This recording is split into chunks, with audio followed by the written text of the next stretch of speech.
Hello, this is a guy who likes fanfiction and is too lazy to read, so here is true potential in audio form. Check the description for the links to the author. Chapter 1, Prologue, A Legend is Born. Uzumaki Naruto sat unusually still at his seat in the Konohagakure Shinobi Academy, quietly listening to his instructor's lesson. Umino Iruka forced himself to keep his eyes on the boy, making sure that he was not planning some type of prank. On a normal day, the young student would not be paying attention to any of the lectures in the academy. To him, lectures were often boring and he had better things to do with his time. Today, however, was not a normal day. The subject of Iruka's lecture was one of the few things that Naruto was genuinely interested in, the former Hokage and the responsibilities related to the position. Now, who here can tell me the names of all the Hokage? Iruka asked. As the instructor began to eye different students, looking amongst the group of kids who raised their hands to answer the question, a snort escaped Naruto's lips. Heh, that's an easy question, Iruka-sensei. Naruto said, crossing his arms. The Shodai Hokage was Senju Hashirama and his brother, Senju Tobirama, was the Nidaime. The old man is the Sandaime and the Yondaime was Namikaze Minato. Naruto, you're supposed to wait until I call on you to answer a question. Don't just talk like that unless you have permission. Iruka shouted, crossing his arms, which caused Naruto to stick his tongue out in defiance. A second passed before the Chunin dropped the serious look on his face and smiled at his student, nodding his head. However, you are correct. Although you should give Sandaime-sama the proper respect he deserves and call him by his real name, Sarutobi Hiruzen, instead of old man, you are right. Those are the names of the Hokage. Naruto rubbed the back of his head, beaming at his teacher's praise. Wow, Naruto actually knew an answer to something. Ino said with a chuckle. It's the end of the world. Our village must be getting invaded or something. Kiba exclaimed loudly. The class laughed in response to the Inuzuka's joke, which caused Naruto to cross his arms, the grin on his face dropping almost immediately. Hey, I know I don't get the best grades here, but if there's one subject I know, it's the Hokage, damn it. He shouted.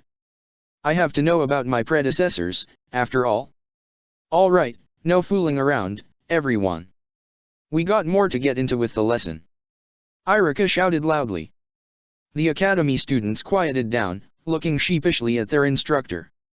The Chunin's eyes wandered the classroom, making sure that all students had settled down, before he started to continue. Anyway, as you all heard, those are the names of our former leaders. Some of their clan names might be names you heard, if you remember what we've talked about in our history classes. Iruka stated, bringing his hand to his chin.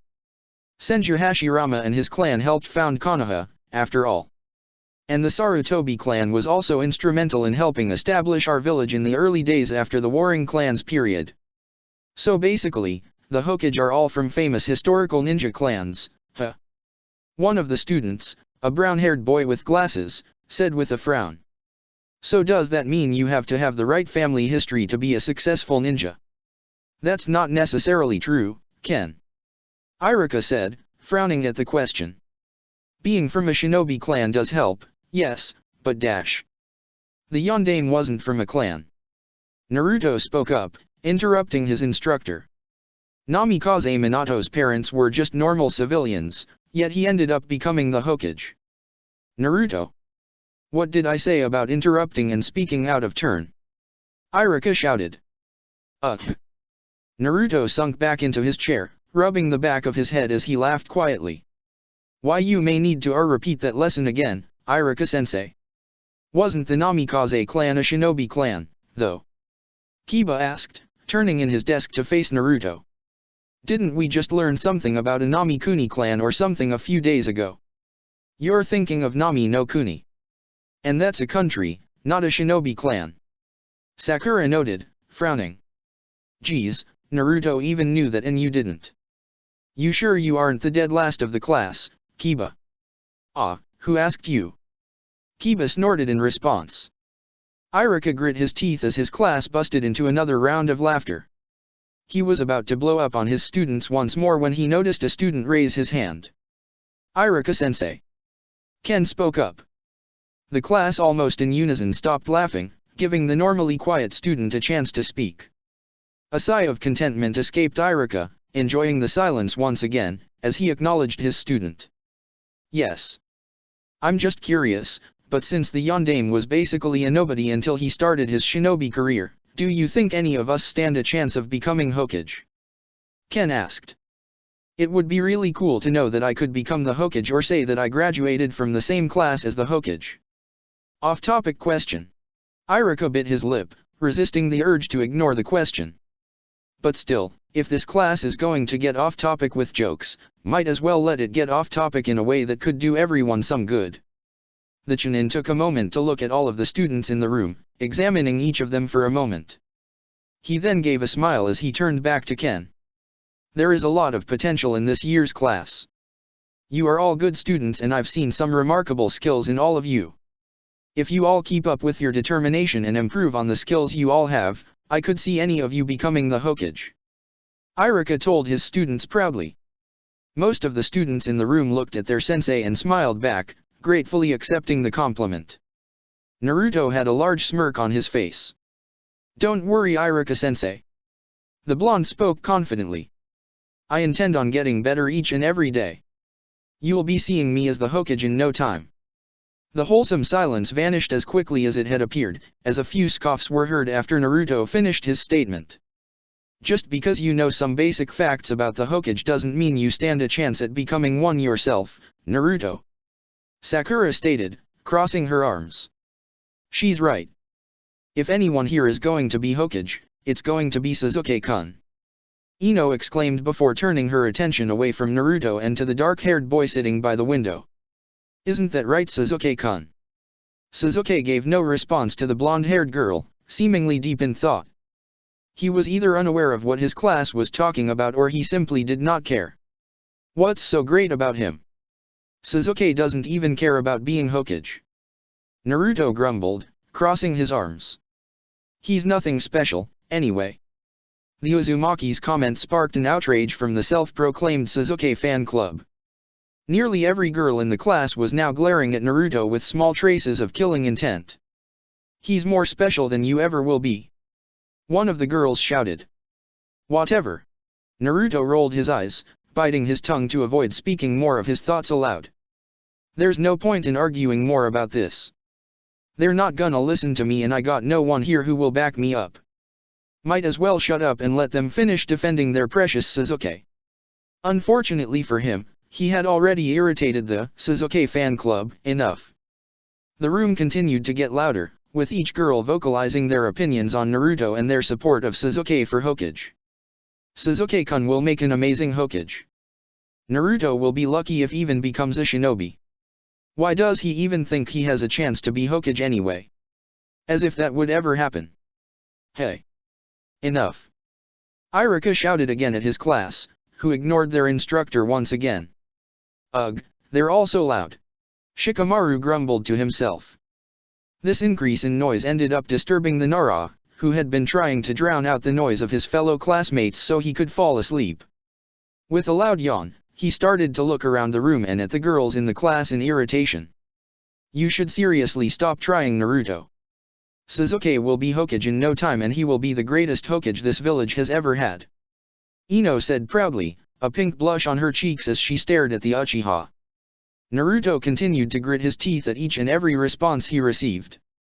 He was about to finally respond and snap until a voice spoke up before he could. This is so troublesome, can you people just admit that Naruto can become the Hokage already so I can go back to sleep? Shikamaru groaned, laying his head down on his desk, trying to fall asleep once again. You're all so damn loud. The classroom became quiet for a moment. All of the students turned their attention to the Nara. Even Naruto looked at the boy with shock in his eyes. You can't be serious, Shikamaru. Ino shouted, rolling her eyes. You seriously think that an idiot like Naruto can become the Hokage? Sure he can. Why wouldn't he be able to? The boy replied with a yawn. What? Does he really mean it? Does he really think I can become Hokage? Naruto's eyes widened further. Why not? Really? One of the boys sitting next to Shikamaru laughed. He's the dead last in our class, Shikamaru. He's nowhere near strong enough to become Hokage. Ugh, they're not going to shut up. Might as well argue back, I guess. The sooner I get this over with, the sooner I can maybe get to sleep. Shikamaru grumbled before finally pulling his head up from his desk and turning his attention to the boy sitting next to him. Of course he's not strong enough to be Hokage right now. None of us are. Not him, not you, not me, and not Sasuke. We're just academy students. Wait until we are shinobi and he gets the chance to truly train and get stronger. He'll probably surprise you. Shikamaru mumbled with a yawn. It's at least possible. I can see it happening. You see him being Hokage? Over more competent ninjas like Sasuke-kun? Sakura asked, her eyes wide in disbelief. Shikamaru, you can't honestly believe that, can you? I do. The Nara replied. Becoming the Hokage is not something anybody can do. They need to be willing to work and do whatever they can to reach the position. Naruto clearly wants the position and is actually going to work for it. He has dedication and he won't give up until he reaches his goal. If you can't see his dedication, then you're just being troublesome. Besides, he'd probably do a good job as Hokage in the future. He cares for the village, after all. I'm sure he'd do everything he could to be a good Hokage and keep the village safe and strong. Naruto mumbled to himself, trying to process his words. No one's ever said something like that about me. Sakura seemed as if she was going to reply to Shikamaru's statement, but before she could speak, she was cut off by another person's voice. I agree with Shikamaru-san. Everyone turned their heads to the back of the room, staring at Hinata. The Hyuga poked her index fingers together, looking downward as she started to feel the attention of her classmates on her. She was already regretting speaking up. No. I don't regret it. Hinata took in a deep breath, reaffirming her own statement to herself. Her eyes briefly moved over to Naruto and a blush developed on her cheeks. If Shikamaru-san can speak up on behalf of Naruto-kun, then so can I. I think that Shikamaru-san is alright. And Naruto-kun has the dedication to become a great Hokage. She spoke quietly. Hinata? She thinks so too. Naruto stared intently at the kunoichi, his eyes somehow widening further. She thinks I'd be a great Hokage. Before any of the students could reply to the quiet girl, Iruka coughed, grabbing everyone's attention back to him. That's enough for that discussion. There are more things we have to discuss today besides who we think can become Hokage. Iruka informed the class sharply, crossing his arms. And just because all of you didn't stop talking even after the second time I yelled at you all to get quiet, we're going to have a quiz tomorrow on the Hokage, so make sure you all study, because it will count on your overall class rank. Many of the academy students all groaned at the Chunin's words, but did not speak back. The class turned quiet as they focused in on Iruka's lecture.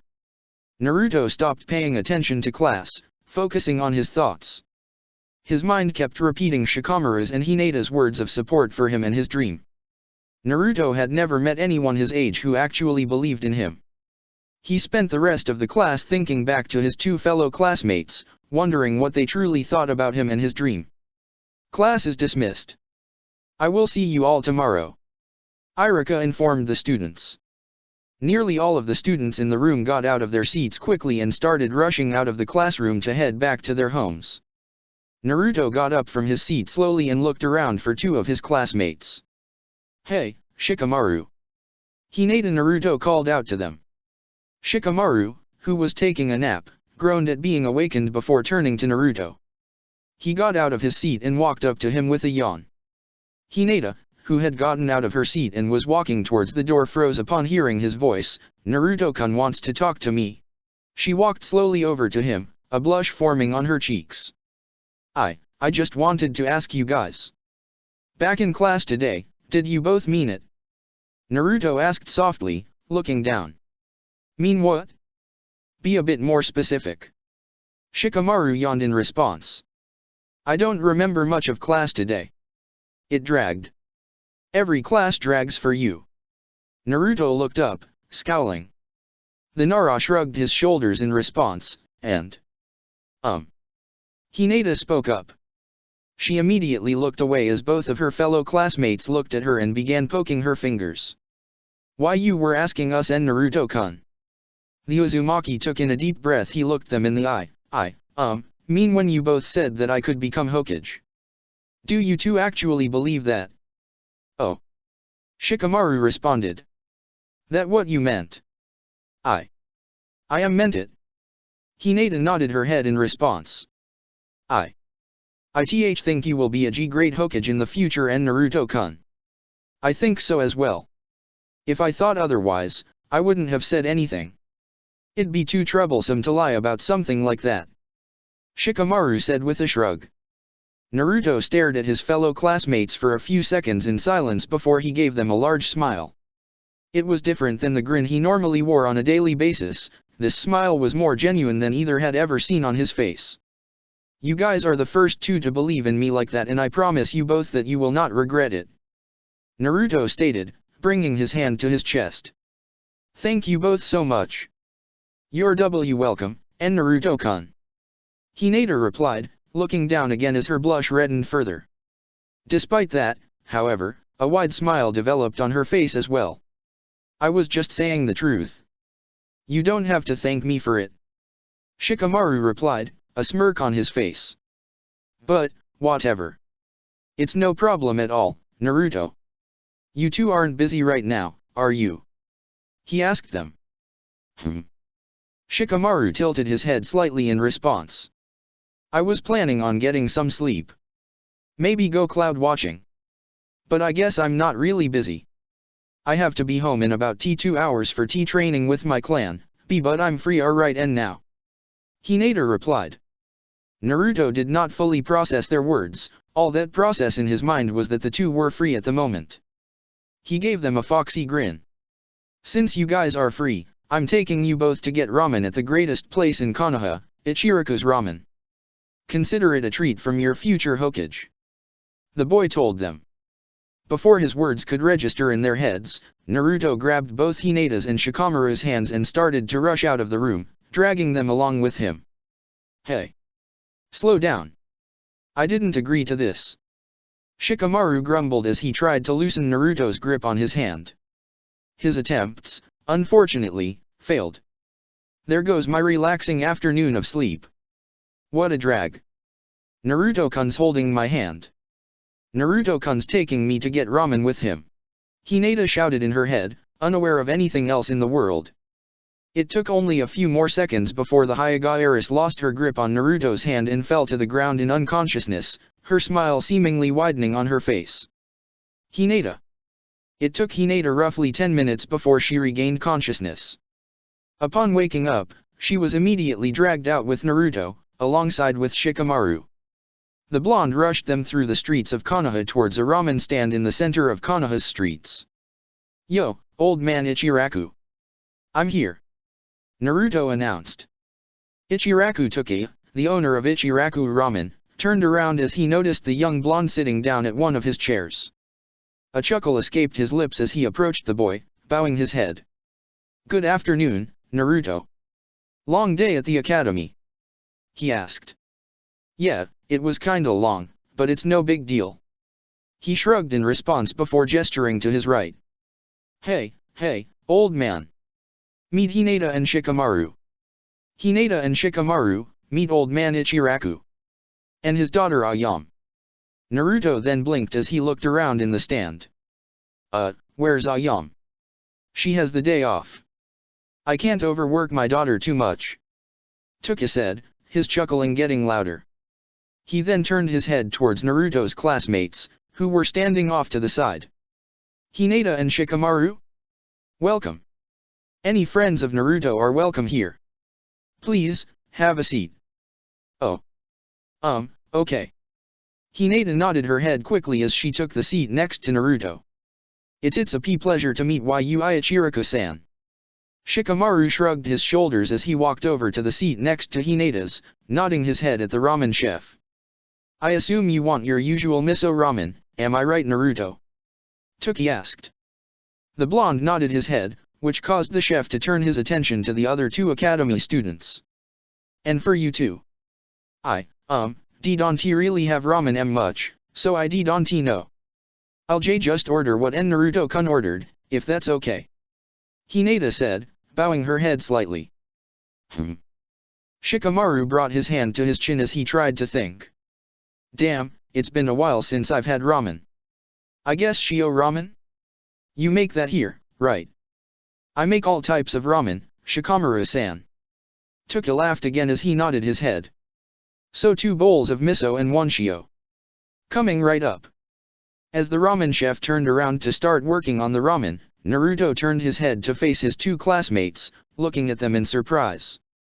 Wait, you 2 don't eat much ramen? Really? He blinked in response. He stayed quiet for a moment, trying to process their words. Why? I usually eat with MICL clan and my father's not a big fan of ramen. Hinata admitted, frowning. Whenever I go out and get my own food, I usually get something sweet. I'm sorta in the same boat. Normally eat with my parents. Mom doesn't cook ramen. Shikamaru shrugged his shoulders in response. Although I sometimes go out for barbecue with Koji whenever he wants to. Naruto crossed his arms. Ramen is way better than sweets or barbecue. A smirk developed on Shikamaru's face as he shook his head. I dare you to look Koji in the eye the next time you see him and say that. Deal. Naruto nodded his head, grinning back at the boy. His eyes then moved from Shikamaru to Hinata then back to the Nara as he started to rub the back of his head. So, what do you all do for fun? Fun. Hinata blinked in response. I sleep. Shikamaru spoke, getting more comfortable in his chair.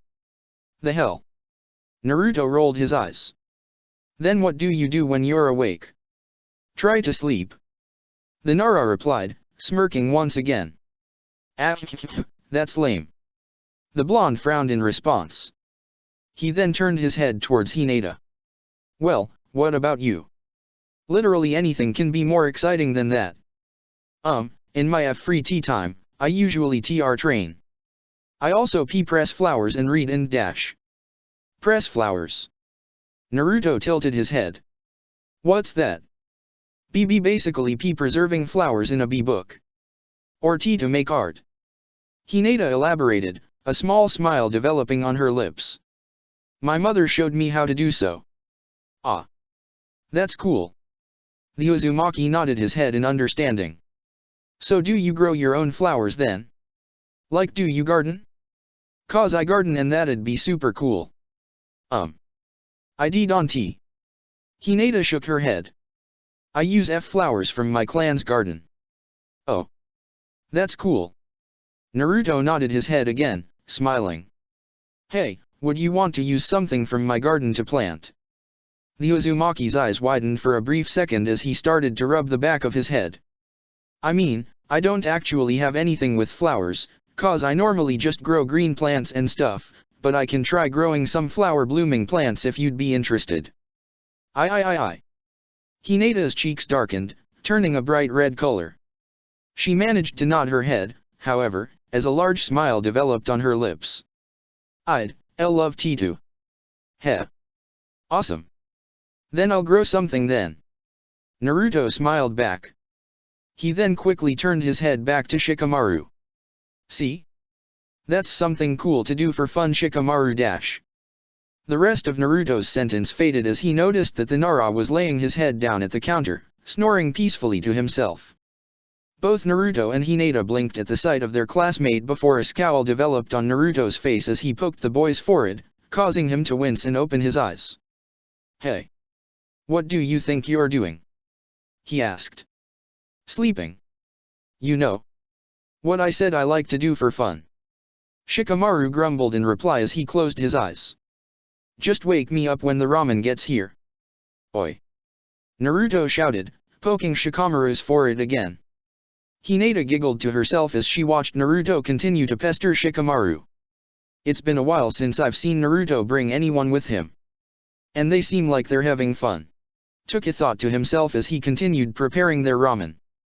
Good. It's nice that he's finally making friends. With a chuckle to himself, Tuka focused on preparing the ramen bowls for Naruto and his classmates. Something in the back of his head told him this would not be the last time he saw the three of them together at his stand. Sarutobi Hiruzen, the Sandaime Hokage, smiled to himself as he stared into the crystal ball in his office. His crystal ball reflected an image of Naruto sitting at his favorite ramen stand, Ichiraku's, with two kids from his class in the academy. The Sandaime recognized both of them as Hyuga Hinata and Nara Shikamaru, the heiress and heir of their respective clans. The aged Hokage often checked up on Naruto in his crystal ball to make sure he was doing okay and that nothing bad was happening to him. Seeing the blonde boy sitting with two kids his own age having fun and laughing made Hiruzen feel a great joy in his heart. Naruto, it's great to see you have friends your own age now. It's good to see people accepting you. Sarutobi commented to himself. Seeing that Naruto was okay, Sarutobi deactivated his jutsu and the crystal ball stopped reflecting the image of the academy students. Even with the image gone from the ball, the Sandaime couldn't help but see it in his head. Those three. I have a feeling they will become something big. Something the shinobi world will remember. Sarutobi thought to himself. Every legend has a beginning. Sarutobi Hiruzen just witnessed the beginning of a new legend, a legend of three ninja who would work together to help each other grow and reach their true potential. Chapter 2, Friends, Family, and Training. And I'm here. Naruto noted as he walked into Konoha's academy. As he began to walk through the hallways, a few of the academy instructors and students there gaped at his presence. The Uzumaki was arriving 20 minutes before class was scheduled, something he never did. It would be considered lucky if he actually showed up to class in time. He usually arrived 10 minutes late, barreling down the door and delivering some insincere apology to Iruka. Arriving early was something nobody had ever seen happen before. It was so unusual that a few of the students and instructors that were already there gave the boy confused looks upon seeing him. Today was different, however. It was the first time in months that Naruto was looking forward to class, if for no other reason than to see and talk with his new friends. Friends. We are friends now, right? He questioned. He recalled Hinata and Shikamaru defending his dream to the other students. He remembered talking to them after class and having lunch with them at Ichiraku's. A smile developed on his face as he nodded to himself, answering his own question. Yep. I think we are all friends now.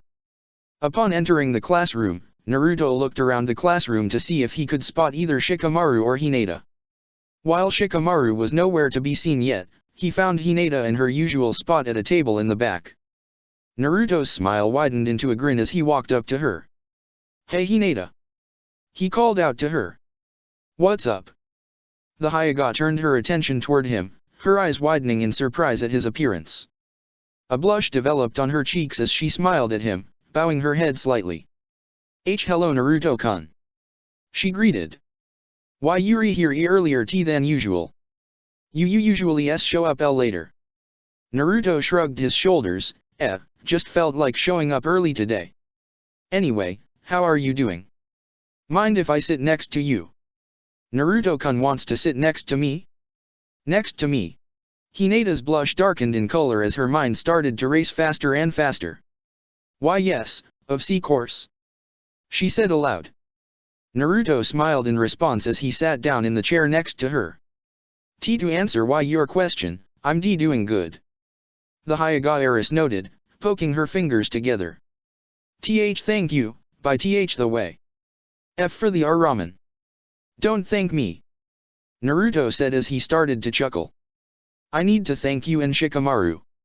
I had a ton of fun yesterday with you guys. I did too. Hinata replied, smiling as well. She had a great time with Naruto and Shikamaru. It had been a long time since went out with anyone outside of her family to a restaurant. That alone made the experience exciting to her. In addition, the ramen tasted good, the ramen chef Tuka was sweet, and she enjoyed talking and spending time with Naruto and Shikamaru. The two were fun to talk to and it was nice getting to know both of her classmates better. Especially Naruto-kun. Her blush somehow deepened further as she stared at her blonde classmate. Hyuga Hinata had a great time yesterday. You know, we should head over to Ichiraku's again sometime. Naruto said. It would be a lot of fun. Hinata nodded her head in agreement. We should. I'll go find out later if Shikamaru can go sometime soon. But even if he can't anytime soon, we should just head out. He said with a laugh. Hinata's eyes widened at the mental image of her and Naruto at the ramen stand by themselves. Naruto-kun and I eating ramen together? Alone? No Shikamaru? Like a date. She repeated the word in her head multiple times. Her already deeply toned blush seemed to redden even further as she envisioned their date. Naruto tilted his head, finally noticing the color of her cheeks. You're getting really red, Hinata. Redder than usual. Are you feeling sick or something? The blonde put his hand on the girl's head to check for a temperature. This, along with the proximity to her crush and the thoughts currently running through her head, proved too much for the girl. Hinata fell into unconsciousness right then and there, her head hitting her desk hard. Hinata! Naruto called out to her, getting out of his seat and getting closer to her, trying to see if she was okay. As Naruto began to shake Hinata's body, trying to wake her up, Shikamaru walked into the classroom. He immediately turned his attention towards Naruto and Hinata and chuckled to himself. Naruto, you are really troublesome. If she wakes up and sees you doing that, she will just pass out again. He said as he walked closer to them. What's that supposed to mean? Naruto asked, his eyes narrowed. For a brief second, Shikamaru entertained the idea of informing Naruto that his classmate had a crush on him. However, that thought immediately left his mind as he shrugged his shoulders and walked over to the same desk and took a seat next to Naruto. Meh. I don't feel like explaining. Just don't worry about her, she'll wake up soon. He said, yawning. If you say. Naruto sighed in response, finally letting go of Hinata's body and letting her sit in her chair. He then turned his attention fully to Shikamaru. How are you? Tired. He replied. You were tired yesterday. Naruto exclaimed. It's almost like, being tired, is something that can occur more than once. Huh. Who would have thought? Shikamaru said with a chuckle. Humph. Naruto crossed her arms, frowning. Well, screw you too. Shikamaru chuckled in response as he laid his head down. Other than being tired, though, I'm good. You? Doing good. Naruto replied, his frown turning back into a smile. Thanks again for coming out yesterday to get ramen with Hinata and me. Well, you didn't give me much of a choice. But I had fun, so thanks for dragging me. Shikamaru admitted. Heh. Naruto rubbed the brim of his nose, his smile turning more mischievous. Well, based on what you said you do for fun, I'm going to have to drag you to more things. I need to keep you active and doing things, you know. Or you could ask and I'll probably say yes. Shikamaru noted. Naruto's eye lit up. Oh, so that means dash. Alright everyone, it's time for class to start. Naruto blinked in response. He looked around and noticed that, while he had been talking with Hinata and Shikamaru, the classroom filled up with the other students. In addition, Mizuki, one of the academy instructors, walked in and began to start the lecture for the day. Naruto's eyes proceeded to move to Hinata and frowned. He then leaned closer to Shikamaru. Hinata still hasn't woken up. She's not gonna get in trouble, is she? He asked. Good point. Shikamaru yawned. I'll fall asleep too, so she won't get in trouble alone. Before Naruto could even reply to Shikamaru's comment, the Nara was already snoring lightly to himself. Naruto blinked, processing what just happened, before turning away from his friend and focusing on Mizuki. There's something wrong with him. Naruto sighed to himself as he attempted to focus on the lecture for the day.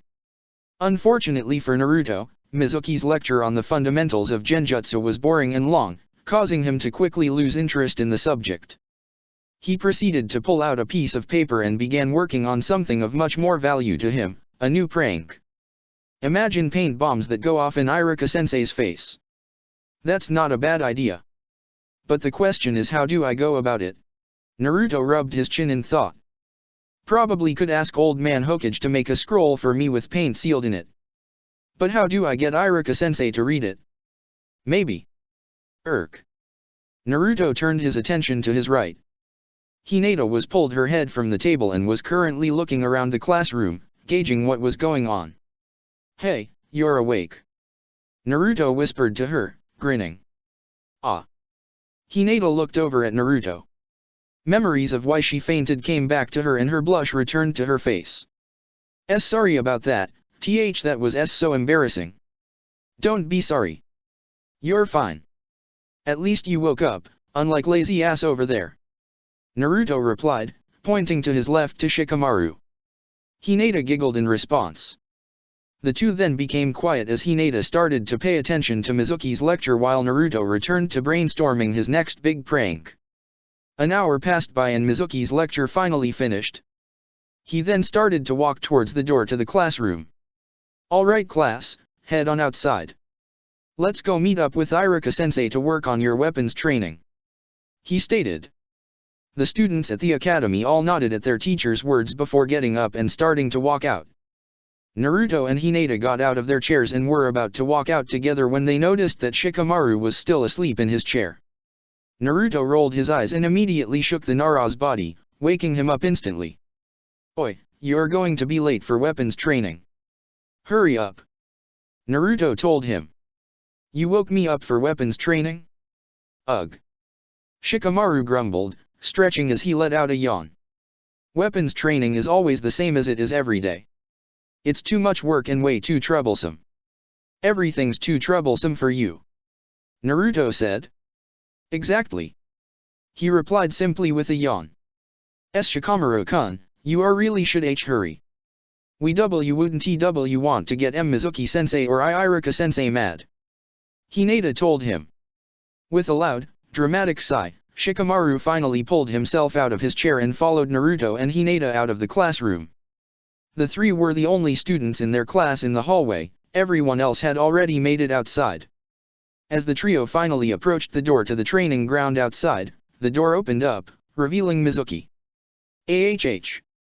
Mizuki-sensei. Hinata looked downward, avoiding the academy instructor's gaze, and began poking her fingers. Sorry for taking a while." Mizuki's eyes moved from Hinata to Shikamaru to Naruto.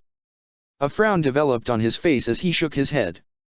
"Naruto, I understand you find most of the lectures in the academy boring, but please don't stall Hinata or Shikamaru," he said. "Just because you don't take the class seriously does not mean you should encourage that behavior in other students. If you're late again to lessons, we might have to start punishing you, you know." Naruto sighed in response before shrugging his shoulders. Yeah. My bad. Whatever." "Huh." Hinata blinked in response, looking up at Mizuki in surprise. "And Naruto-kun wasn't he stalling us?" "That was me, actually," Shikamaru admitted. "I didn't want to go to the troublesome lesson so I stayed sleeping. They stayed back to wake me up. So it's my bad they're late. Sorry." Shikamaru knew he was going to get a lecture for sleeping in class again, but it would be less troublesome than Naruto taking the blame for something he did not do. "Ah." Mizuki nodded his head. He then turned to the door. "Well, you all get out there. Iruka-sensei already started the lecture." Both Hinata and Shikamaru looked at Mizuki in surprise. Naruto received a lecture for stalling them, but when Shikamaru took responsibility, he received no comment whatsoever. Naruto, meanwhile, shrugged his shoulders and walked out the door. "Come on guys. Don't want Iruka-sensei yelling at us too. See coming," Hinata said with a frown, following behind. Shikamaru sighed, following silently. Both Hinata and Shikamaru were used to Naruto getting different treatment from other students, even from the nice instructors like Mizuki, but it still bothered them. As far as they saw, there was no reason for it. What seemingly bothered them the most, though, was that Naruto seemed indifferent to the treatment. It was almost as if he was simply used to being treated differently. It was something they both hoped they would be able to get answers for someday. When classes finally ended, Shikamaru said goodbye to Naruto and Hinata before heading home to the Nara compound. Lectures today were particularly boring and all Shikamaru wanted to do was go to his usual spot in his clan's compound and lay down, cloud watching until he fell asleep. As he was arriving home, he was greeted at the entrance by his mother, Nara Yoshino, who smirked at him. "About time you got home. I made dinner early and your father and I have been waiting for you," she said. "Come on." "Well, there goes my plans already." "Ugh. Troublesome." Shikamaru sighed before he nodded his head. "All right, I'm coming." Yoshino led him to the clan head's private dining room, which was rather humble in size. It was a small room with a golden-colored wooden table with only 4 chairs and minimal decorations. The only decoration was a painting of a deer on the wall. Sitting at one of the chairs was Shikamaru's father, Narashikaku, who waved his hand upon seeing his son. On the table itself was 3 plates that had mackerel, rice, and broccoli placed on them. "I made mackerel, so you better appreciate it and eat with us and actually talk with us," Yoshino said sweetly before she turned to her husband. "Especially since your father decided to not go out with his friends for one day finally and actually eat dinner with his family. I'm here 6 days of the week and she doesn't bat an eye, but I go out once with friends once a week and all of a sudden, everything's different." Shikaku mumbled under his breath. He assumed he was speaking quietly, but Yoshino managed to hear him. Her eyes narrowed in on her husband. "You know it's not once a week, don't say that crap." Shikamaru sighed as he started to poke at his food with his chopsticks, ignoring his parents arguing. "And she wonders I don't talk that much at dinner. Troublesome." The Nara heir was left to his thoughts at dinner while his parents continued to argue.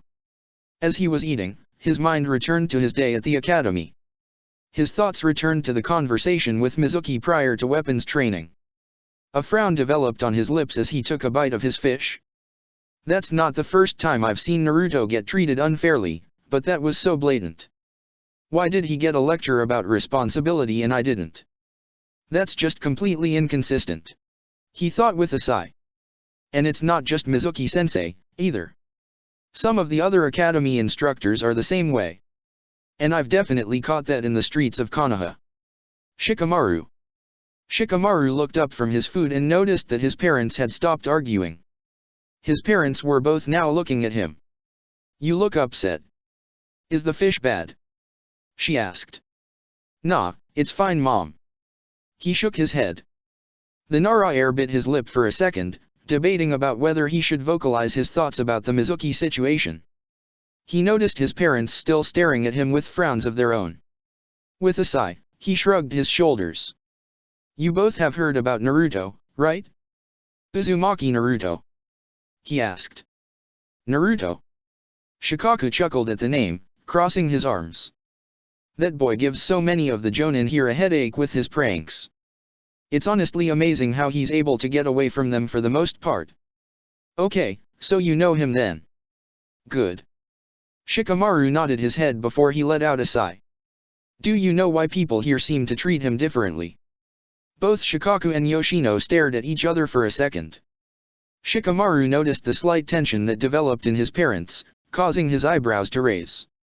Before he could comment on it, however, his mother turned to face him. "What do you mean? Something happened today?" Yoshino asked. "Well, Naruto got in trouble for distracting myself and another classmate of ours and making us late for class," Shikamaru said. "Except he didn't.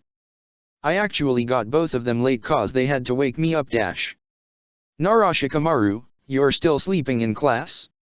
Even after the last time we talked about this?" Yoshino's eyes narrowed in on her son. "You're about to be a genin. You can't be behaving like this for too much longer." "Whatever." Shikamaru shrugged his shoulders. "Anyway, I confessed that I was the reason that Naruto and Hinata were late for class, but Mizuki-sensei did not care when it was my fault. He lectured Naruto and threatened to punish him again, but when I was responsible, he did not seem to mind." He crossed his arms. "So, I was wanting to know. Do either of you know anything about why Naruto gets more inconsistent treatment from the other instructors?" "Naruto, the village is sensitive to him. Probably cause of his pranks," Shikaku said, frowning. "But it's not fair. I only know him in passing, but he's a sweet kid. Sandaime-sama adores him." "Yeah, he's pretty cool," Shikamaru admitted. "He took me and Hinata out for lunch yesterday. He's kinda annoying, but he's a nice guy. You went to lunch with him. Yoshino's eyes widened. And who is this Hinata girl? I did. Shikamaru said, shrugging his shoulders again. And she's Hyuga Hinata. Naruto dragged both of us to some ramen stand called Ichiraku's cause we said he could maybe become Hokage one day. And why are we just hearing about this now? Yoshino asked, frowning once again. Shikamaru, I'm your mother. Am I not important enough to hear about my son's social life? I mean, all of this just happened. I really just became friends with them yesterday. Shikamaru answered, rolling his eyes. And dash. Friends. Yoshino repeated the word, her eyes widening. Now you have to tell me about them. What are they like? Do you like them? Her eyes then narrowed. And I hope just because you met some new people that you aren't going to stop being friends with Koji-kun. You haven't talked about him much either. This is why I don't bring up things. Shikamaru sighed. His mother narrowed her eyes even further, which caused him to sigh. Naruto's really loud and social and Hinata's very shy. But both are easy to talk to and cool. And they're both not troublesome. And of course I'm still friends with Koji. But he and his family are currently at a wedding in some civilian village in Hinokuni. He's not even here, so why would I be talking about him right now? He rolled his eyes. You should remember that. Are you insinuating something about my memory? His mother shouted. Shikaka laughed to himself as he took a drink from a bottle of sake before speaking, quit while you're ahead, Shikamaru.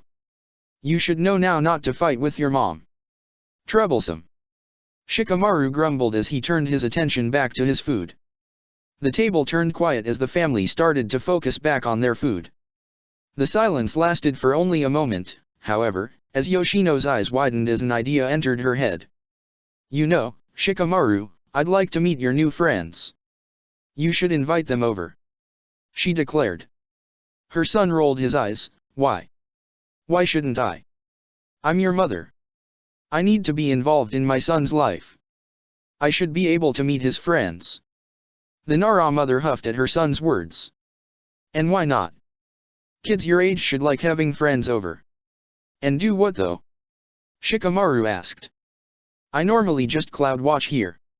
I doubt Naruto or Hinata will find that particularly exciting. Well, why don't we have a training session? His mother offered.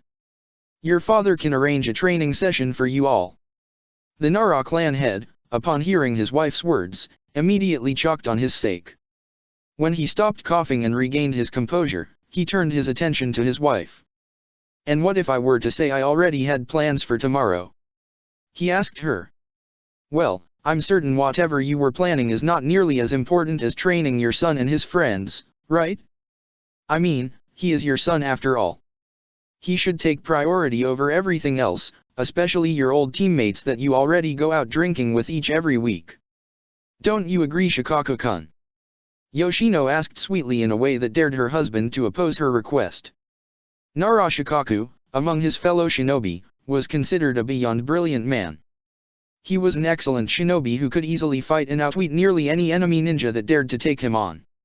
His wife, however, was someone his brilliance could never beat. The Nara clan head sighed, knowing full well what he was going to have to say and do. I agree. I'll train Shikamaru and his friends tomorrow. He sighed. I'm glad. I'm sure it'll go really well. Yoshino cheered. He has no say in anything. Shikamaru noted, rolling his eyes. Some Jonin commander he is.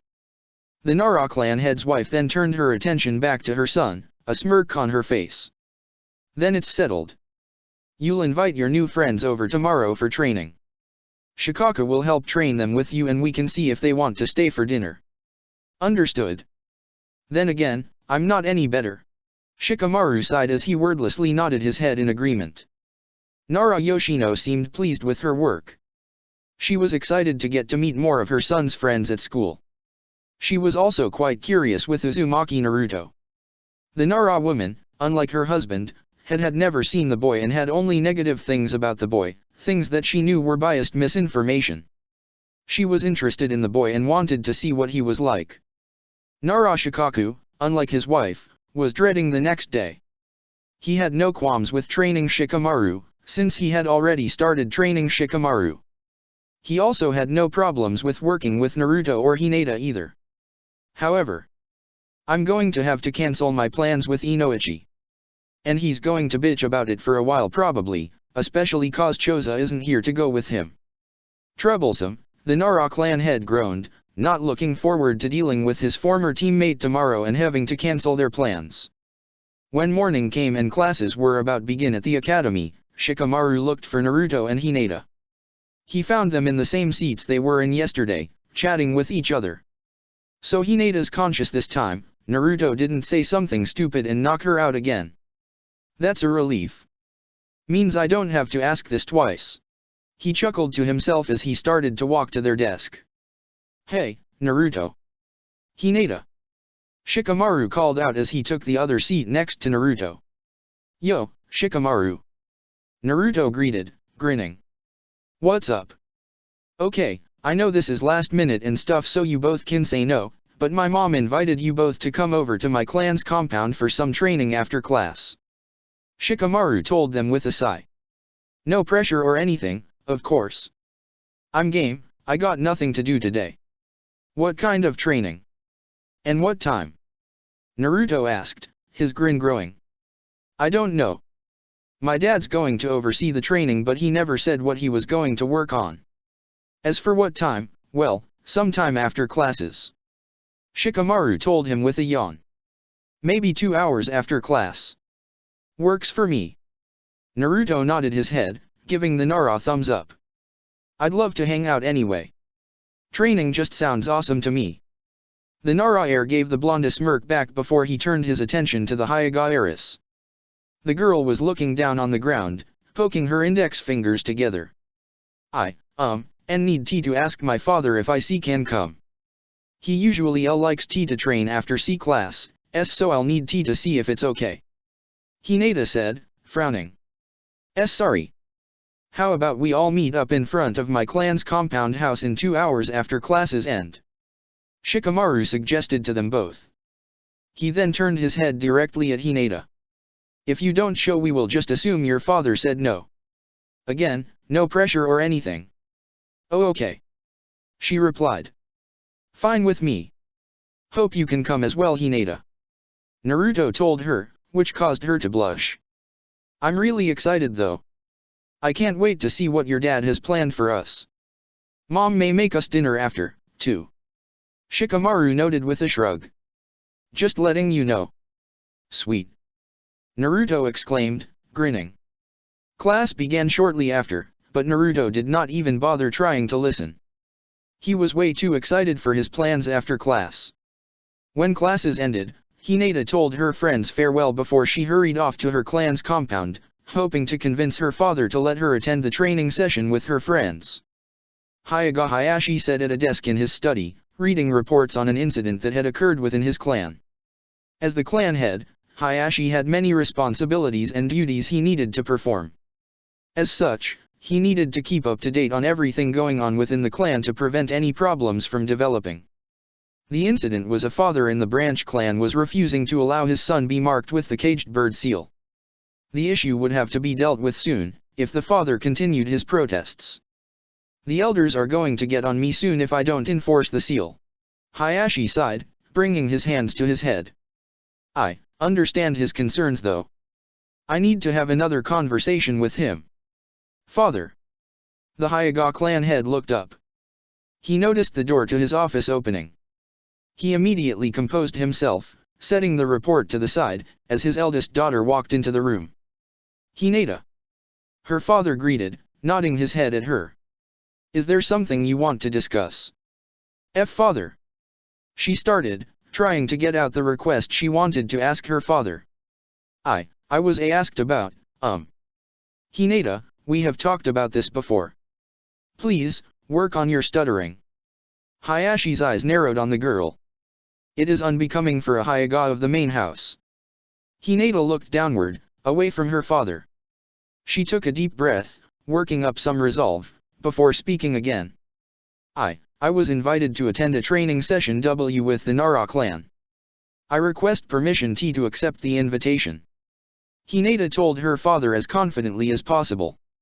Her voice was little more than a whisper, but she managed to get out her words with minimal stuttering. Hayashi's eyebrows rose after hearing his daughter's request. May I ask what kind of training would you be working with? He asked. I am not for certain. I was invited by Shikamaru-san in class today and he never specified. He did say that his father would be overseeing the tea training. Hinata answered. I see. Hayashi responded as he closed his eyes momentarily. So Shikaka will be in charge of this training. The Hyuga clan head made a note in his head. Hayashi, although displeased by his personality, had a great deal of respect for Shikaku. The Nara clan head was known throughout Konoha for his intelligence and skills as a shinobi. He wasn't Konoha's Jonin commander for nothing. Hayashi couldn't help but feel curious about how Shikaku trained with his clan and heir. Hayashi's eyes wandered over to his daughter, who was looking at her father nervously. The elder Hyuga repressed his desire to sigh. Although he hated to admit it, as it injured his pride, Hinata was a disappointment to him. The girl was not making too much progress in her daily training at the Hyuga compound with him. Any progress she makes is overshadowed by the skills of her cousin, Niji. Even her younger sister, Hanabi, was showing more progress in the clan's gentle fist art. Hayashi was at a loss on what to do with his eldest daughter.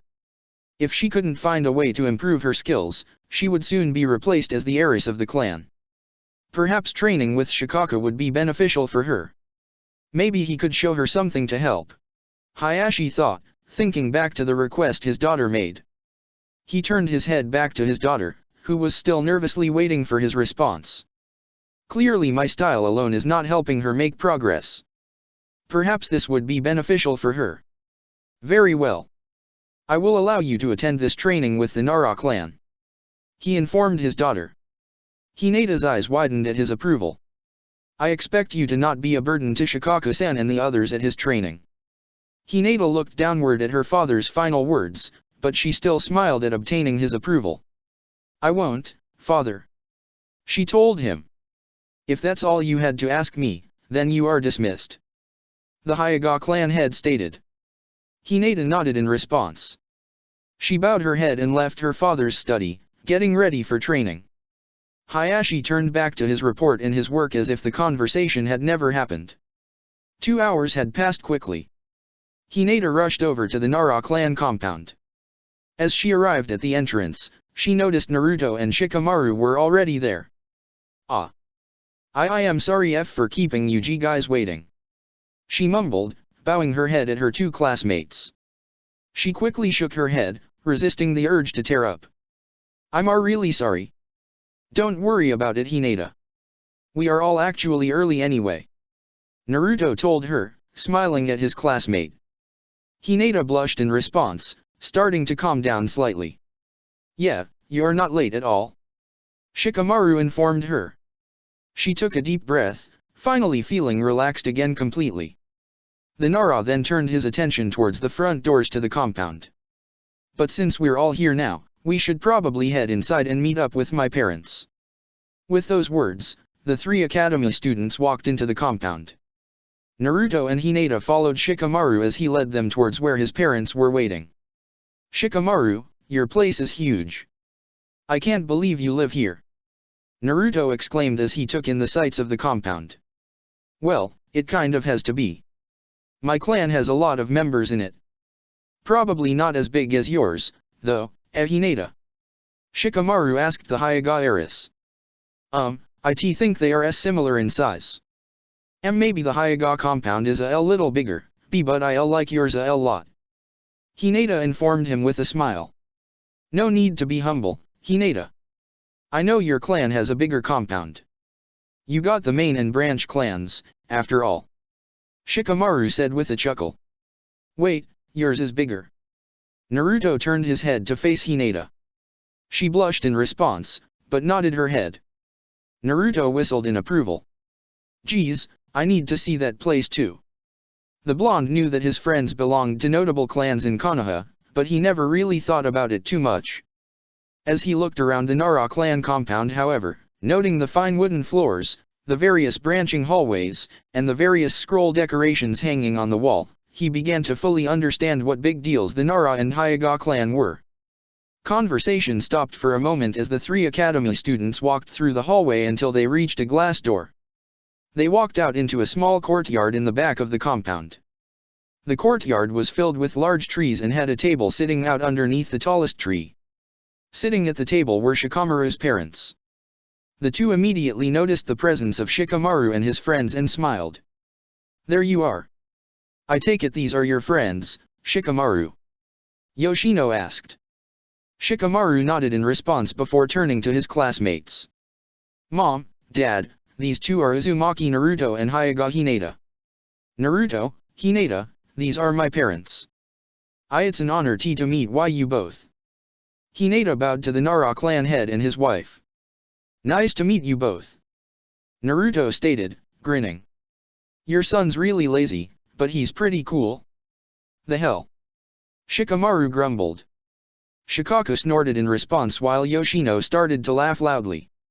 This only caused Shikamaru's grumbling to continue as he crossed his arms, mumbling something about stupid blondes.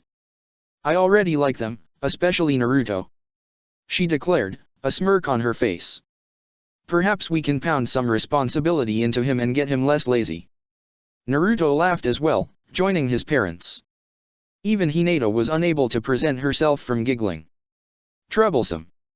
Shikamaru shook his head, scowling. "Well, as much fun as it is to mess with my Shikamaru, you all should really start your training.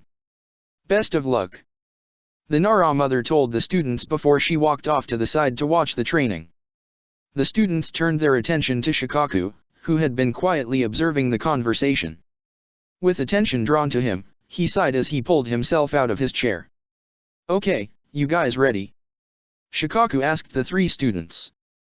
All of them nodded in response. "Good. Now, before we begin. Shadow Clone Jutsu." Shikaku made the necessary hand sign and a poof of smoke appeared. By the time the smoke vanished, 3 clones of Shikaku stood behind the man. Hinata's eyes widened at the sight while Naruto's mouth nearly dropped to the floor. "Whoa! How did you do that? Those look so much cooler than the clones they try to teach us in the academy. They almost look real," Naruto exclaimed excitedly, staring at the clones. Shikaku smirked in response, "That's because they are." "Really? Okay, those are so much better than the stupid clones Iruka-sensei has been trying to teach us. I have to learn this instead," the blonde-haired student declared. The Nara clan head gave a small laugh. "One day, kid. But the Shadow Clone Jutsu isn't taught to academy students. Requires way too much chakra. Maybe one day, when you have more chakra." The Nara's eyes widened ever so slightly in realization as he brought his hand to his chin in thought, although, with the Kyuubi, you probably have enough already. Maybe he would benefit from it. Naruto grumbled in response but seemed to drop the subject. "Anyway, I made my shadow clones for the purpose of sparring with you all," Shikaku told them. "With the exception of Shikamaru, I really don't have any knowledge of your skills or weaknesses. Therefore, I will have my clones fight you while I observe them. They won't be giving it their all, just enough so that they test you and give a good fight. I'll see your fights with them and find out what your strengths are. We will then go on from there. Any objections?" All 3 students shook their heads. Naruto eyed one of the clones with determination, ready to take it down. Hinata looked at one a little nervously, hoping that she would be able to give a good match and show the Nara clan head what she was capable of. Shikamaru just stared into space, thinking of a strategy he could utilize to best his father's close as quickly as possible. "No objections? Good. Then we'll begin the spars now. Good luck," Shikaku told them. With those words, the 3 clones immediately charged at the students. Their sparring began. The real Nara Shikaku stood off to the side with his wife, watching the individual sparring sessions. Both were silent as they watched the spars. Shikamaru spent most of his match keeping himself distanced from the clone. Shikaku knew his son wasn't too skilled in taijutsu, and therefore, would try to keep his distance during the fight. Shikamaru used Kunao and other weapons to attack from a distance while trying to trap his father's clone in a trap based on their surroundings. Shikamaru eventually led the clone into the trap, getting it close to a nearby tree. Shikamaru caught the clone within his shadow and forced it to smack its head against tree. He then threw one final Kunao at the clone, dispelling it and winning his match. Naruto's fight was a less complex to watch. The boy kept charging at Shikaku's clone, trying to take it down with as much force as possible and as quickly as possible. The plan backfired, as the clone was able to dodge most of the attacks from Naruto's predictable moves. The more the spar went on, though, the more Naruto took advantage. His moves and fighting were getting more spontaneous with each passing second. He was also not getting tired at all, despite all the time and energy. Eventually, Naruto was able to get enough strong hits on the clone and dispel it, causing instant relief. Hinata's fight showed that between her and her classmates, she was the most skilled in taijutsu, most likely as a result of training in her clan's fighting style. Hinata was much harder for the clone to avoid and strike at. She, however, was unable sometimes to get in for finishing blows that would have ended the spar quicker. There was the smallest bit of hesitation in her fighting that the clone was able to take advantage of. Hinata's fight grew harder as time went on, but she was eventually able to finally make a finishing blow and dispel the clone. With all clones dispelled, Shikaku gained their memories, which seemed to confirm his thoughts. He proceeded to get up and walk over to the students. "Well, good job you guys. Not too bad at all. Granted, my clones weren't fighting with nearly any of the power they could have, but I was just trying to analyze where you all were at in terms of skill, and I think I got a good idea now." The Nara clan head informed them. Shikaku first turned his head to his son. "Shikamaru, we've discussed this before in previous spars. You are clearly resourceful and intelligent on the battlefield. Your strategies are good and will only get better with more experience. However, your taijutsu is lacking as well as your offensive attacks overall. That needs to get improved on if you want to get stronger as a shinobi." "Yeah, we've discussed this before." Shikamaru nodded at his words, giving a slight yawn as well. "I'll get better soon." "Naruto," Shikaku continued, turning his head to the blonde-haired boy. "Your overall taijutsu was lacking. You started off rather uncoordinated. Your speed could also be worked on a little. Having said that, you have some remarkable stamina and strength. You also became rather spontaneous as the fight went on, harder to predict and harder to avoid. That's a great trait to have, something that would be good to develop further." Naruto started off frowning but, by the end of the Nara's analysis, couldn't help but grin. "I don't know what that means, but I like the sound of that. Basically, you're hard to predict." Shikaku clarified. "Gotcha. Then hell yeah, am I spontaneous?" Naruto exclaimed, cracking his knuckles. The Nara clan head finally turned his attention to the final student. "Hinata, I noticed you could have ended the sparring a lot sooner but failed to take initiative and do the finishing blows. That's something you need to work, not wasting time. You also seemed to get more tired as the fight went on." "You understood." Hinata bowed her head, feeling the urge to tear up again. "Having said all that, though, you clearly have the best of taijutsu amongst your friends and you maintained a level head during the fight. Amongst all three of you, you probably would be the strongest from an offensive standpoint, and that's good." Shikaku finished, smiling. The Hyuga looked up in response, her eyes widening. She quickly wiped her eyes, the water instantly drying up. Why you sure about that?" she asked. The Nara clan head nodded his head. "I'm not the kind of person who lies just to make someone feel better. If I say something, then accept that it's my opinion." "ISC." A smile developed on Hinata's face as she bowed once again. Thank you." "Well, that's basically the things I noticed in a nutshell. There were some little things that you all can work on, but I'm hoping to work on your major issues right now," Shikaku informed them. Naruto, Hinata, and Shikamaru nodded at his words. The Nara clan head motioned for his wife to come over. Yoshino rushed over to her husband's side and stared at the three academy students. "We're going to try and work on your major weaknesses that I noticed from the sparring. Naruto, Shikamaru, you two are going to work with me on getting your taijutsu styles stronger. Hinata, you will be working with Yoshino on your stamina. She'll also try and make you more decisive in terms of finishing off opponents if she can. Oh, trust me, I can do that. Yoshino said with a wink. Shikaku felt a sweat drop go down his face while Hinata could feel her nerves acting up. Anyway, he mumbled with a slight cough. Let's get back to training. Hinata, follow Yoshino. She'll be working on your stamina. Shikamaru, Naruto, stay here. I'll work on getting your taijutsu stances and styles better. All three students nodded in response. Shikamaru and Naruto opened up their stances while Hinata was being escorted by a happy Yoshino off to another part of the Nara compound. That should cover it for today. Shikaku noted with a yawn as he noticed the sun starting to come down. Naruto and Shikamaru gave no response except their heavy breathing.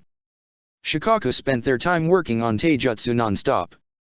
Both boys, even Naruto, were tired and ready for a break. You all about finished too? Yoshino called out.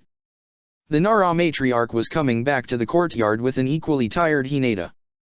The Hyuga heiress was also covered in bruises and looked like she was about to pass out. Oh yeah. And the boys here are exhausted. Shikaku noted with a smirk. See, your training went just as well, though. I think I did a good job today. Wouldn't you say, Hinata-chan? Yoshino asked the girl with a wink. The indigo-haired girl only nodded slightly in response, too tired to give a full nod. The Nara woman then turned her attention to Naruto as well as Hinata. I hope you both had a good time and that training helped. We are actually about to start eating soon, if you both would like to stay for dinner as well. I'm sure you are both hungry after that hard work. Naruto seemed to get significantly less tired at the mention of food. Sure. Thanks a lot. And yeah, today helped a lot. Thank you so much for that too. Hinata was still significantly tired, but was able to make out a response. Thank you so much for everything, Yoshino-sama, Shikaku-sama. No need to be so formal. I thought we discussed that during out training. Any friends of Shikamaru can just call us Yoshino and Shikaku. Yoshino replied with a laugh. I'll call you all when dinner is ready. For now, just relax. With those words, Yoshino headed back into the compound and towards the kitchen. Her husband followed shortly behind, leaving Shikamaru and his friends behind. That was some workout, Hinata? Naruto asked. Why yes it was. She replied, still slightly panting. It was helpful though. Oh of course. That's probably the hardest I've trained in a while. No doubt I got tougher from that.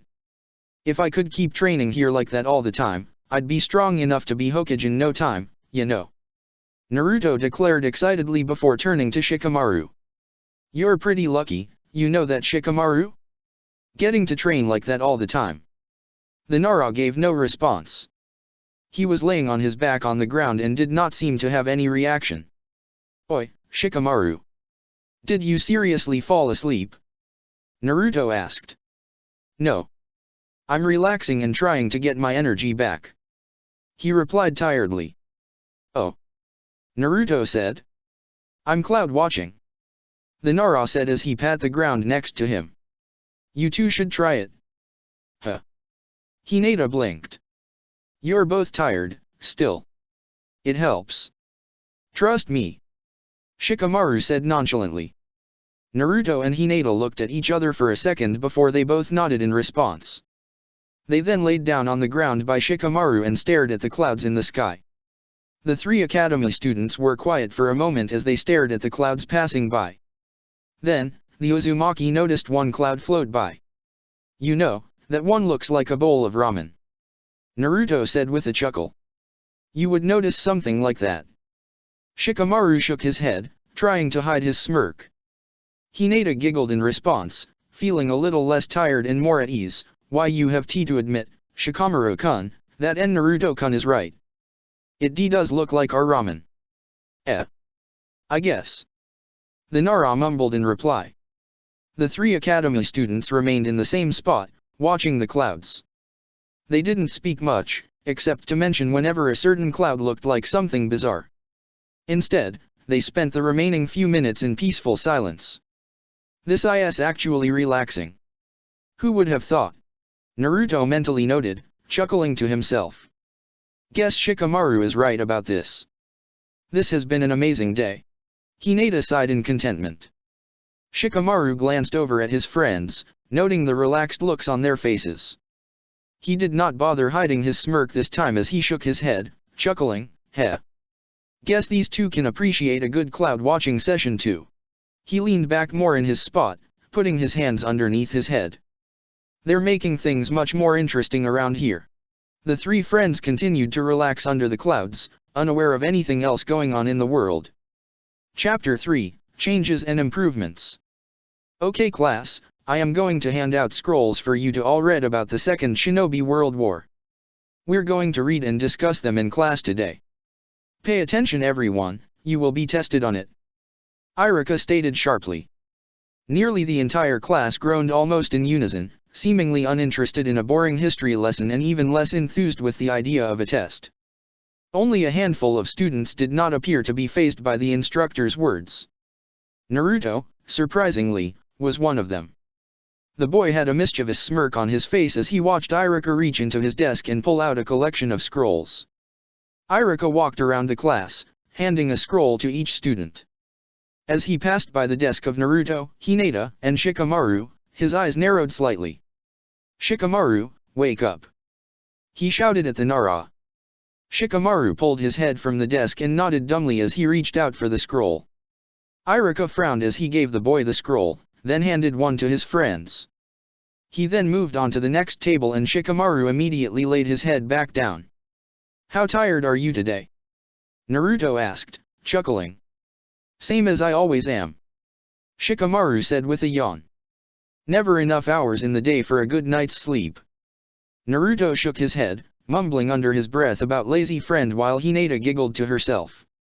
A few more seconds passed by until Iruka finished passing out all the scrolls. He then walked back to the front of the classroom, holding his own scroll. Okay, now open up your scrolls and let's start your lesson. He said, opening his scroll, which prompted the other students to open theirs. Focus your attention on the second paragraph dash. Iruka was unable to finish his sentence, a large ball of blue paint shot out of the scroll, splashing him in the face. He closed his eyes, dropping the scroll. Ugh! He shouted loudly. No one else in the classroom had time to react. Paint balls shot out of each opened scroll, spraying all students with different colored paint. The hell is this? Kiba shouted as he tried to rub red paint out of his eyes. Who did this? Ken commented, frowning as he tried to shake paint off his shirt. My hair! Ino shrieked, looking in horror at the green coloration in her hair. The rest of the class turned into frantic shouting. Iruka grit his teeth as his eyes moved from student to student. His eyes then focused on the only students who were coated in paint, Hyuga Hinata, Nara Shikamaru, and Uzumaki Naruto. His eyes narrowed on the blonde. Naruto! The academy instructor shouted. All the paint-covered students turned to face the Uzumaki, glaring at him. How did you tamper with my scrolls? Why did you tamper with my scrolls? I don't know what you're talking about, Iruka-sensei. I didn't do this. Naruto said, grinning. Props to the guy who did, though. That's hilarious. Oh, give me a break, Naruto. Sakura shouted at him, orange paint dripping from her face onto her desk. A stupid prank like this could only be done by you. And your two friends are the only ones who didn't get paint on them? That's hardly coincidental, you idiot. Naruto frowned at Sakura's words, but he shook his head in response. I didn't get paint on my face because I didn't open my scroll. Obviously the dude who planned this planned on getting me too, and I just got lucky I didn't open it. And now I'm definitely not opening it. Yeah, you didn't open it cause you know you'd get paint on your face. Ino rolled her eyes. Nah, I didn't open it cause I don't need to learn about the Second World War. He shrugged his shoulders. That's ancient history. No one cares about that stuff anymore. Iruka's eye twitched in response. And your friends both happened to not open it too. Ino asked, her eyes narrowing on him. I mean, I probably already know everything about the Second Shinobi World War. Didn't feel the need to open the scroll. Shikamaru replied, yawning. No point to bother. Jay just was being slow today. By the tea time I started to open it, I saw pain hit you all. So I didn't want to risk opening my scroll. Hinata said, frowning as she poked her fingers. Please don't use me to blame Naruto-kun. I'm so sorry I didn't open it fast enough. Ino frowned in response, Hinata, no one's blaming you dash. Naruto, can you prove you didn't do this? Iruka questioned, his eyes still narrowed at the blonde. Can you prove I did? Cause I didn't so you can't. Naruto retorted. I would have been a victim too if I opened my scroll, you know. Then do it. Iruka said. Prove your innocence. Nuh-uh. I'm not getting myself wet with paint. The blonde scoffed. You prove it. Fine.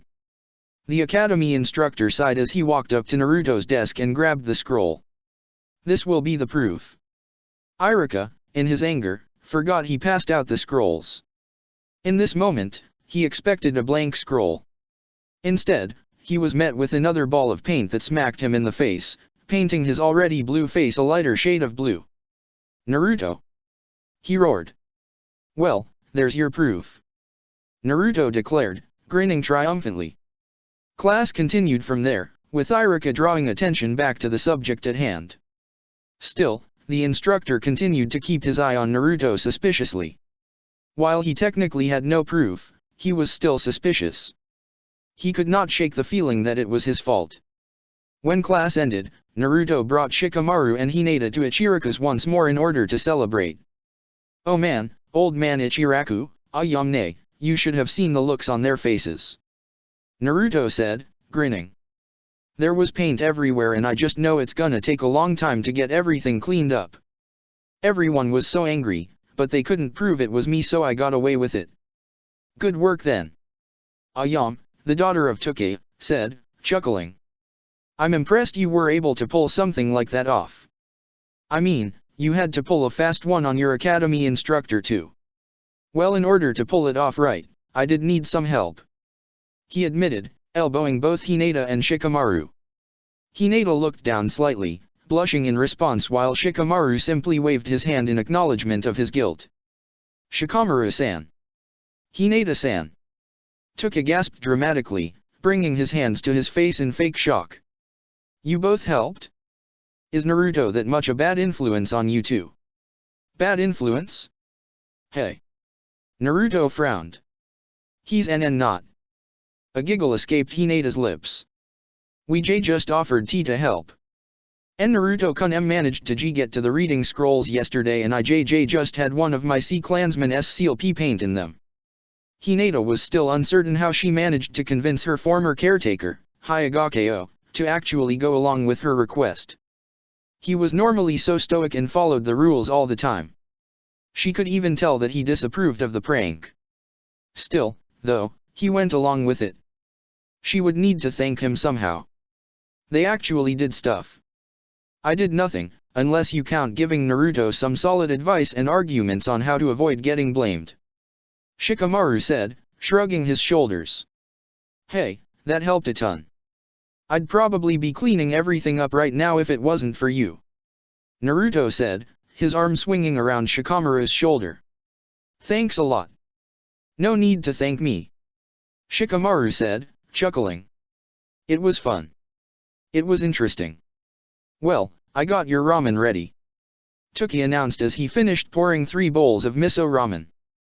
He then brought them onto the counter in front of the 3 students. Enjoy your lunch, you crazy troublemakers. Well, the ramen is ready. Here you all go, you crazy troublemakers. Tuki informed them with a laugh as he and Ayam passed out the ramen orders. Finally, Naruto shouted as he reached for his chopsticks. Let's eat. Hinata giggled as Naruto began shoving his food down his throat while Shikamaru shook his head, mumbling something under his breath. The two then turned their attention to their own ramen bowls. As Naruto walked into class the next morning, he noticed some of the students glaring at him. Kiba and Ino, in particular, were scowling and mumbling something under their breath about him. The blonde grinned back at them and waved as he took his seat next to Hinata and Shikamaru. "People are still pissed about yesterday," he said. "No shit." Shikamaru shook his head, chuckling to himself. "Honestly, I wouldn't be surprised if Kiba tries to punch you later. Let him try." Naruto crossed his arms. "Hopefully he doesn't try anything." Hinata mumbled. Shikamaru opened his mouth to respond to Hinata, but he stopped himself as another student walked into the room. A smile developed on his face as he waved at the new student. "Sup Koji? How was the wedding?" he asked. Naruto and Hinata turned their heads to see Akimichi Koji walk in, a bag of chips in hand.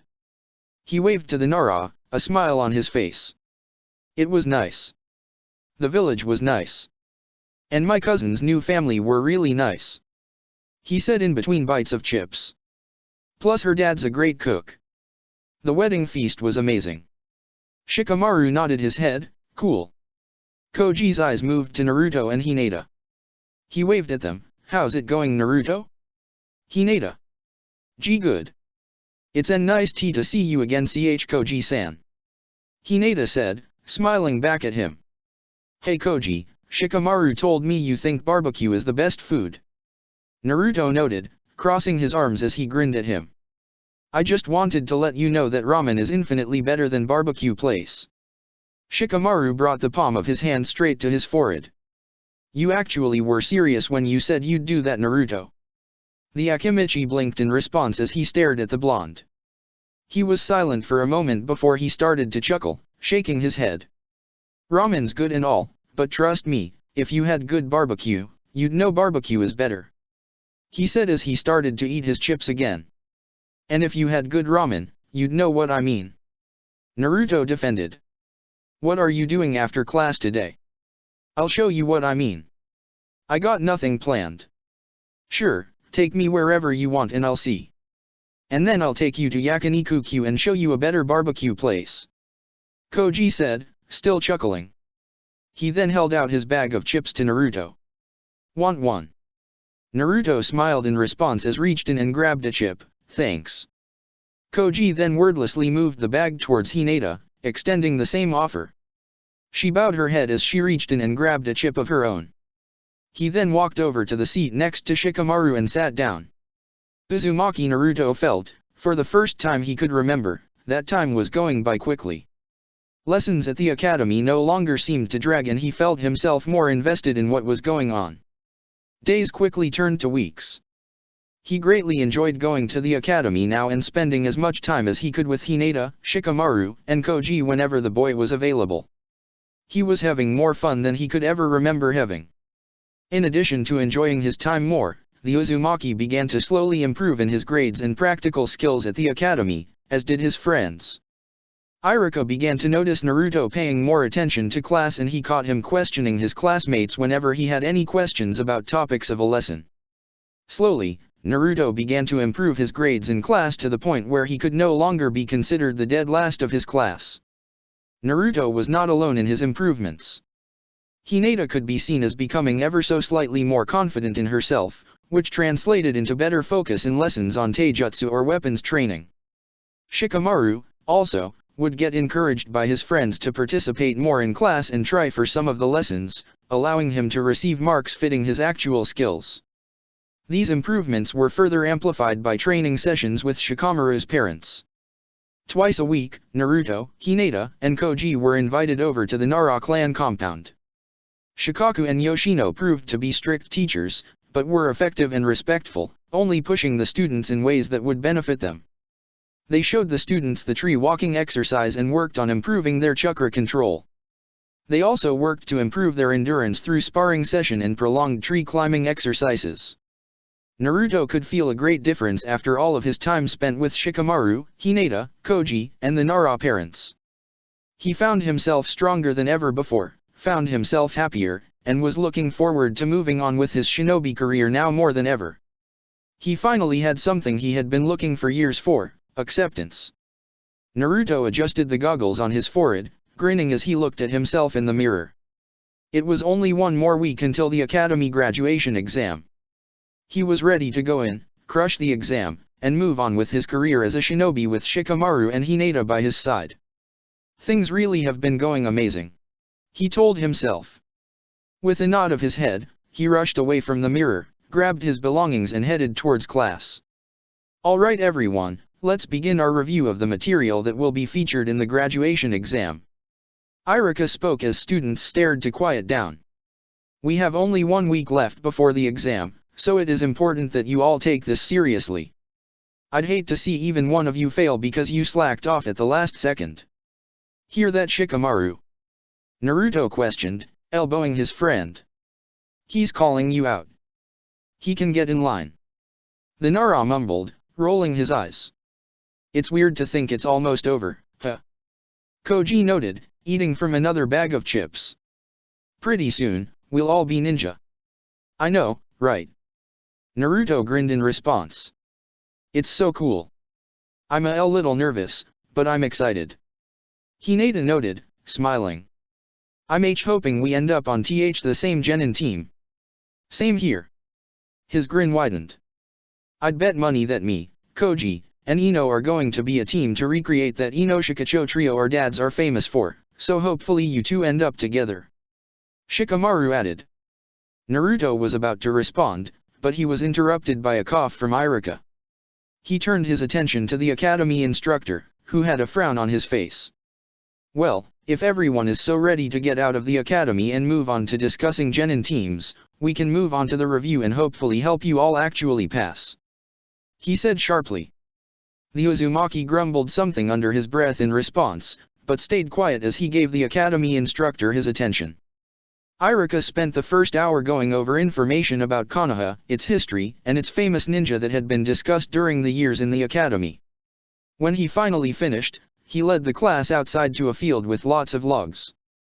The academy teacher began to review the academy basic jutsu, the substitution, transformation, and clone jutsus, and ordered the students to begin practicing the jutsu on their own. Naruto, Hinata, Shikamaru, and Koji worked together and began practicing their transformation jutsu. All 4 students were able to transform into identical copies of various academy teachers, with Naruto having the most realistic transformation with his version of Irika. After they realized they were down with the transformation jutsu, they started working on the substitution jutsu. All 4 students were able to replace themselves with any of the nearby logs. 2 for 2. This test is going to be a joke, you know. Naruto cheered. It's not meant to be hard. It's just about the basic skills needed to be a ninja, which we all clearly qualify. Shikamaru replied, rolling his eyes. Anyway, let's get down with the clone jutsu so we can be done with this and I can go to sleep. All 4 students made the necessary hand signs for the jutsu. A poof of smoke filled the air around them. When the smoke cleared, perfect clones of Shikamaru, Hinata, and Koji appeared. Naruto, however, only created one, seemingly dead blob that could be barely considered a clone. Ugh, again. Naruto rolled his eyes. Why does this keep happening? I've improved my chakra control and everything. Why can't I make even one stupid clone? Maybe you're not using enough chakra. Koji asked. That can't be it. Naruto shook his head. I feel like I'm already using a lot. We can always see. Shikamaru said as he turned to Hinata. Hinata, can't you check with your Byakugan? See if Naruto needs to use more chakra. Ah. The Hyuga nodded her head in understanding as she made hand signs and activated her clan's dojutsu. Naruto-kun, could you try the C-clone jutsu once more please? Naruto nodded his head and made the necessary hand sign. Hinata gasped as she watched him channel his chakra. A poof of smoke filled the air and, when dissipated, revealed a similar pathetic-looking clone on the ground. And Naruto-kun, that was so much chakra. Way too much. She shook her head. The amount of chakra he used for such a simple jutsu seemingly overwhelmed her. Why Yuri going to need to use a whole lot less? Naruto raised an eyebrow at her in confusion, but nodded his head as he wordlessly made the hand sign again. He channeled chakra once more, making sure to limit the amount of chakra used. Upon completing his jutsu, he created another dead-looking clone on the ground. What gives? He grumbled. Hinata frowned, still too much. Oh come on. I was hardly using any that time. Naruto shouted in frustration as he made the hand signs. Clone jutsu. Once again, another dead-looking clone appeared on the ground. He rolled his eyes as he made another attempt. He continued to try making clones until Iruka spoke up, informing all the students that it was time for weapons training. With an annoyed sigh, Naruto walked forward ahead of his friends, trying to get weapons training over with as quick as he could so he could get back to practice. Hinata, Shikamaru, and Koji all looked at him, confused expressions on their faces. It doesn't make sense, though. Most people have problems getting enough chakra. How is that his problem is that he uses too much? Koji wondered.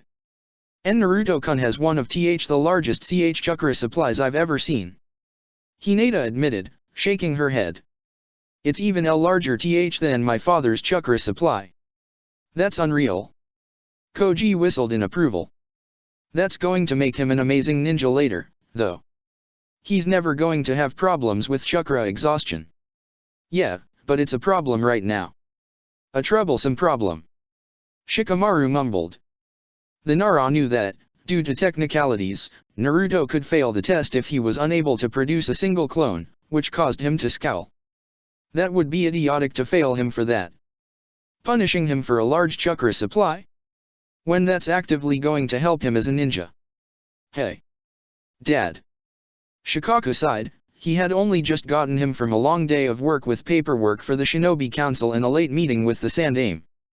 He wanted a few minutes alone in his compound's private cellar to drink sake and de-stress. Not even a minute had passed by and his alone time had already been disturbed as Shikamaru ran into the cellar. Yes. He grumbled as he sat his bottle down on a small table. It's a troublesome situation I know, but I got to ask about it. We were working on the clone jutsu and Hinata, Koji, and I noticed Naruto having problems with it. Was wondering if you knew anything that could help him out, since it'd be a pain if he couldn't graduate because of such a stupid problem. Shikamaru said, sighing. Shikaku had an idea what his son was referring to, but needed confirmation. Well, what kind of problems are we talking about? Chakra. Shikamaru answered. Hinata checked with his Byakugan. Naruto's got a huge chakra reserve and is seemingly incapable of using the little amount of chakra needed for the jutsu. The Kyuubi's chakra is probably to blame for that. Shikaku noted, shaking his head. Most people have issues with too little chakra. This kid's issue is the exact opposite. That'll help him out later, but right now that's a pain. I know Yoshino and I have helped him out with his chakra control. This kid is getting better at it, but if he's made no improvements with the jutsu yet, he probably never will be able to create a standard clone. The man's eyes widened as a solution occurred to him. Wait, he probably can't ever do standard clones, but what about a different type of clone? Shikamaru, invite your friends over for a training session tomorrow. Don't worry about Naruto, I got an idea that'll help him out. He told his son. All right. I can do that. Shikamaru nodded his head. With his concern addressed, Shikamaru walked off, heading to his usual cloud-watching spot. Shikaku remained in his seat, still thinking about Naruto and his issue with clones. If this were anyone else, I'd be worried to show them how to do shadow clones. But Naruto should be fine. He's got enough stamina and chakra to pull it off. Troublesome kid. Shikaku noted, chuckling. He picked up his bottle of sake and started to drink once again. The next day came quickly. Shikamaru brought Naruto and Hinata to his clan's compound after class and walked to the courtyard. Both Shikaku and Yoshino were standing in the courtyard, their eyes on the three students. Koji didn't feel like coming today. Yoshino asked. Yeah, he wasn't feeling too good in class today and went home. We stopped by the Akimichi compound on the way here to check on him and he said he was getting sick. Shikamaru said, frowning. His mother frowned. That's not good at all. I'm going to stop by and see what's wrong with him after training. Later though. We got training to do.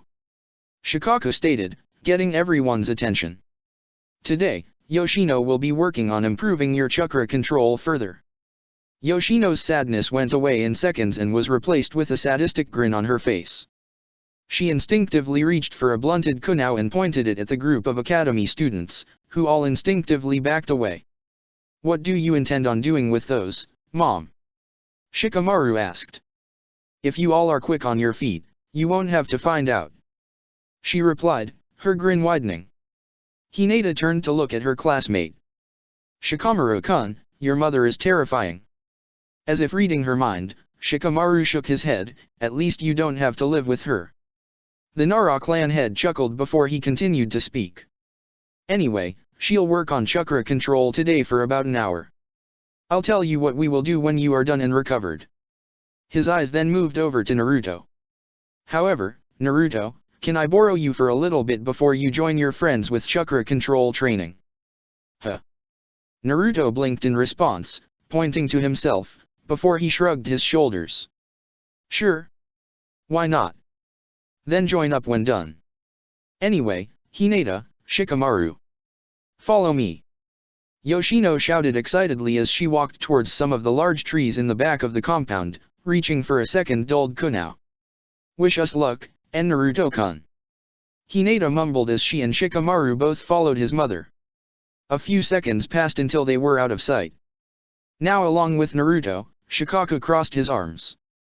"Shikamaru told me you were having trouble with the clone jutsu. Asked if I knew any way to get around having too much chakra," he said. "Humph." The blonde scoffed. "Yeah, I know. It sucks." The words died on his lip as his eyes started to widen. "Wait, can you help me with it? With the basic clone jutsu?" "Nah." Shikaku chuckled in response. "Huh?" Naruto blinked in response. "You have too much chakra from what I understand. Nothing's going to fix that. While you can definitely better your chakra control to better use your chakra, if you genuinely have too much chakra for such a technique, you're physically incapable of creating regular clones, so you probably will never get the jutsu down with any help." The Nara clan head informed him. "Really?" he asked, starting to frown. He shook his head, biting his lip. "Then what the hell am I supposed to do? How am I supposed to graduate without it? Am I just supposed to quit or something? 'Cause that's bullshit. This jutsu shouldn't be a requirement then if dash. Kid. Naruto. Relax," Shikaku said, raising one of his hands. Naruto quit talking, but still silently glared at the ground. The look on his face caused Shikaku to chuckle.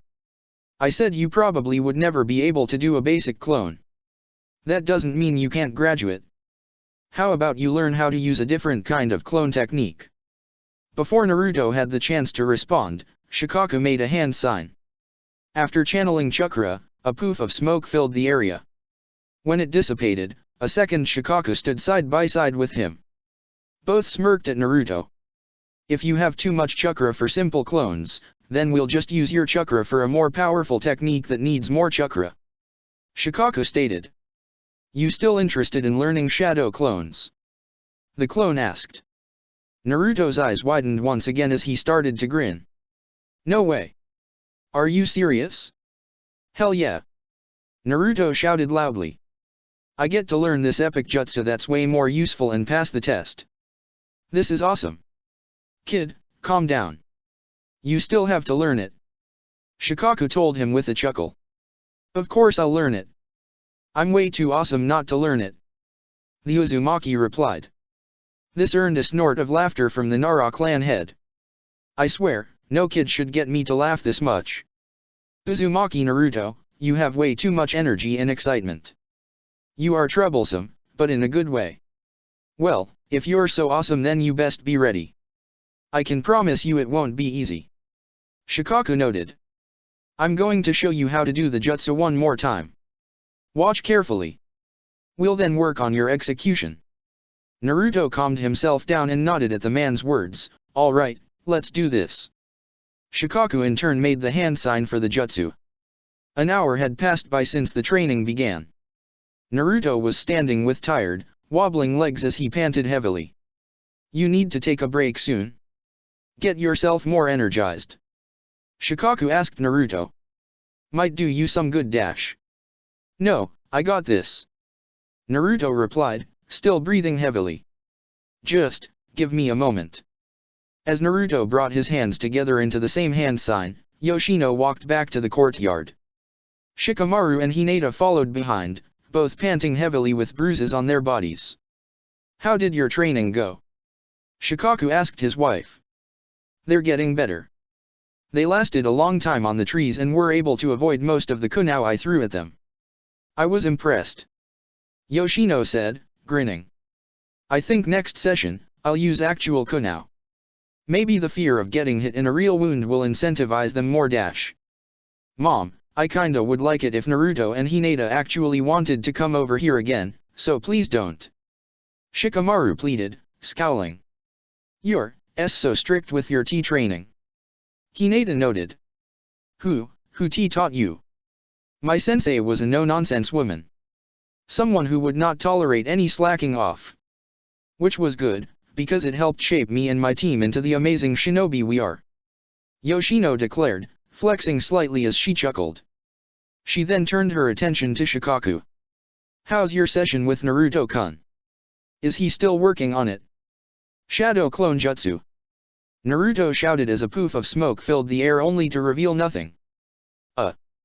He's making a ton of progress, but it's gonna take a little bit more time. Maybe another day of training. Shikaku admitted, rubbing the back of his head. Understandably, since the jutsu is advanced. That's not going to stop me though. Naruto stated as he brought his hands back to the same hand sign. Shadow Clone Jutsu. Another poof of smoke filled the area around Naruto. As the smoke dissipated, another Naruto appeared. The original Naruto stared at the second, both blinking at each other. Shikaku nearly choked at the sight. Did he literally just accomplish that to prove me wrong? About needing to take another day of practice.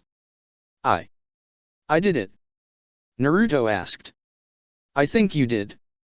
The second repeated. Yup. Shikaku spoke up, nodding his head. That's a shadow clone. Naruto immediately tackled the shadow clone he created to the ground. He rolled around the ground with it, grinning from ear to ear. I did it. Hell yeah. I can make clones. Naruto shouted. Hell yeah. We did it. One step closer to being Hokage. The clone shouted back. Hinata giggled at her friend's excitement while Shikamaru had a smirk on his own face. The two ran over to the blonde and pulled him up from the ground away from his clone. Impressive. Very impressive. Shikamaru said. Why you're amazing Naruto-kun. Hinata said, a pink blush developing on her cheeks. Naruto responded to their praise by pulling both of them into a group hug. Shikamaru started trying to squirm out a little, having problems breathing properly. Hinata had trouble breathing as well, but for different reasons. Naruto-kun is hugging me. He's hugging me. Don't faint, don't faint, don't faint, don't faint. Hinata repeated the mantra in her head as her face turned scarlet. Not again, not again, not again, not again. Air. Give me air. Please. Shikamaru mentally pleaded. Eventually the boy let go. Shikamaru immediately started to gasp over dramatically as he caught his breath. I saw what must have a god, calling me to the afterlife. He mumbled in a daze. Screw you Shikamaru. I didn't hug you that tight. Naruto rolled his eyes.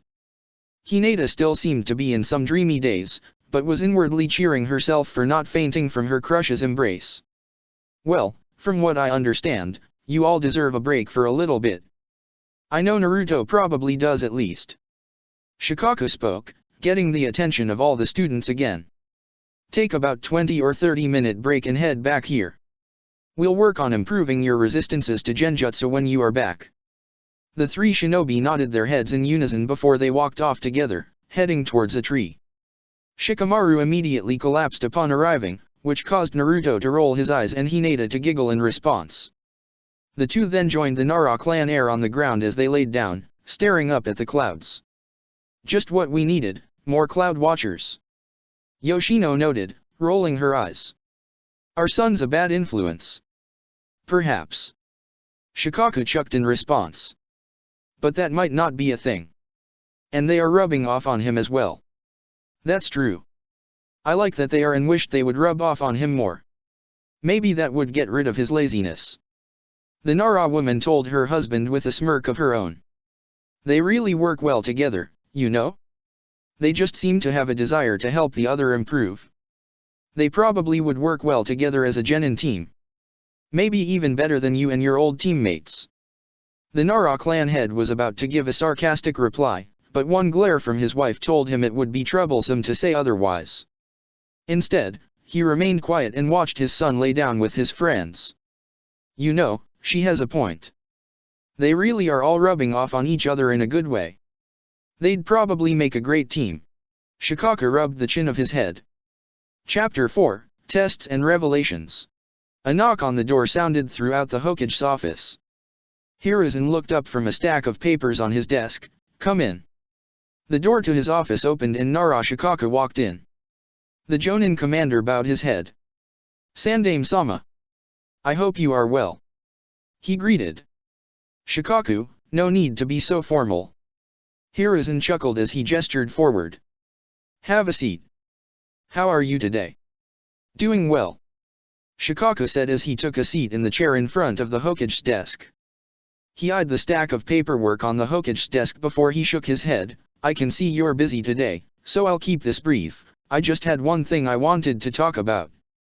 No need to rush. Any break from that pile is appreciated. The Sandaime chuckled. He breathed out a poof of smoke from his pipe before speaking. What did you want to talk about? It's about the academy graduation. Shikaku said, bringing his together, more specifically, the genin team assignments. What about them? Hiruzen asked. I already made arrangements to assign your son with Ino and Koji. I figure that'll be pleasing to you, Choza, and Inoichi. Shikaku shook his head. That's actually what I was going to bring up. I was going to request that Shikamaru get placed on a team with Uzumaki Naruto and Hyuga Hinata. Hiruzen's eyes widened in response. He breathed out another cloud of smoke before his eyes narrowed on the Nara clan head. A lot of care was put into team assignments, Shikaku. Is there a reason you wish to make such a request? He asked. I do not know if you were aware of this, Sandaime-sama, but Yoshino and I have been training them alongside Shikamaru these past couple of weeks. And I have to say, I think the kids have a good chemistry together. And they complement one another. Shikaku answered. I think they'd make a rather effective genin team. As would Shikamaru, Ino, and Koji. Hiruzen mentioned. Shikaku nodded his head. Theoretically, yes. But I also think that's partially me, Choza, and Inoichi pushing for that trio to be made again. The Sandaime's eyebrow raised slightly. I mean, the three of us want to remake another Ino Shikacho like our team was. And that's why we've been pushing it. The Jonin commander admitted. But I'll confess that I don't think the chemistry is like ours. While Shikamaru and Koji are friends, they don't appear to get along with Ino much, or at least Ino and Shikamaru don't get along. He shrugged his shoulders. Which I'll acknowledge that being on a team with each other would probably improve their working relationship, but it's nothing like what Shikamaru already has with Naruto and Hinata. I mean, I play relationships into account when assigning teams, but I don't try and simply put friends together based solely on teamwork. Hiruzen said, his eyes narrowing further on Shikaku, you know that as well. There's more to your request, is there? Shikaku was quiet for a moment. He sighed as he brought his right hand to the back of his head. I've been watching those two interact with my son. And I've seen them make some noticeable changes to his personality and work effort. He admitted. Did you know Shikamaru got me to teach Naruto the Shadow Clone Jutsu? You taught Naruto how to make shadow clones? Hiruzen asked, eyebrows raising. You are aware of the risks that technique can pose to its user, any reason why you would teach him that? Shikaku nodded his head, because Shikamaru argued for it and he made sense. He was very concerned about whether or not Naruto could even learn the regular clone jutsu and wanted me to help him practice. A chuckle escaped his lips. Shikamaru is a pretty sympathetic person, but it's been quite a bit since I've seen him try and help someone like that. And Naruto and Hinata are pushing him as well, making him work harder in training and not just rest the entire time. Hiruzen stared at Shikaku, processing his information. The two were quiet for a few seconds before Shikaku cleared his throat and pulled himself out of the chair. That's all I wanted to discuss. I've seen those two make some good improvements with my son that Yoshino and I are impressed with, and I think he can help them just the same. And I think it'd be a waste to not pair them together and see exactly how much stronger they can grow together. He stated. It's close to the deadline, so I do not know if I can easily change my team plans, Shikaku. Hiruzen admitted with a sigh. However, I will consider it. That's all I ask. The Jonin commander said, nodding his head, as he turned around. Thank you for your time, Sandaime-sama. As Shikaku walked out of the office, Hiruzen turned his attention to a clock in the room. It's about time for the academy exam to begin. He noted to himself. He then turned his head back to the piles of paperwork and sighed. Great. More to think about. That would just be more work. The Sandaime returned to his work, but in the back of his head, he kept hearing Shikaku's words. Something told him that today was going to be a long day. Umino Iruka glanced at the clock in his classroom, reading 9 o'clock. He then turned his attention towards the students sitting down at their desks. Everyone was quiet. It was a rare moment to not have at least a single student making some type of noise, but today was not a normal day, it was the day of their graduation exam. It was comforting to the academy instructor to see that every student at least understood the seriousness of this date and exam. Ahem. He cleared his throat, drawing attention towards himself. The graduation exam will be divided into 3 parts. The first part is a written exam based on the information that I, and the other academy instructors, have taught you over the years of basic shinobi theory and history. The second is a test on your efficiency with weapons. The final test will be an exhibition of the 3 required jutsu, substitution, transformation, and clone jutsu. Does anyone have any questions? Everyone remained quiet. Iruka waited a few more seconds before nodding his head in understanding. Then let's not waste any time, shall we? Iruka said as he reached into desk and pulled out a collection of papers. For the written exam, you are required to answer at least 70% of the questions correct.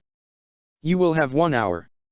As Iruka began to pass out the papers, Naruto turned his head to the table behind him, facing both Shikamaru and Koji. The two nodded their heads at him and Shikamaru gave him a thumbs up, which Naruto quickly returned.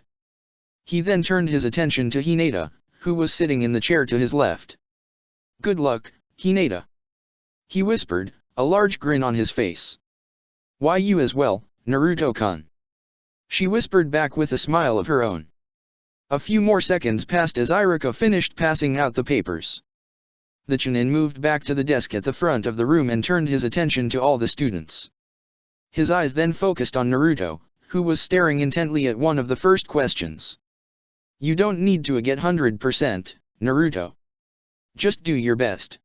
Iruka told himself. As if on cue with his thoughts, Naruto penciled down an answer and moved on to the next question. A smirk developed on Iruka's face. You got it this time. Naruto was practically beaming as he made his way back into the academy classroom. The class had just finished the second exam and he shown excellency with both Kunao and Shuriken, impressing the exam proctor. The first exam, admittedly, could have gone better, but he knew that he passed it. Combined with the rush of adrenaline from the second exam, he was now more confident than ever that he was finally going to become a shinobi. It is now time for the third and final test. Please, come follow me out of the room and over to the examination area when I call your name. After you finish, whether you pass or fail, you will be asked to leave the building. You can wait for friends outside if you must. Mizuki announced. He then looked down at his papers for a brief moment before looking back to the students. First up is Abarame Shino. Shino nodded his head before getting out of his chair and walking forward, following Mizuki out of the room. Just one more exam then we can go home and sleep. Shikamaru said with a yawn as he laid his head down. Hell no. We're celebrating when we get out. Naruto stated, grinning. We're gonna have a victory bowl at Ichiriku's Ramen. That sounds good, but I won't be able to go. Koji admitted. It's tradition for when an Akimichi graduates from the Shinobi Academy and becomes a genin to have a celebratory feast, so I have to go to that. A dreamy sigh escaped his lips as he almost started to drool. Both my mom and dad are cooking for it, so I can't wait to taste it. That sounds like so much fun. Hinata said, smiling. Her eyes dropped slightly as she brought her hands together, her voice dropping to a whisper, I wish my family did something like that. Naruto turned to the Hyuga, did you say something, Hinata? A blush developed on her cheek as she shook her head, and no, nothing important. Akimichi Koji? Mizuki called out as he came back into the room. Hinata yelped, having been interrupted. Everyone then turned their head towards Koji. Really? That fast? Did Shino already finish? Naruto asked. Probably. Shino's good and he doesn't waste time. He probably did it in near record time. Shikamaru shrugged his shoulders. He then turned his head to his childhood best friend and gave him a thumbs up, you really don't need it, but good luck, Koji. The Uzumaki gave the same thumb ups to him, yeah, good luck, Koji. Do your best. Hinata added, looking back up to him. The Akimichi smiled as he stood up from his chair, thanks guys. Good luck as well. Koji left the room and all remained quiet. A few more minutes passed by before Mizuki returned to the room and called for the next student. Names continued to be read.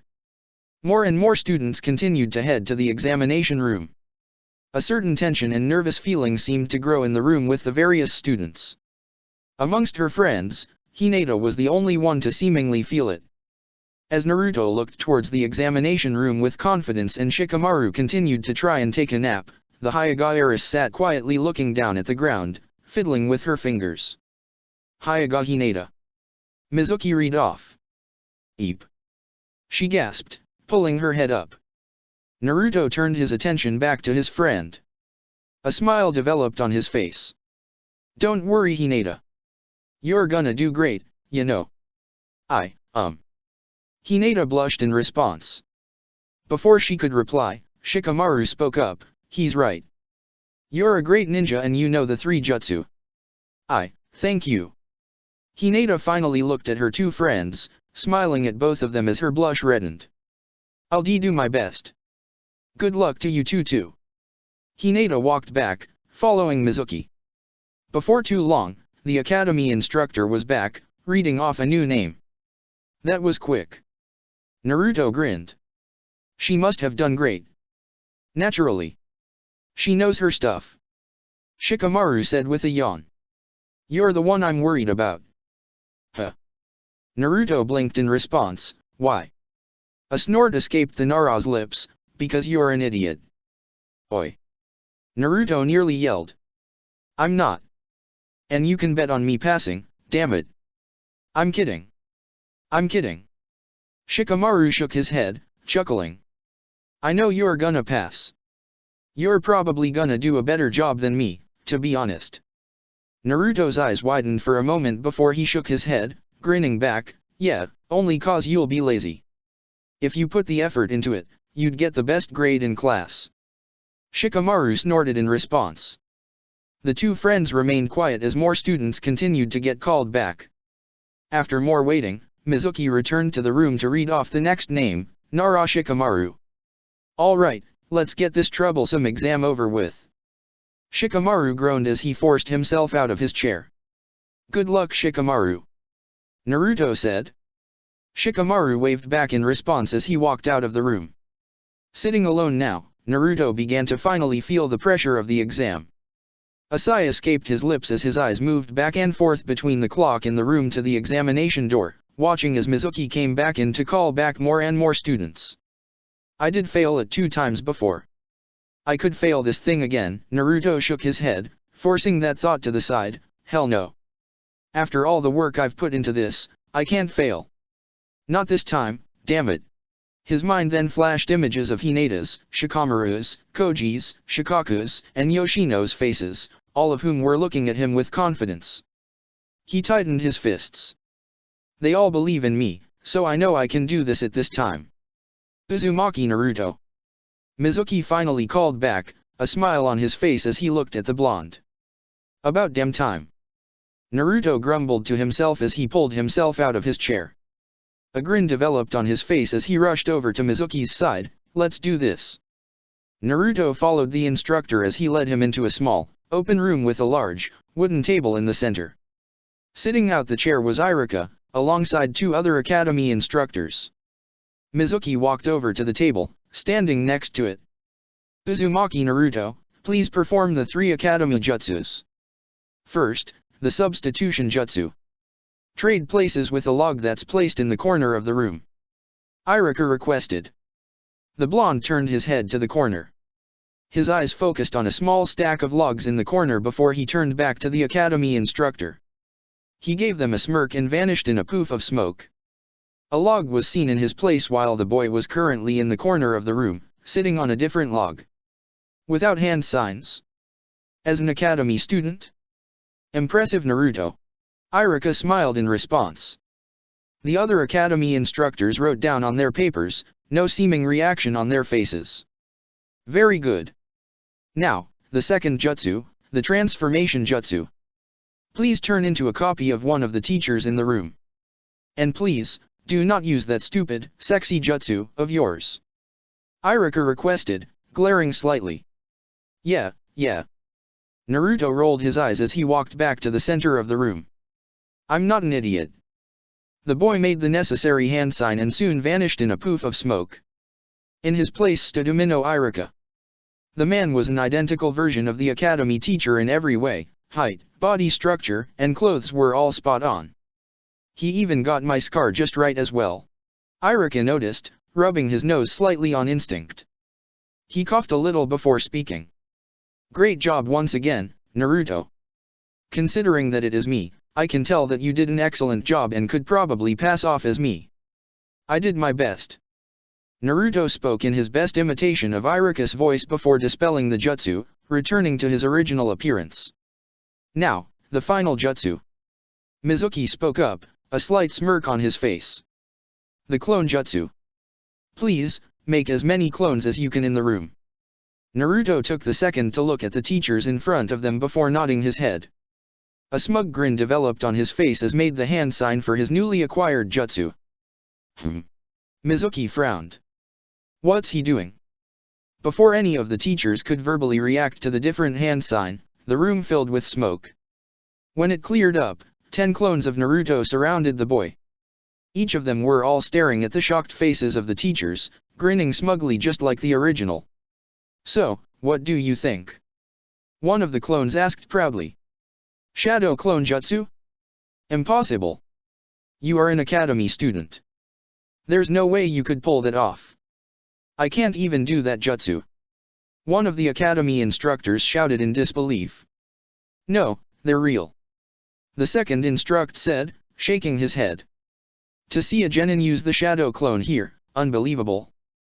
Naruto, you just went above and beyond what we required for graduation. I can't think of any student who deserves to graduate more than you right now. Iruka informed the boy proudly as he picked up a Konoha forehead protector and tossed it to the boy. Congratulations. You are now an official genin.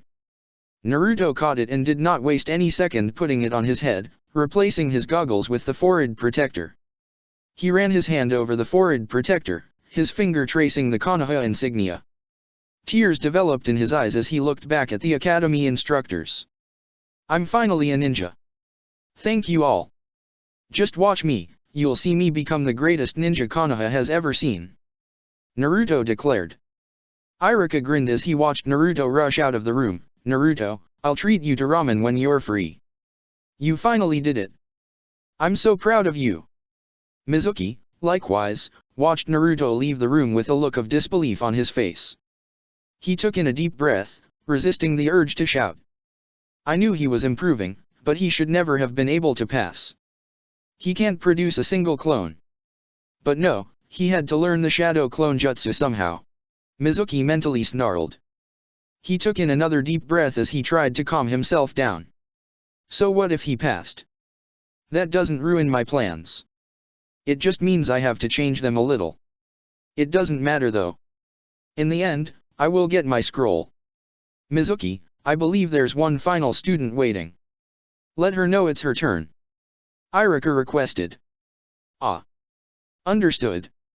Mizuki nodded his head as he walked over to the door. Since she's the last student of the day, do you all care if I excuse myself for the day? I had a prior arrangement with Tsubaki. Of course. We are basically wrapped up anyway. Iruka nodded his head, smiling to his friend. Tell her I say hi. Mizuki wordlessly waved goodbye to his colleagues, his mind trying to piece together a new plan. Naturally his surname starts with a U. Means we have to wait until basically the entire class is done. Shikamaru said, sighing. Hinata frowned in response.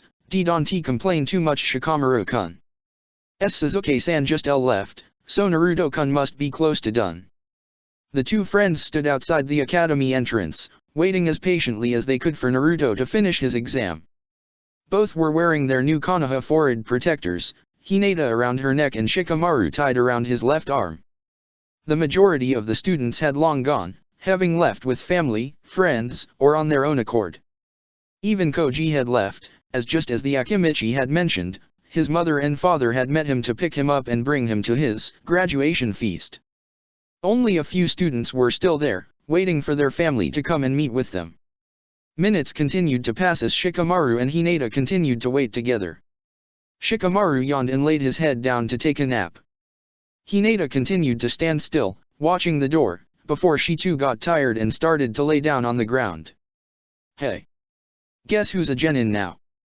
Just as Hinata had laid down on the ground and Shikamaru had finally fallen asleep, the two jerked upwards at the sight of Uzumaki Naruto, sprinting from the academy doors with a forehead protector tied around his forehead. Naruto-kun, that's amazing. Hinata stated as she rushed over to him. A grin developed on her face as she stared at his forehead protector. I'm so proud of you. Ugh. Just when I was finally sleeping. Shikamaru mumbled, rubbing his eyes as he walked over to his friend. You just had to be at the end of the list, didn't you? What's that supposed to mean? Naruto scowled. I didn't ask you two to wait, you know. Doesn't change the fact that we did. Shikamaru said, yawning. A smile then developed on his lips as he looked at the forehead protector. Seriously though, congrats Naruto. You're one step closer to being Hokage. Naruto's scowl disappeared and he was grinning once again. Thanks. And congrats to you both as well. You both are still free to have a victory celebration at Ichiraku's, yeah. Hinata nodded her head. I'm free. Father said I had the day off because of the exam. I'm good with that as well. If mom and dad complain that I was gone, then I'll just say I was hanging with you guys. They shouldn't complain about that. Shikamaru said, smirking. Awesome. Then let's head over there fast before the ramen gets cold. Naruto declared, stepping forward. Onward dash. Naruto, can you wait a second? The three newly appointed genin turned around and saw Mizuki walking out of the academy. All three looked over at the man with raised eyebrows for a second before Naruto shrugged his shoulders. Guys, give me a second. Naruto said as he ran over to Mizuki. This won't take long, so we can still get ramen in a moment. Hinata and Shikamaru nodded in understanding as they watched Naruto hurry over to Mizuki. Before he could say anything, the academy instructor gestured for him to follow. Naruto blinked for a second before he followed behind, moving to the other side of the academy and away from anyone who could overhear. So, what's up Mizuki-sensei? Naruto asked as Mizuki finally came to a stop. Well, first off, I wanted to congratulate you on an amazing job, Naruto. I mean, being able to pull off the Shadow Clone Jutsu, that's beyond impressive. Mizuki informed him, smiling. You have a bright future ahead of you if that's how you start your professional career as a ninja. Naruto's grin returned as he began to rub the back of his head sheepishly. Thanks a lot Mizuki-sensei. In fact, you impressed us enough that you were nominated for a secondary exam we have here. Mizuki said, his smile widening. Naruto blinked in confusion. There's actually a secret secondary exam. Mizuki admitted as he pocketed his hands. It's only offered to one graduate each year, and only if there's someone particularly special. If the graduate passes the second exam, then you will automatically be promoted to Chunin rank. Naruto's eyes widened. For real? And you're saying I was chosen? Why? Why? Mizuki's eyes widened at the question before he shook his head, chuckling. Didn't you see everyone's faces after you performed the shadow clone jutsu? That's beyond the skill set for a genin. You showed that you are a genius to be able to accomplish that. It was between you and Uchiha Sasuke, but we all agreed you deserve the honor this year. Oh. Naruto shook his head, trying to process everything. Well then, what's the second exam? Well, you actually have to agree to participate in it before we can make it official. It's actually like a small test in of itself. Mizuki admitted, rubbing the back of his head. It's like how you don't always get to pick your missions. When the Hokage has work for you, you must do it. Likewise with this exam, once you commit, you can't back down. You understand? Naruto nodded his head, a look of disbelief on his face. Mizuki noted the widened eyes and the surprise present, causing him to chuckle. A single good jutsu changes nothing, he's still the same idiot he's always been. The Chunin resisted the urge to grin. Everything is still going to go according to plan. It doesn't make sense. There was even a question on the written exam today. The only two ways to get promoted to Chunin is through the Chunin exam or through field promotion. The academy doesn't have the authority for this, plus, why the hell would the teachers vote for me for this thing? They hate me. There's no way they'd pick me over Sasuke. Naruto wondered, shaking his head. His eyes narrowed in on Mizuki. Something's fishy about all of this. What are you trying to do here, Mizuki-sensei? Naruto? Are you okay? Mizuki asked. The question pulled Naruto away from his thoughts and back to reality. He laughed in response, forcing a grin onto his face. Yeah, I'm fine. Just thinking about how I'm gonna pass this thing. Naruto stated, gripping his fists tightly. I'm ready for this next exam. I already just became a genin and I can't wait to be a chunin already. If Mizuki-sensei is really up to something, then I need to know what he's doing. And if accepting his stupid exam is the only way to find out, then I'll do it. Naruto inwardly noted. Mizuki's smile turned into a grin that almost seemed maniacal. So you'll take it? Excellent. He stated excitedly. Alright Naruto, before I tell you about the exam, let me ask you a question. What do you know about the Scroll of Seals? After his conversation with Mizuki had ended, Naruto had dragged his friends to Ichiraku's. Upon arriving, he immediately spilled the dirt on what he was just informed about. Mizuki-sensei wants you to steal the Scroll of Seals from the Hokage's office for a secret exam to become a chunin. Shikamaru asked Naruto. Naruto nodded his head, which elicited a sigh from the Nara. What a pain. That sounds completely fake. I know, right? Naruto exclaimed as he crossed his arms. There's no way the academy has the authority for that. They don't. That would mean that Mizuki-sensei is trying to get you to steal the scroll for himself. Hinata said, frowning. But why? He was our sensei for years and he is a loyal Konoha shinobi. Why would he try to steal it? Shikamaru shrugged his shoulders, guess he's not that loyal. He then turned his head to Naruto. So, what are you going to do about this?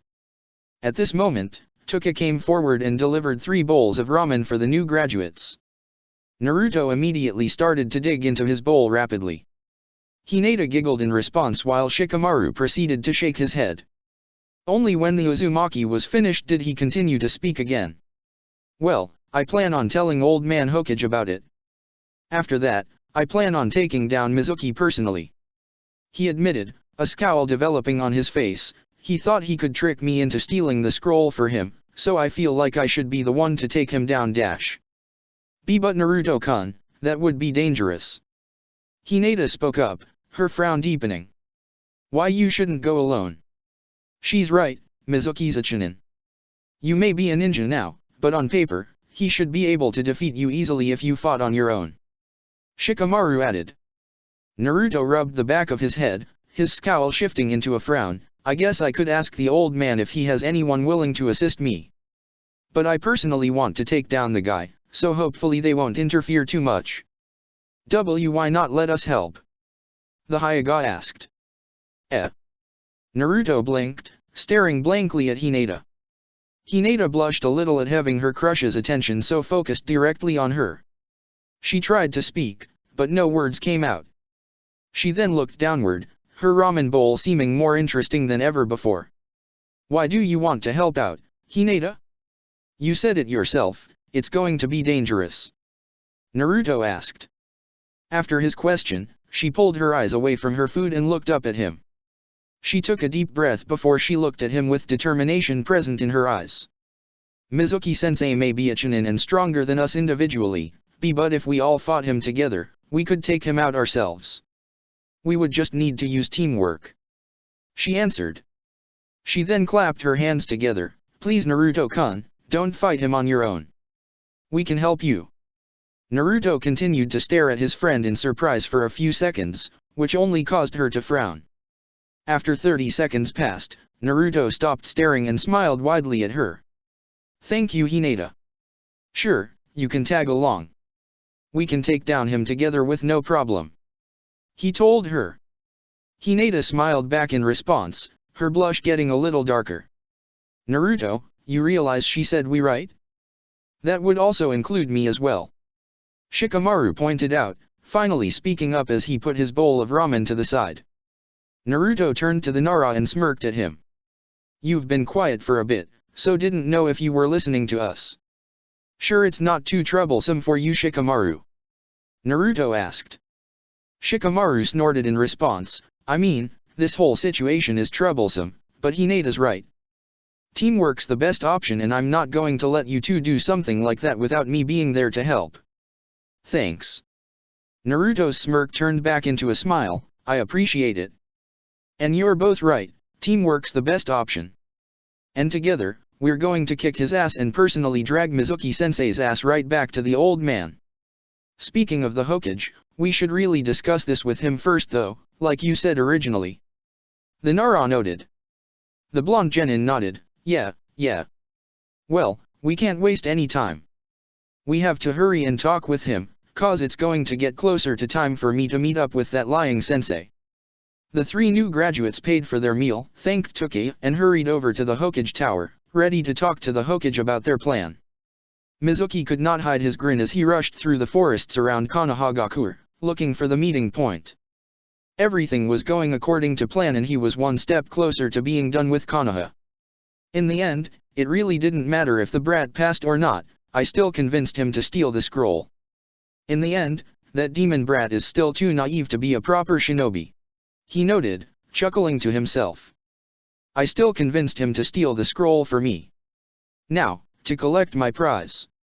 The Chunin did have a slight concern that Naruto could deny the request, as his original plan mostly relied on capitalizing on Naruto's desperation to become a genin, using that to make him go against any better judgment.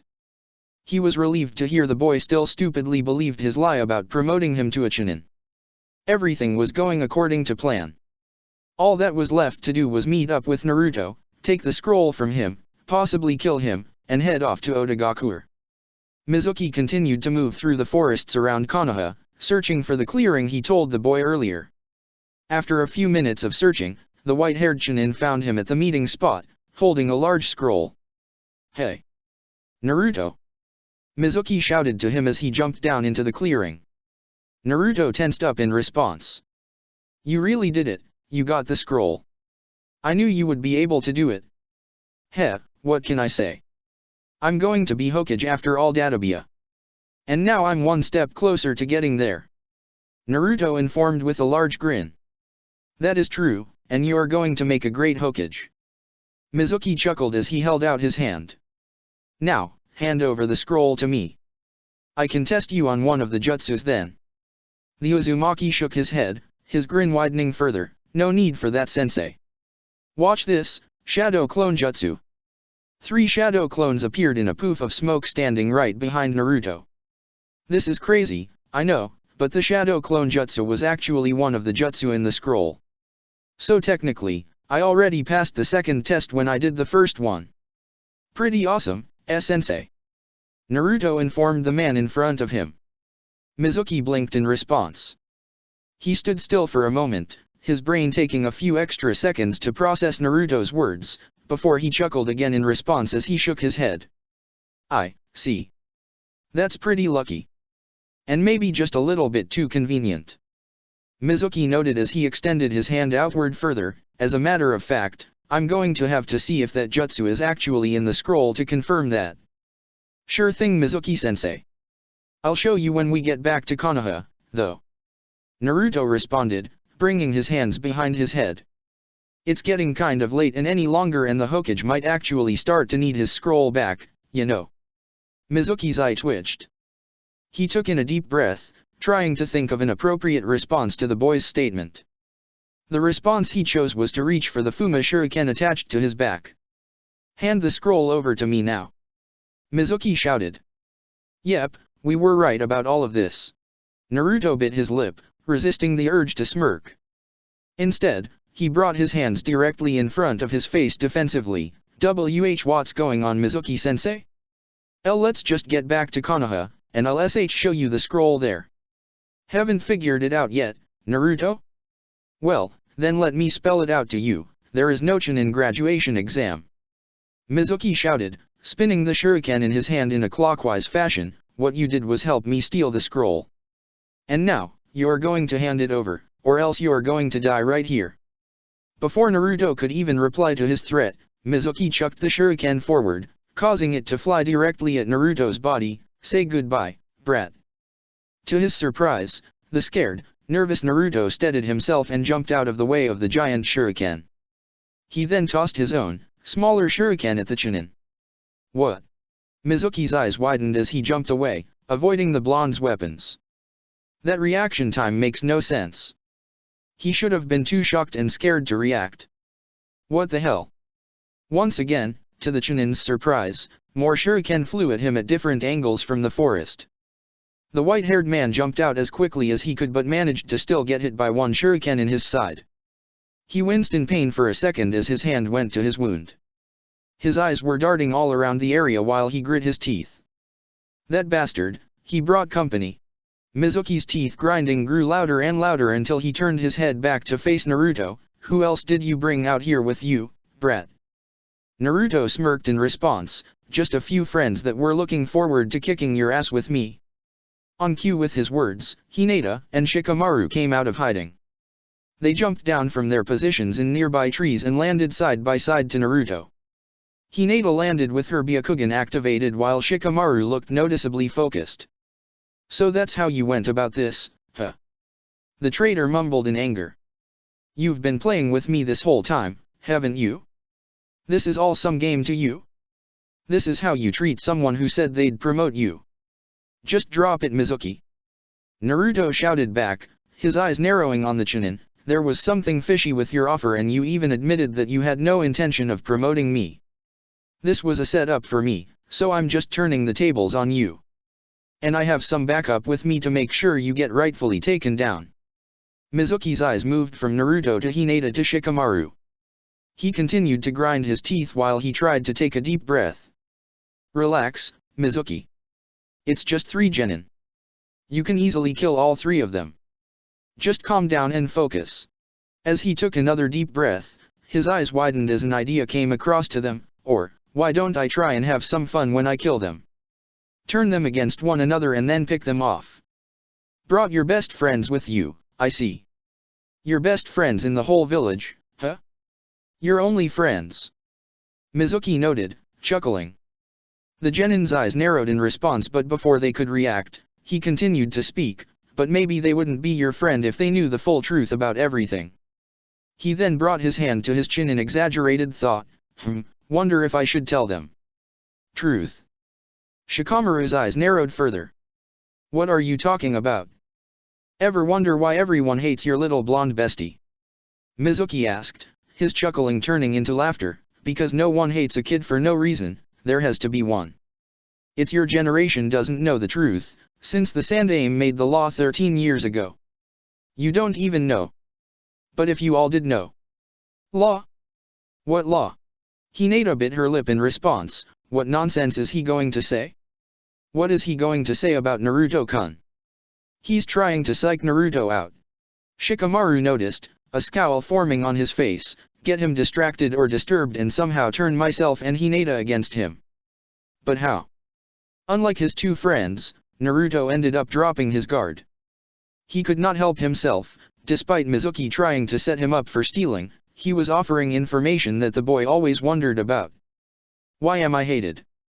What are you talking about? What law? He asked. Hinata shook her head, Naruto-kun, ignore him dash. The law prevents anyone from telling your generation that you are the Kyuubi, the demon that attacked Konoha years ago. Time seemed to stop when Mizuki's words left his mouth. Hinata's and Shikamaru's eyes widened in pure shock. Naruto merely stood still, completely stunned. You've all been lied to you all your life. The Yondaime couldn't kill that damn fox. The thing was too powerful for him, so he sealed into a newborn baby to stop it. That baby was you, Naruto. It's why everyone hates you. Mizuki exclaimed, pointing at the blonde, you destroyed so much of Konoha. Civilians and shinobi alike, including Iruka's parents, died because of you. Konoha has so many damn orphans because of you. You are the reason the Yondaime is dead. Everything that happened that night is your fault, you damn demon. Naruto continued to stand frozen in time, still in complete shock. He has to be lying. That can't be. Naruto bit down on his lip, shaking his head frantically, but, some of that, it would make sense, why so many of them stare at me with so much hatred, why they've always hated me. But why? It's not some lie. It makes sense. It matches everything. Everything makes sense. Shikamaru realized, his eyes widening as he turned to face Naruto. It explains his freakishly large stamina. It helps explains Naruto-kun's insane amount of chakra. Hinata realized as she turned to stare at the blonde. Why he gets singled out by the teachers and glared at. Why he grew up alone. Why he is so hated. The two kids reached the same conclusion. The two kids turned their heads toward Naruto and stared at him for a second. Any fear or ill feelings that could have been within the two were completely eliminated the second they looked at him. Naruto-kun, you were treated so badly by the people around you and you had to deal with the fox within you, and you still wanted to be Hokage? You still wanted to fight and defend these people? To earn their respect? Naruto-kun, you are truly amazing. Hinata felt new feelings for her crush. She felt even more pride in him, more awe by his kindness and strength, and something more, something she didn't know how to describe. He should hate everyone in Konoha for everything they've done to him. And he doesn't. As a matter of fact, he actually wants to change their minds. Naruto, you are one of a kind. Shikamaru noted with a slight smirk. Naruto didn't take the news in any way like his friends. The boy continued to stand completely still. They really do deserve to hate me. Everything's my fault. I'm just a monster. He reached his conclusion. Now that the truth is out, I'm sure you all won't mind when I remove this monster from the world. Good night, demon. Mizuki shouted as he took his second Fuma Shuriken and tossed it at Naruto. The Uzumaki boy continued to stand still in shock as he stared at the oncoming Shuriken. Naruto-kun. Hinata called out. Move, damn it. Shikamaru shouted as he made a hand sign, Shadow Possession Jutsu. Shikamaru's shadow rushed for Naruto's body. As quickly as it connected, Shikamaru ran to his right, forcing the Uzumaki to move as well. Naruto's eyes widened as Shikamaru forced him away from the Fuma Shuriken just in time. His eyes widened further as Hinata jumped in front of them, pulling out a kunai. What are you guys doing? Naruto asked, biting his lip. Before they could respond, Mizuki began to shout. Why are you helping him? Didn't you hear me? He's the damn demon who nearly destroyed the village. He killed so many Nara and Hyuga. The Chunin's voice grew louder and louder, you should both hate him. Why are you protecting a demon? You said the demon was sealed within him. That doesn't make him a demon, only a container at most. He's not the Kyuubi. Shikamaru stated sharply. Shikamaru. Naruto looked over to his lazy friend in awe. You really think that? If anything, he's a hero to the village. Hinata shouted, causing Naruto to turn towards her. He keeps the demon locked within him. Naruto-kun is the furthest thing from the Kyuubi. He's our savior who keeps it from attacking us. Hinata. Naruto's eyes started to redden slightly as tears started to form. I thank you. You and Shikamaru. You have to be right, So naive.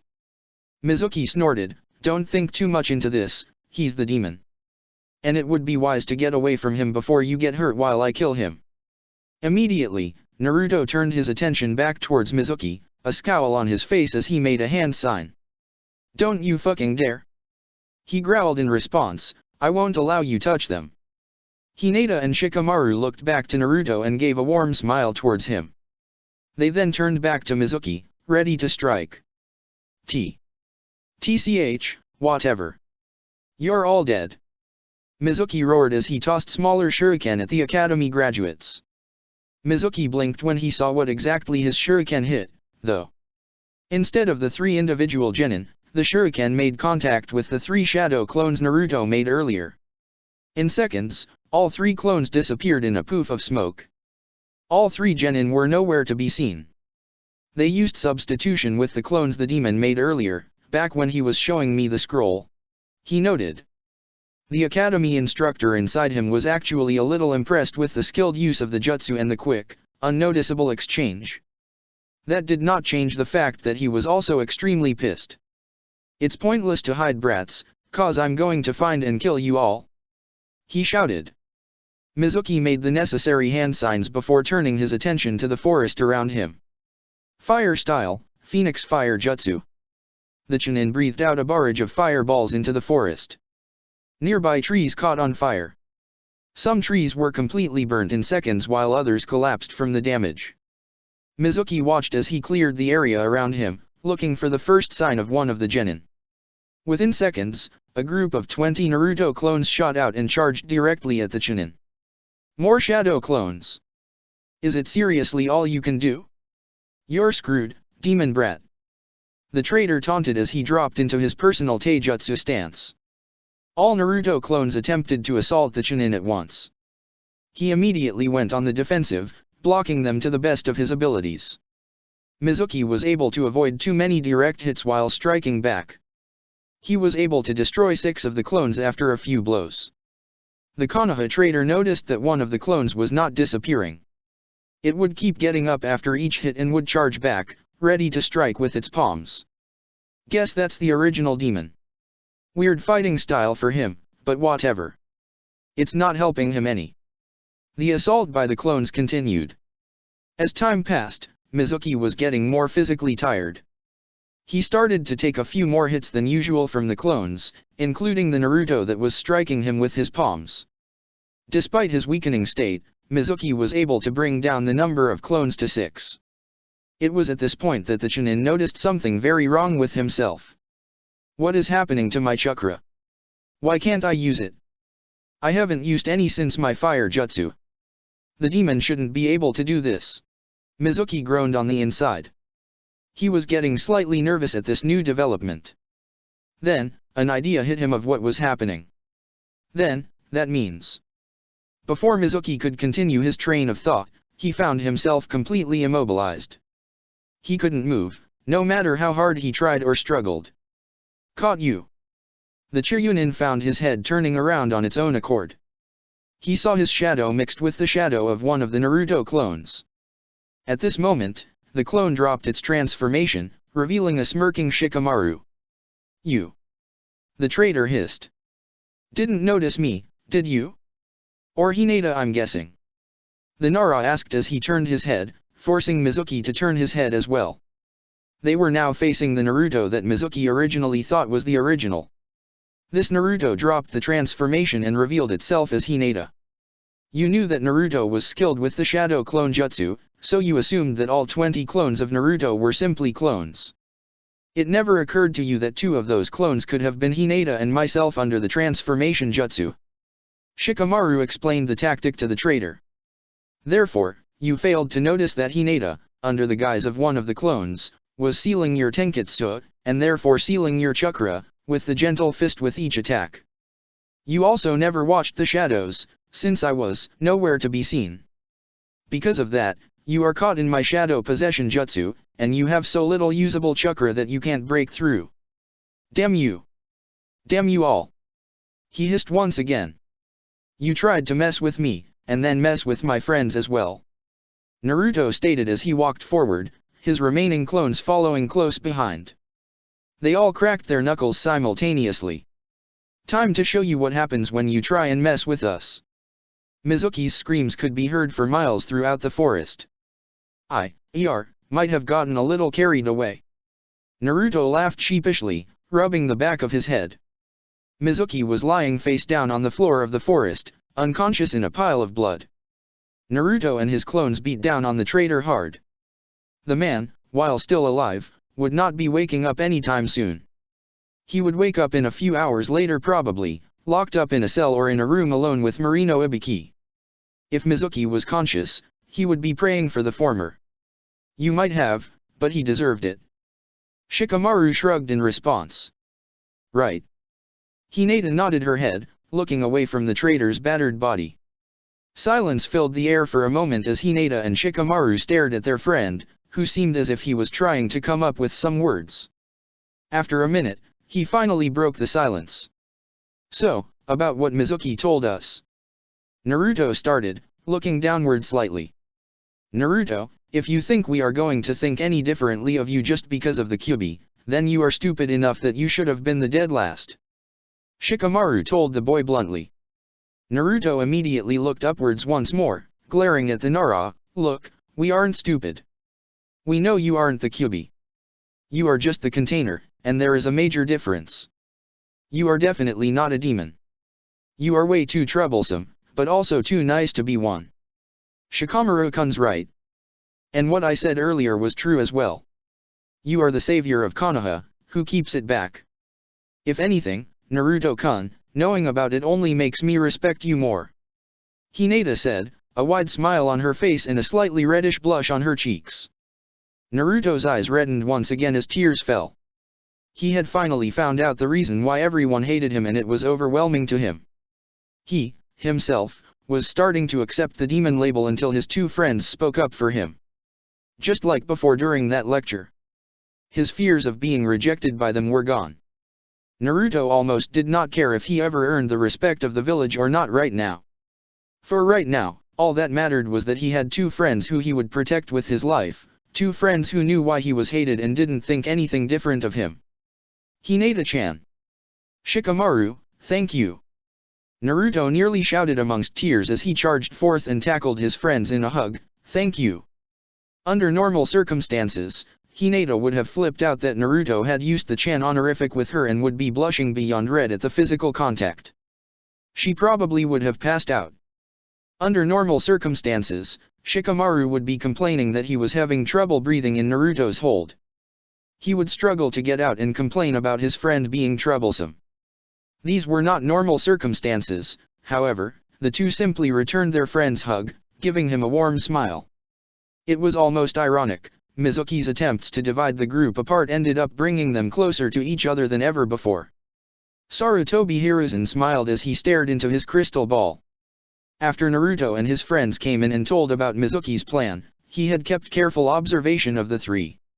He had felt some wariness with allowing three newly graduated students from the academy to take on a traitorous Chunin shinobi, but he also felt confidence that they could handle it. Something within him told him that the three would be fine. Just like he predicted, the kids were fine. They were now heading towards Konoha, holding onto Mizuki's body, who was going to be delivered to the first Konoha shinobi they could find. The kids succeeded in their mission. More than just succeeded. Hiruzen noted with a chuckle. The three genin demonstrated great teamwork with each other. Hinata and Shikamaru went out of their way to save Naruto's life, and the three were able to overwhelm Mizuki with great teamwork, such as the strategy utilized with Naruto's clones and Hinata's and Shikamaru's transformations. They complemented each other well and were able to take down a ninja with more skill than them. The Sandaime was also pleased when he realized that Hinata and Shikamaru did not treat Naruto differently when Mizuki revealed the news of the Kyuubi. Sarutobi, although a rather smart man with great foresight, failed to predict that Mizuki would reveal the information about the demon to the kids in desperation. For a few seconds, the old man was rather nervous and was tempted to head out there himself to end the man's life before any damage was done. Thankfully, Hinata and Shikamaru took the news very well and actually praised Naruto for being able to be the container. They helped Naruto handle the information as well and not let him get overwhelmed by it. They truly went above any expectations. They were perfect. They worked well together. Hiruzen noted with a smile.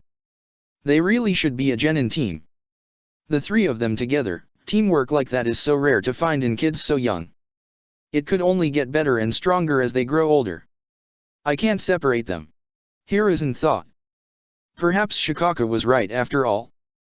The Sandaime sighed. It would mean more paperwork. It would maybe take a little while to explain to anyone who already knew his original plans. Nevertheless, he knew something now and he was going to go by it. Naruto, Hinata, and Shikamaru had great teamwork together and needed to be on the same team.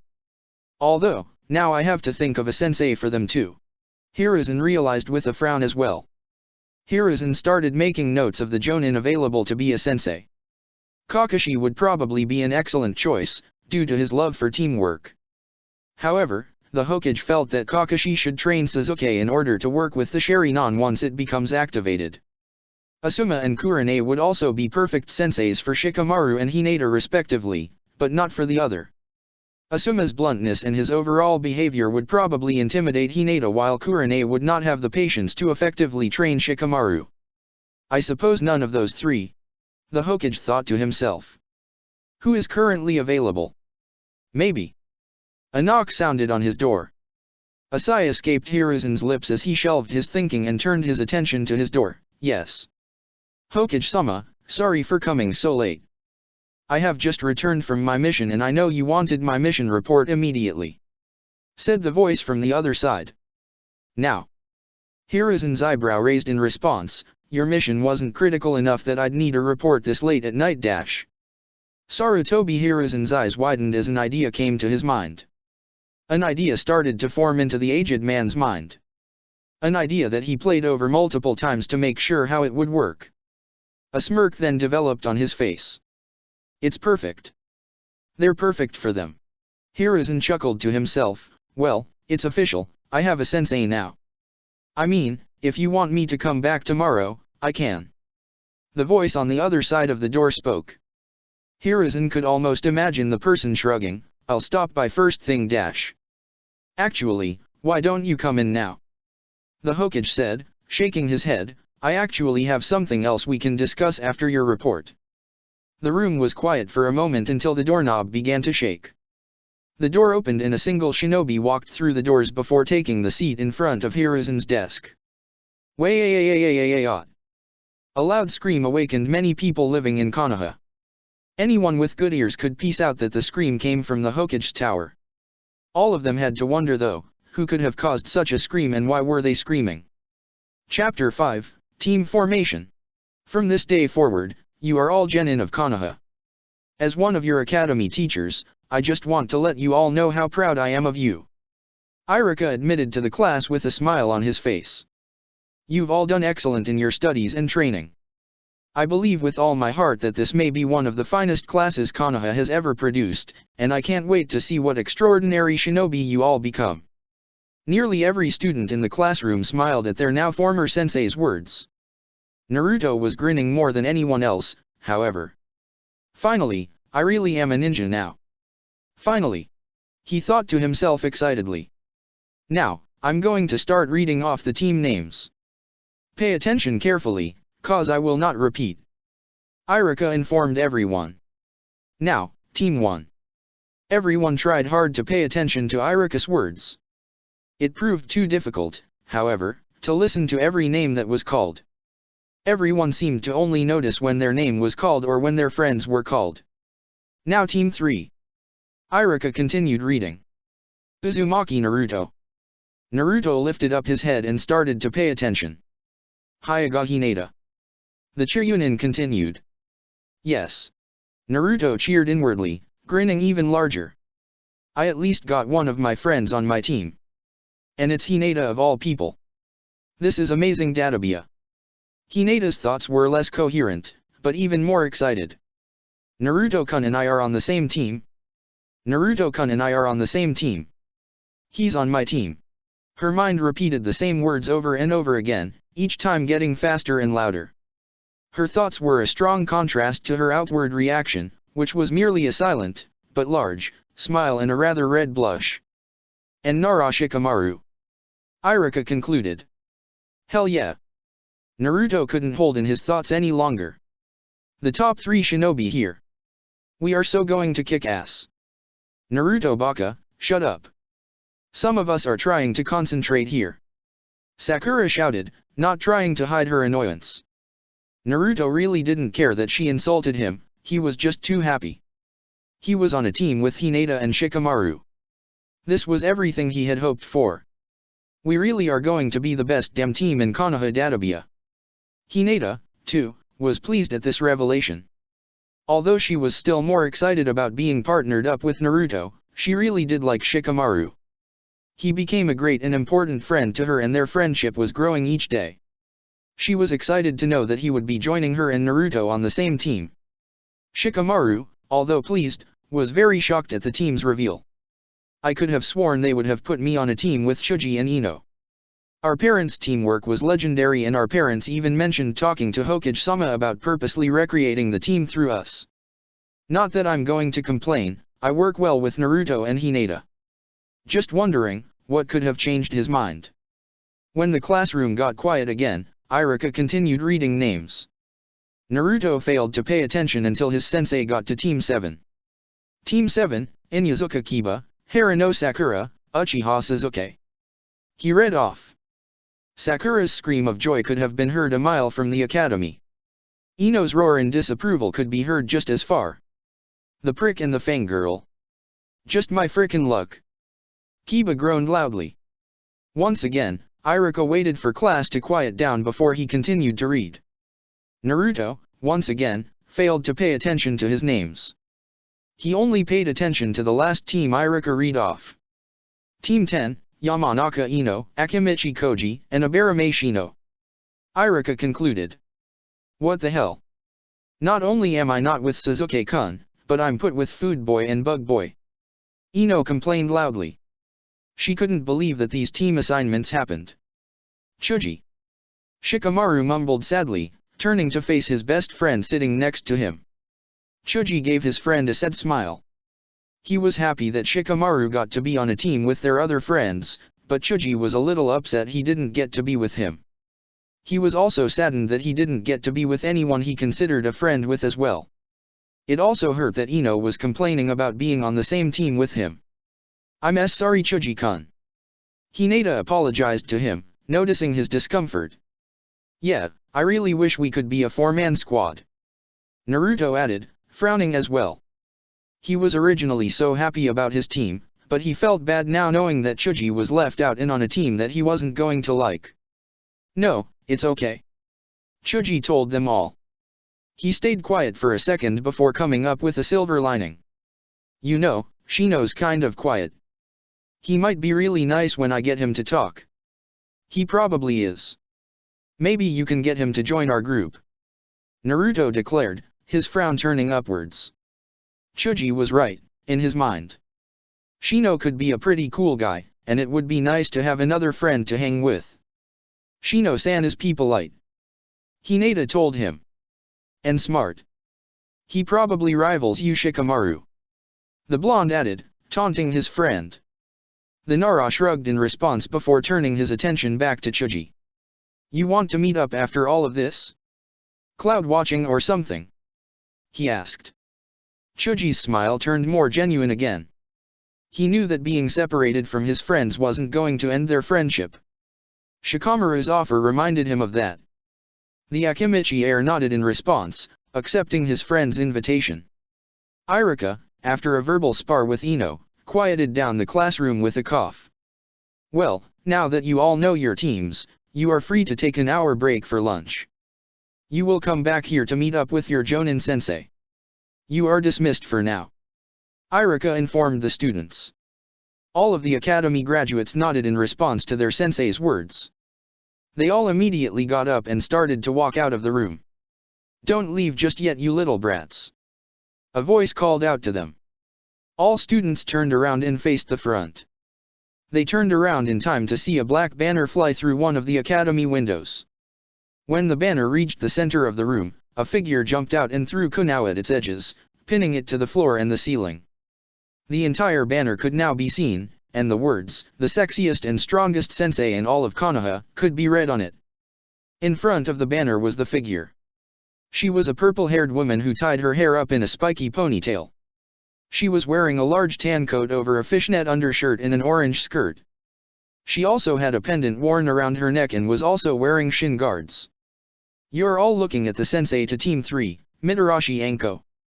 The woman introduced herself to everyone, a large, almost insane grin on her face. "Now, Uzumaki Naruto, Hyuga Hinata, and Nara Shikamaru. Come here. We will begin our meeting and discuss protocol. Let's go." The room fell into a deathly silence. Pretty much every student was gawking at the woman standing in front of them in surprise, annoyance, or fear. Hinata couldn't help but fall in the last category. She's very confident, and intimidating, and, oh boy.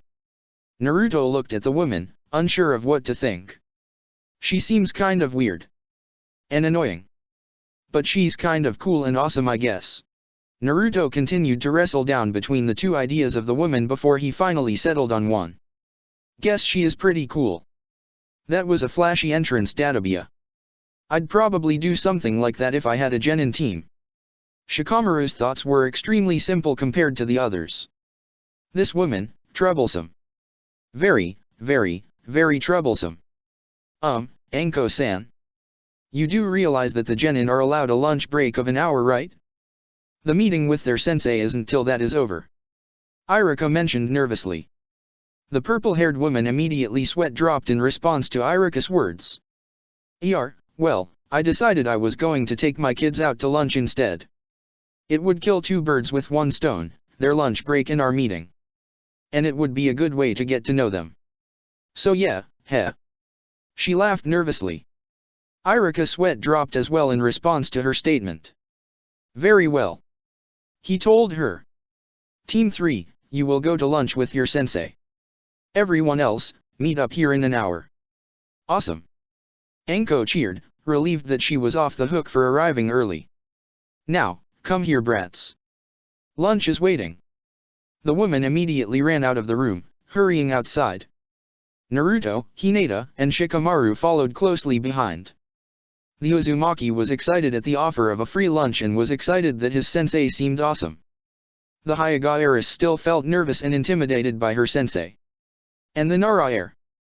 This is going to be an extremely troublesome time. Shikamaru sighed, already feeling the headache forming.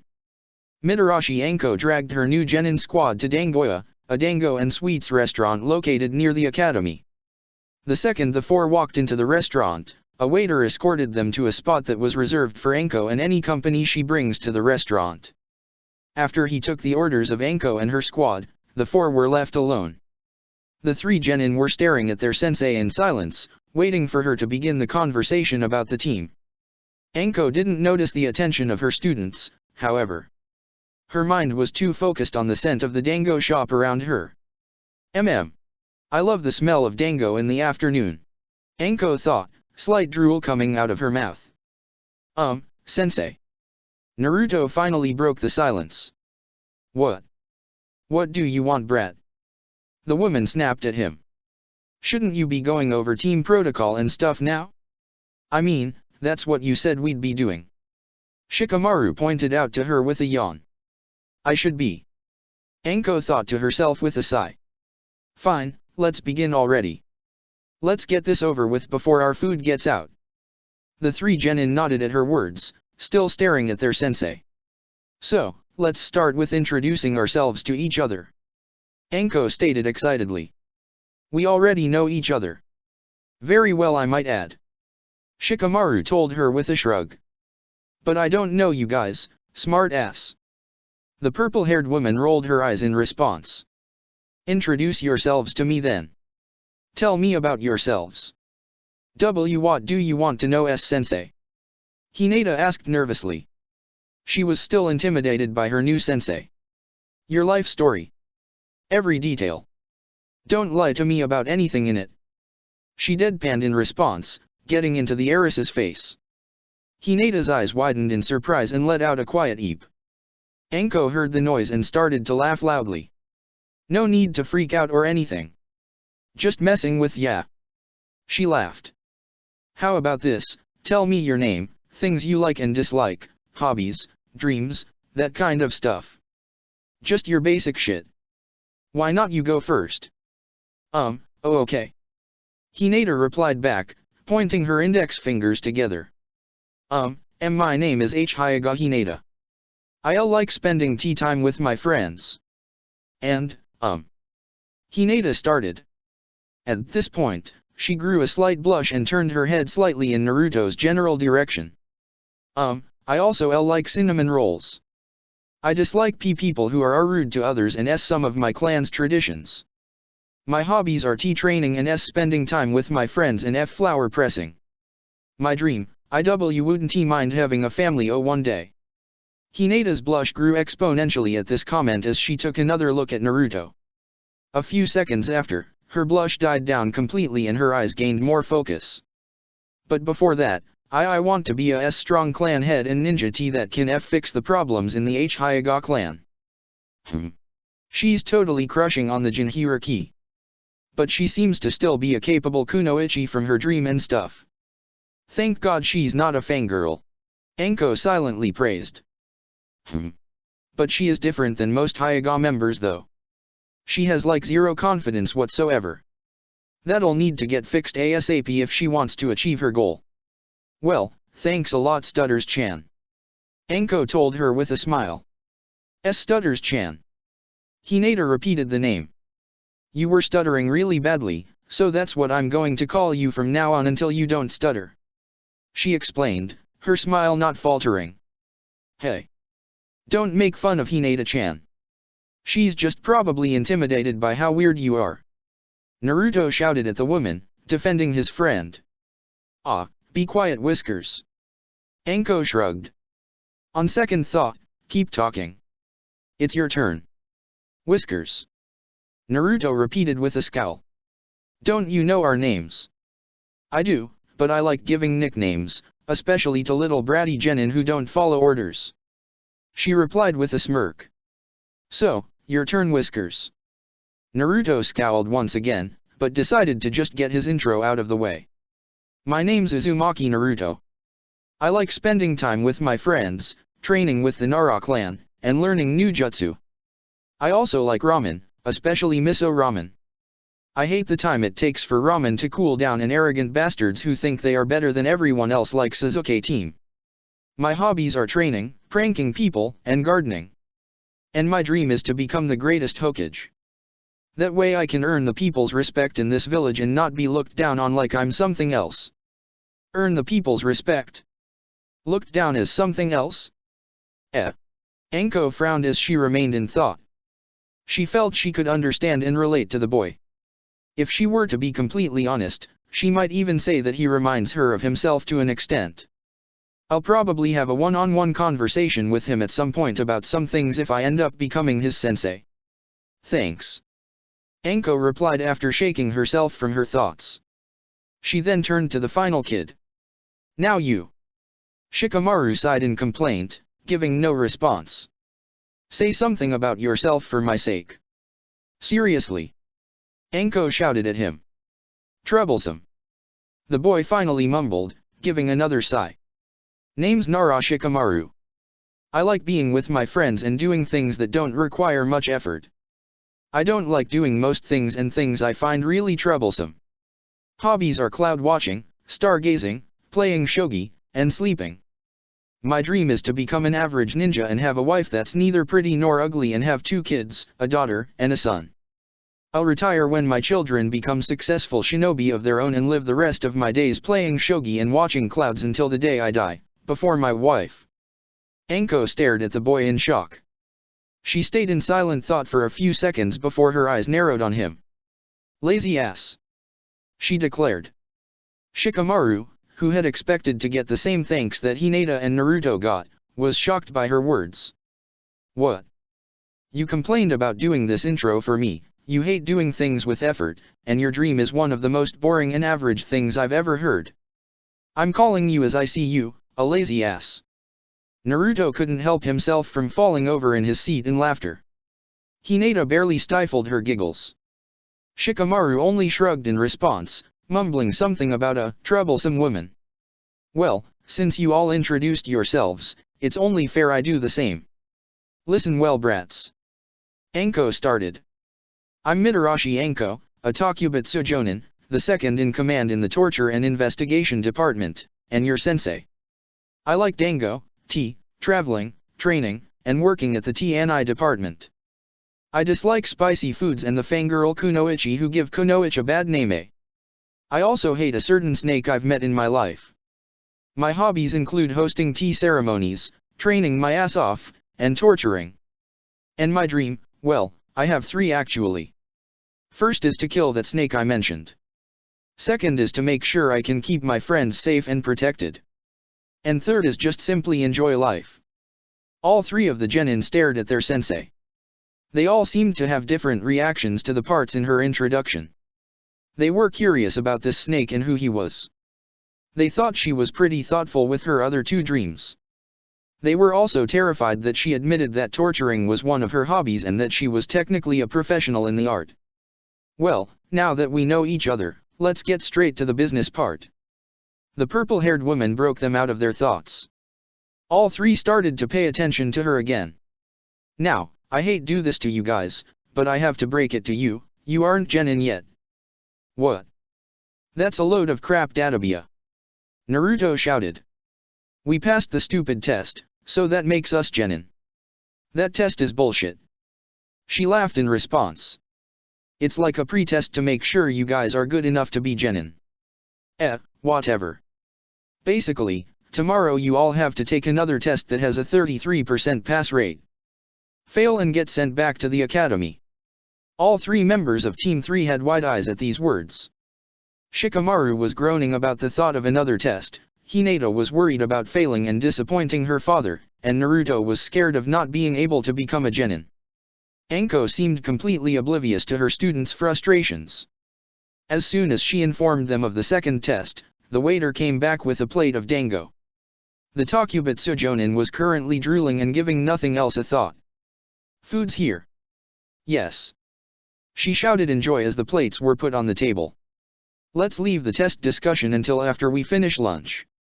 The purple-haired woman didn't wait for her students to respond. She immediately started to chow down on the dango on her plate. All 3 of her genin watched their sensei eat rapidly in shock.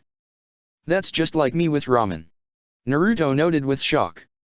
Hinata and Shikamaru seemed to notice the comparison as well, as they looked back and forth between their sensei and their friend.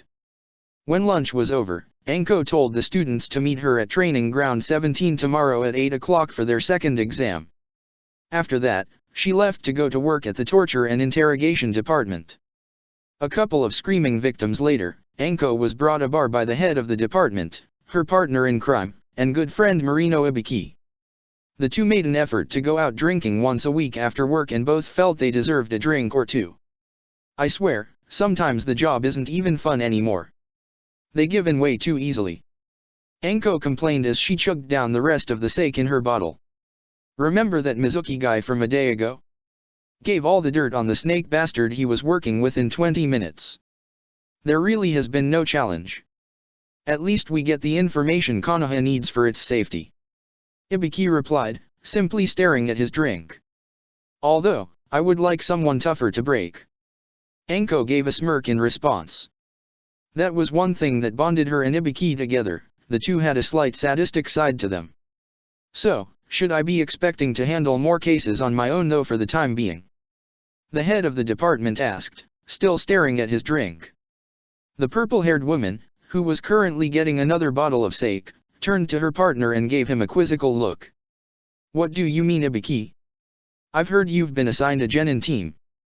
He informs her. Oh. Yeah. Anko shrugs as she chugs her new drink. I don't know. Maybe they'll pass, maybe they won't. I'd prefer if they didn't. Your personal preferences don't really matter on if they pass or not. Ibiki reminded her, narrowing his eyes a little. I know that. I wouldn't fail the brats just cause I don't want a genin team. She shouted, a little louder than intended. It's just, I still don't know why Hokage-sama assigned me a team.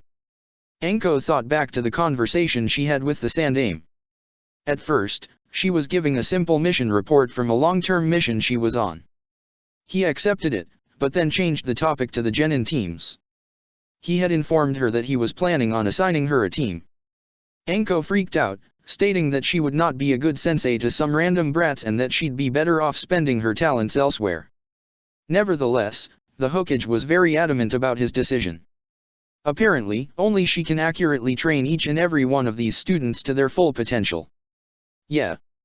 The one person that can, and will be stuck babysitting them, is me? Bullshit, the Takubetsu Jonin thought bitterly. It's not like you to doubt your own abilities, Anko. You seriously think you can't train them? Her superior asked her. Hell no. I got the talent and skills to train anybody. She fired back, starting to get a little irritated. It just feels weird. I would much rather spend my time doing something more productive for Konoha. Also, it's my first time as a sensei, and the only sensei I have ever had to use as a reference is him. Ibiki knew exactly who his co-worker was referring to and sighed in response. Well, if the Hokage thinks it's a good decision, then it is.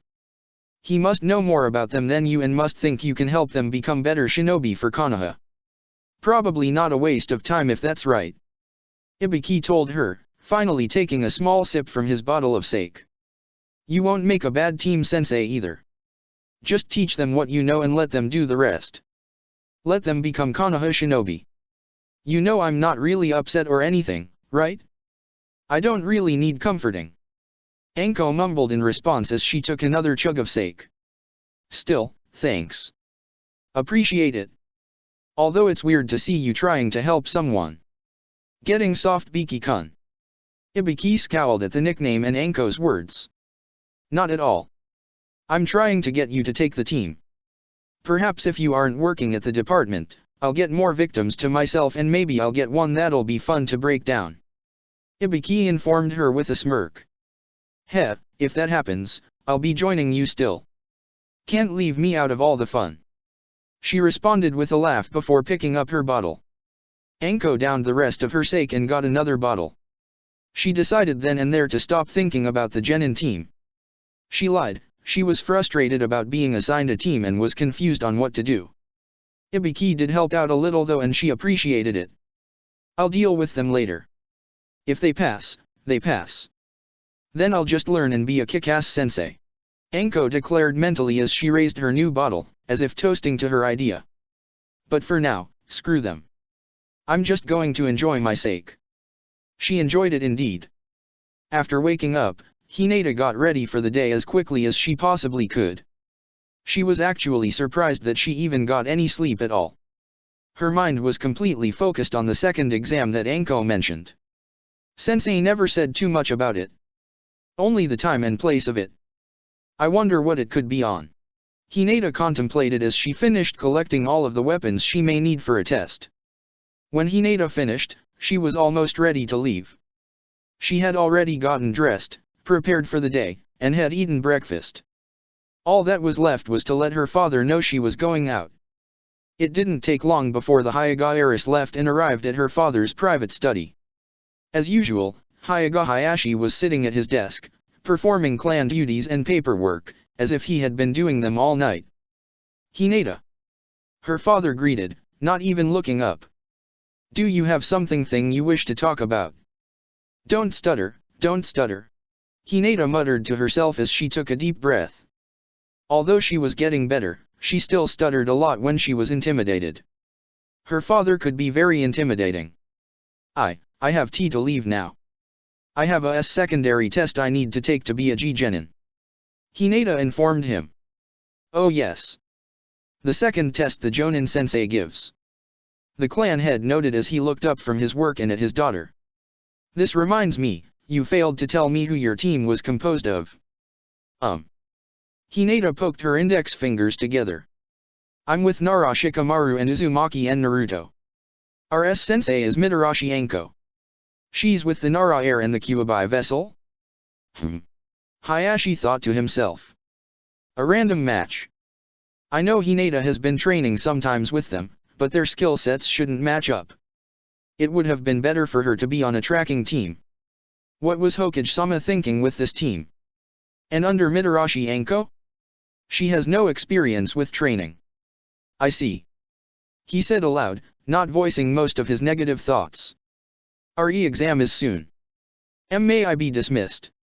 Hinata asked. You may. Make sure to perform up to the Hyuga standards today, Hinata. Do not disappoint and fail the test. Hayashi informed her in a cold tone. Understood. Good day, father. His daughter responded before leaving. Hinata couldn't help but feel upset by her father's words. The way he said them made it seem like he doubted she would pass, that she would disappoint him and the Hyuga clan. These were doubts she had already placed on herself. While her father has let her know before of his little faith in her, hearing them again hurt badly. She could almost feel tears starting to form in her eyes when a thought occurred to her, she was not alone in taking the test. Naruto-kun and Shikamaru-kun are taking it with me. We all need to pass to be genin. That means, I can't fail. For their sake. She informed herself. Her eyes almost immediately cleared up and were filled with determination. Was she nervous? Yes. Did she have doubts in herself? Yes. Did she doubt her teammates? No. Was she wanting to disappoint them? Not a chance. Hinata felt the determination rise within to go against her doubts and help her friends. The Hyuga heiress hurried away from the clan compound as quickly as she could, ready to take on whatever Anko had planned for her and her friends. Mitarashi Anko, having never had a genin team assigned before, based most of her opinions on how they worked from the complaints she heard from her acquaintances. She heard many stories of the genin teams from hell that arrive ridiculously late to the training sessions and missions. Anko had heard so many of these stories that she was legitimately surprised that her 3 students were at the training ground at exactly 8 o'clock. Oh, looky here. You all are on time. Anko noted happily. That's good. I was afraid that at least lazy ass would be showing up late, cause he didn't want to get out of bed this morning. Naruto cracked up once more. Hinata didn't even try and hide her giggles. Shikamaru merely scowled in response. Sensei, are you going to let us know what the test is now? Hinata asked when she stopped giggling. Oh? And you all are focused too and don't waste time? I like that. The Takubetsu Jonin declared with a laugh. So, you all ready for this thing? All 3 kids nodded in response, with Hinata being the first one to nod. Okay, so basically, it's a survival training test. We are going to fight, the 3 of you against me. Anko told them. Naruto, Hinata, and Shikamaru all looked at their sensei with wide eyes. Basically, I'm going to evaluate your skills and such through combat. We'll continue until I make a decision whether you guys should pass or not. She told them, cutting off any questions. To pass, there's only 2 things you guys have to do. The first thing is impress me. Don't hold back and show me what you are all capable of as Konoha Shinobi. And you all better damn well be coming at me with the intent to kill, or I guarantee you'll fail. The 3 graduates nodded in understanding. What's the second? Hinata asked. Survive. The Takubetsu Jonin deadpanned. The woman allowed some killing intent to be released with her words. All 3 genin had wide eyes at the feeling of her killing intent. It felt like nothing they had ever experienced, even during the fight with Mizuki. Anko noticed their reaction and burst into laughter. Oh come on. Don't get all scared on me yet, brats. This isn't even near half the killing intent I'm capable of releasing, and this is also nowhere near the type you can feel on a battlefield. She said in between her laughter.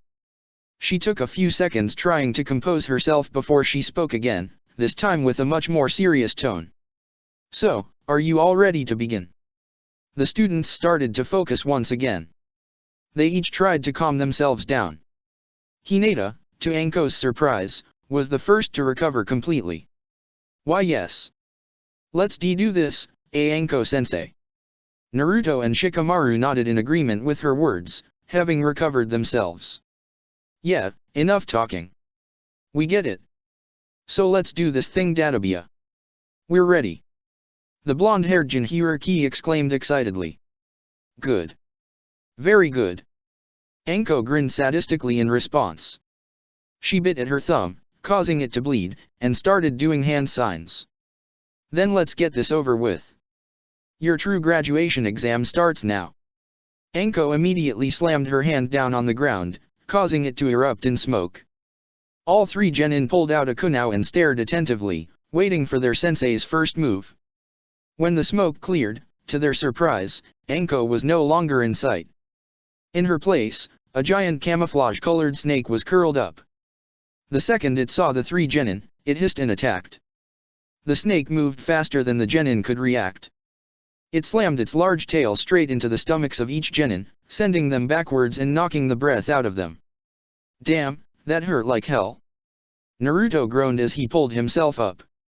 Well, what were you expecting? We're going up against a jonin after all. Shikamaru said, still out of breath, as he pulled himself up. He kept his eyes on the approaching snake.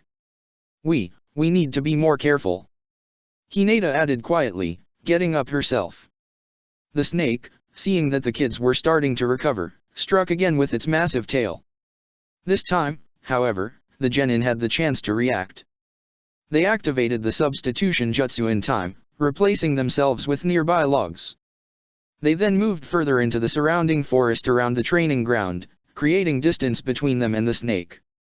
Hinata took the time to activate her Byakugan to keep her eyes on the snake. The snake is trying to find our scent. It'll probably be here in soon, maybe a minute or two. Hinata noted, still focusing on the snake to see its movements. Just enough time to set up a trap. Naruto stated excitedly before turning to Shikamaru. You still have exploding tags on you, right, Shikamaru? Shikamaru nodded in response as he pulled out a few tags. The Nara, after a conversation with his parents, realized that explosive tags would be the perfect weapon for him to increase his offense plans. Explosive tags were a strong offensive weapon, but also were a tactical weapon. They could be used in a variety of methods as traps or to set enemies into a deeper trap. Shikamaru grew attached to such a weapon and offensive strategy. Naruto was about to speak again about a strategy but was cut off by his lazy friend. I'll set up tags for when the snake comes after us. We just need to lead into the trap and then I'll activate the tags. After that, we just pound on it until it's taken out. Humph. It'll do. Naruto grumbled. Truthfully, his plan was pretty much identical to his genius friend. He was just irritated that his friend got to voice it first. It'll work. Good thinking, Shikamaru-kun. Hinata informed her friend. We should get them set up quickly. The snake seems to have found our scent. It's heading in our direction. Hinata's words caused Shikamaru to become completely focused. He sprung up quickly and immediately started scanning the surrounding area for the most opportune places to place his tags. He was able to set up 4 tags up in trees before he was interrupted by Hinata. It's here. It'll be out in the open in a second. Hinata shouted to her friend as she readied a kunao knife. Shikamaru immediately took out a kunao and waited in quiet as he waited for the first sign of movement from the snake. Naruto also made the hand sign for his favorite jutsu, the Shadow Clone Jutsu. The snake soon pulled into the area, hissing. As soon as it arrived, Naruto activated his jutsu and the area was soon filled with 15 clones. 5 of the clones immediately charged the snake while the others waited near one of the locations of Shikamaru's exploding tags. Hinata jumped down from her place up in the trees to join Naruto and his clones. The snake didn't waste a second to attack the approaching clones. It moved forward and slammed its head forward, hitting one of the clones and causing it to disappear. The clones attempted to physically attack through kicking when they got close enough, but failed to do too much damage. The snake slammed its tail after the first hit, eliminating 2 more clones. It then swallowed the 2 remaining clones after they got too close to its mouth. The snake then turned its attention to Hinata, Naruto, and his clones. Hinata and all Narutos started to toss Kunao from their position, attacking from a distance. The giant snake took a few hits before it was able to squirm away and start approaching the genin, its mouth wide open. Naruto and Hinata jumped out of the way in time. 7 of the clones there, however, were unable to get away and were subsequently eaten. The snake proceeded to turn around to find its prey again only to be attacked by Hinata and the remaining clones. Hinata was trying to push the snake further back towards the tree through her palm strikes while the clones were just piling damage with their fists. Anko's summon was pushed back from the assault, very close to a marked tree. It hissed angrily as it slammed its tail into the attackers. The remaining clones were dispersed and Hinata was sent flying towards another tree. Despite the pain, she couldn't help but give off a smile. "He's close enough. Now Shikamaru-kun," she shouted, the adrenaline of the fight causing her to speak louder and clearer than usual. Shikamaru didn't need the reminder, but followed it anyway. He activated the exploding tag that was on the tree where the snake was at. The explosion occurred, the strong force of it sending the snake flying into another tree. Shikamaru noticed where it landed and couldn't hide a smug smirk as he activated the exploding tag on that tree's branches. When activated, the explosion knocked off the branches, which hit the snake hard on its head. It hissed in pain. It tried to get up. Naruto, seeing an opportunity to end the fight, tossed Kunao at the snake that was struggling to get up to keep fighting. The snake moaned in pain as the Kunao made direct contact with its tail before it disappeared in a poof of smoke. "Hell yeah, there we go Dadabia," Naruto said with a proud smirk. Hinata couldn't help but smile, feeling accomplished from the fight. She pulled herself up from the ground and walked over to the grinning Naruto. Shikamaru moved around to the other areas of the forest to collect the unused exploding tags before he jumped to meet his friends. "Not bad brats. That boy's nowhere near as strong as most of my snakes are, though. Still, for a couple of academy graduates, you guys really gave him a pounding." The 3 kids turned over to the direction of the voice and saw Anko laying on a tree branch. She seemed very relaxed and amused, as if she was just watching a show.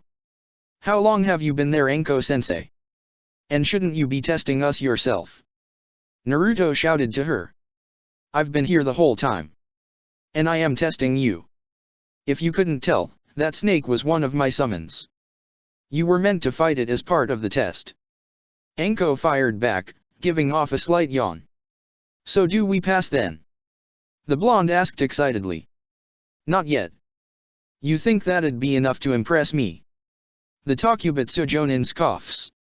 A tick mark grew on Naruto's face as he took out another Kunao and tossed at his sensei. "Well, then let's see how impressed you are with this." Naruto had expected his sensei to block the Kunao or dodge it. What he did not expect was her to take the hit. The Kunao landed directly in her head.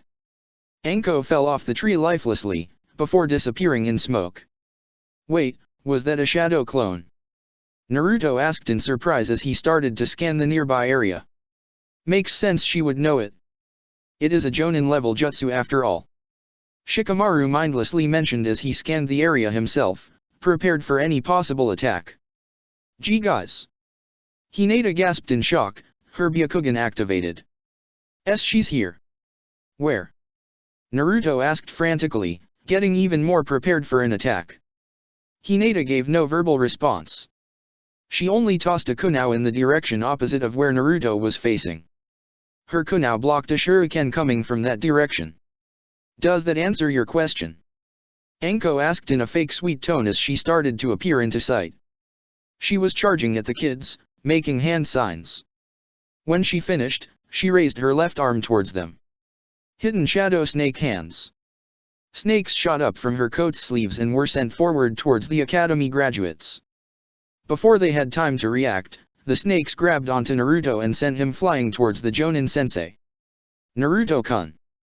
Hinata shouted in surprise as she immediately started to run after her crush. Shikamaru followed closely behind. Naruto gasped in pain as the snakes bit harder as he was being sent towards his sensei. As he approached her, Anko then redirected her attack, sending Naruto straight into a nearby tree. She then charged at the boy with great speed, slamming her fist straight into his stomach. He groaned in pain and barely registered the fact that she pulled out a kunai. Anko then made a small cut on his cheek. Give an enemy shinobi the smallest of opportunities and they'll have you in their mercy.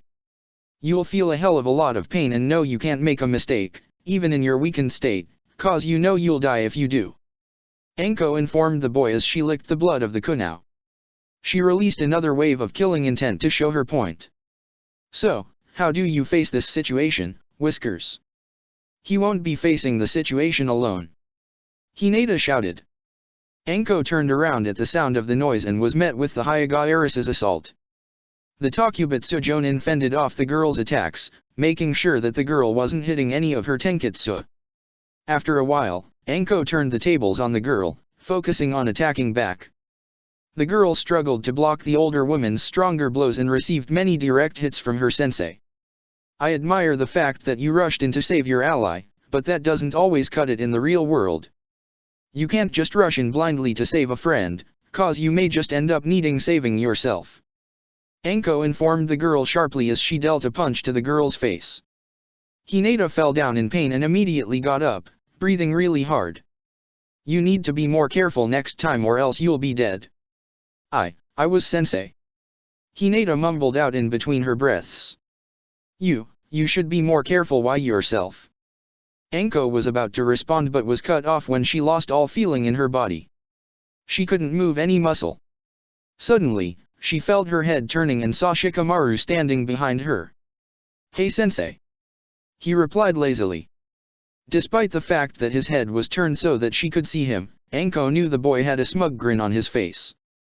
I'll give you guys this, I didn't expect that. I wasn't really expecting you to actually try and trap me in your shadow while Stutters-chan was attacking me. Didn't know you could make the effort. Anko admitted, slightly teasing the boy in her praise. Her tone of voice then took a slightly mischievous and sadistic twist. But, you do know that I have enough chakra that I can easily break from your control, right? I'm aware. However, I didn't really intend on trapping you for too long. Only to stall you. Shikamaru told her, his grin still on his face. Stall? What? Anko thought in confusion. She immediately broke the boy's hold on her through overpowering it with her chakra. She was about to start preparing for an attack, but she was too late. Naruto immediately pounced on her. He slammed her body down hard to the ground and delivered a punch to the face before he got out a kunai and held it to her neck. Give the enemy any opportunity and they'll have you at their mercy. Isn't that right, sensei? Naruto asked her, taunting her with the words she used on him. So, the two others were really just distracting me so that he could recover and actually land a pretty damn good hit on me. Not too bad. They actually work well together and could do some serious damage if trained more, Anko noted, actually impressed. That's right, Whiskers. However, I did ask you how would you respond to that situation, didn't I? Well, this is how I would. She replied aloud before disappearing in a poof of smoke, replaced by a log. Heh, I figured as much. Naruto mumbled with a smirk. He turned to Shikamaru, who was grinning in response back as he made a hand sign. Anko was sitting in a nearby tree branch after she used the substitution jutsu. She was watching the three kids, wondering exactly what they were doing. Why are they just standing still? Shouldn't they be flustered or shit? Trying to prepare for an attack? Or maybe hunting me? Why are they just standing still? Anko thought in confusion, still watching her students. She was finally about to give up wondering and just charge at them when she noticed Shikamaru make a hand sign. All of a sudden, she noticed a noise coming from her coat's pocket. She reached in and pulled a kunai out, a kunai with an explosive tag on it. The explosive tag was in the process of activating. Ah. So when Whiskers was recovering while Stutters-chan attacked me, he got an explosive tag from Lazy Ass. He then put it on a kunai and slipped into my pocket when he had me on the ground. Clever son of a bitch. Anko thought, impressed. The explosive tag went off, creating a large explosion in its place. Anko managed to get away, but took some damage on the right side of her body when escaping. That's another hit they got on me. I may not be giving near my full strength at all on them, but that's damn impressive. Even when going easy, I should still be too much of a match for most genin. Anko noted. I have to pass them now. The Takubetsu Jonin soon reappeared in front of the three kids. Naruto and Hinata were the most tired, having taken the most hits. Still, all three were notably happy and curious about their standing. So, Sensei, did we impress you enough? Or do you want us to keep going? Naruto asked, a smirk still on his face. Is that a challenge? Believe me, I haven't even done a fraction of what I can do. Anko replied confidently. Bring it on. The blonde-haired kid responded as he glared at his sensei. Anko returned his glare with one of her own. Sparks flew between the two stubborn shinobi before Shikamaru interrupted the stare-down with a cough. Not that I care if you guys want to fight again, but can you tell us how we did, sensei? Shikamaru replied lazily with a yawn. Anko sighed in frustration. Sure. Whatever. Anyway, you all did impress me. More than I expected. So, that makes you all my team. Hell yeah! Naruto shouted. He seemed to momentarily forget any exhaustion or injuries from his fight and started to jump up and down in excitement. We're a team now, Databia. You better damn well believe you are. The purple-haired ninja stated. You're my team. You guys all have some serious potential and I'm going to take advantage of it and make you all into the greatest damn shinobi to ever come from this village. That also means I'll be training you guys like hell. Heh, good luck brats. Anko chuckled inwardly, starting to plan the training. Anko's words only made Naruto jump even more in excitement. Her words also added some mood to his two teammates. Shikamaru had a pleased, happy smile on his face while Hinata seemed just as excited as her blonde friend, only she wasn't outwardly acting on it. So it's official. Nothing can change it. We're all a team together. I didn't let them down. Hinata cheered inwardly, her inner self doing backflips and jumping up and down even more excitedly than Naruto was doing now. Anko couldn't help but laugh as she looked at the genin. Just letting you guys know, you're dismissed for the day. We'll meet up here at 8 o'clock tomorrow morning and we will do that every day unless I say so. So, now, you guys are dismissed. The three genin bowed in response, thanked their sensei, and left together. They were probably going to celebrate the fact that they passed their exam. Mitarashi Anko watched as her genin squad was leaving. Inwardly, she was thinking 1,000 different thoughts a minute. She was having trouble deciding on exactly what she was feeling. On one hand, I'm pissed that they're going to take up a lot of my free time. I also wonder how good of a sensei I can be. But on the other hand, damn, they'll be kick-ass shinobi in the future. And I have to admit, they aren't that bad for brats. Anko thought. You know, I'll be excited and happy. Why the hell not? I just may like this thing. The Takubetsu Jonin nodded to herself, finally deciding on how she felt about this whole thing. Anko was about to leave and head to go get some dango to celebrate this newfound realization when she remembered something. She immediately turned to face a nearby tree. You know, the brats are all gone. You can come out and stop hiding now. She called out. Nearly on cue with her words, a figure jumped out of the tree and landed right in front of it. The figure was a woman with long black hair and red eyes. She wore a white and red tight-fitting armor that resembled a blouse and had bandages over her hands. The woman greeted Anko with a wave and walked up to her. She responded back with a wave of her own. You've been there for a while, Kurane. Don't you have your own kids to fail? Should you really be wasting too much time with me? The Takubetsu Jonin asked with a laugh. Already did. The woman, Kurane, said with a sigh. I had a team already planned out, but then Hokage-sama felt the need to change up my request. I got a different team instead, a team made up of kids who should never be made genin. The purple-haired woman noticed a hint of bitterness in her friend's voice. You know, I really am surprised that you passed your team. Kurane admitted to her friend, a smile back on her face. Oh come on. I may not have been too excited about having a team. Hell, I'll admit to being pissed and complaining a lot. But I'm not gonna deny talent when I see it. There was no way I couldn't pass those brats. Anko replied back. Oh, I have no doubt you would see their talent. But still, I can't believe you actually passed a team. The red-eyed Jonin stated, stifling a giggle.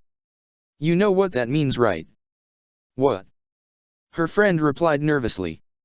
She saw the smile in her, struggling to hold back her laughter. Anko had a feeling she was not going to like whatever she was about to hear.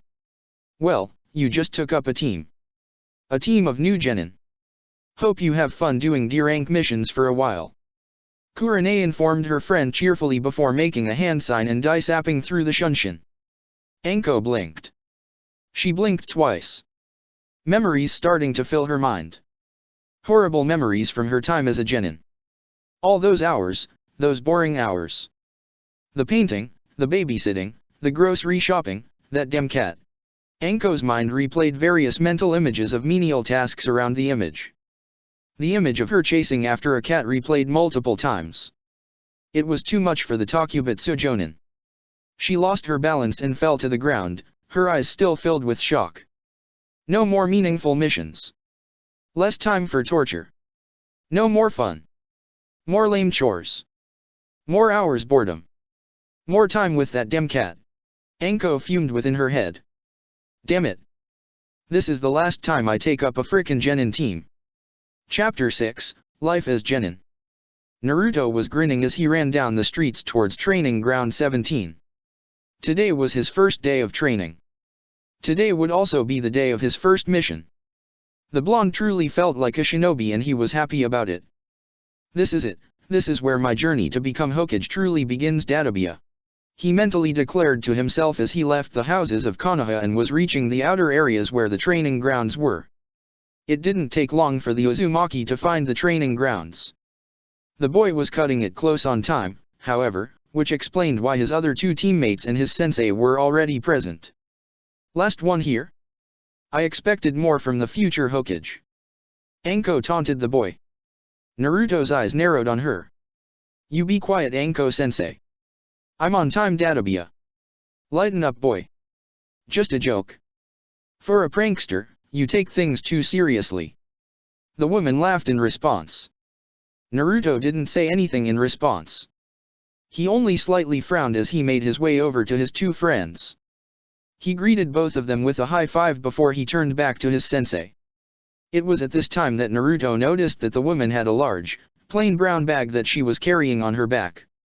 Well, we are all here, why not we just start now? He asked. Why not? We are only 2 minutes ahead of schedule anyway. The snake summoner shrugged before beginning her explanation. Okay, just giving you all a heads up, this is how our daily schedules will work. We start each day with a warm-up, which could take anywhere from 20 minutes to an hour, depending on my mood. After that, then I'll work on some group training work. This may include teamwork, chakra control, jutsus, weapons, etc. Really anything you all can be trained on as a team. Finally, after that, I'll make 2 shadow clones and then I, or my clones, will work directly one-on-one with each of you on specialized training. When that's all done, we will go to the Hokage Tower and see if there are any missions available. Is all of that understood? Yes, sensei. All 3 genin replied. Alright, now, before the warm-up and before I forget, take one of these.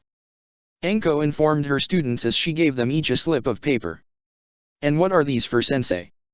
Naruto asked as he stared at his paper. Well, Whiskers, these chakra papers are for finding out your natural element. She responded with a smirk. Naruto's look of confusion morphed into one of excitement.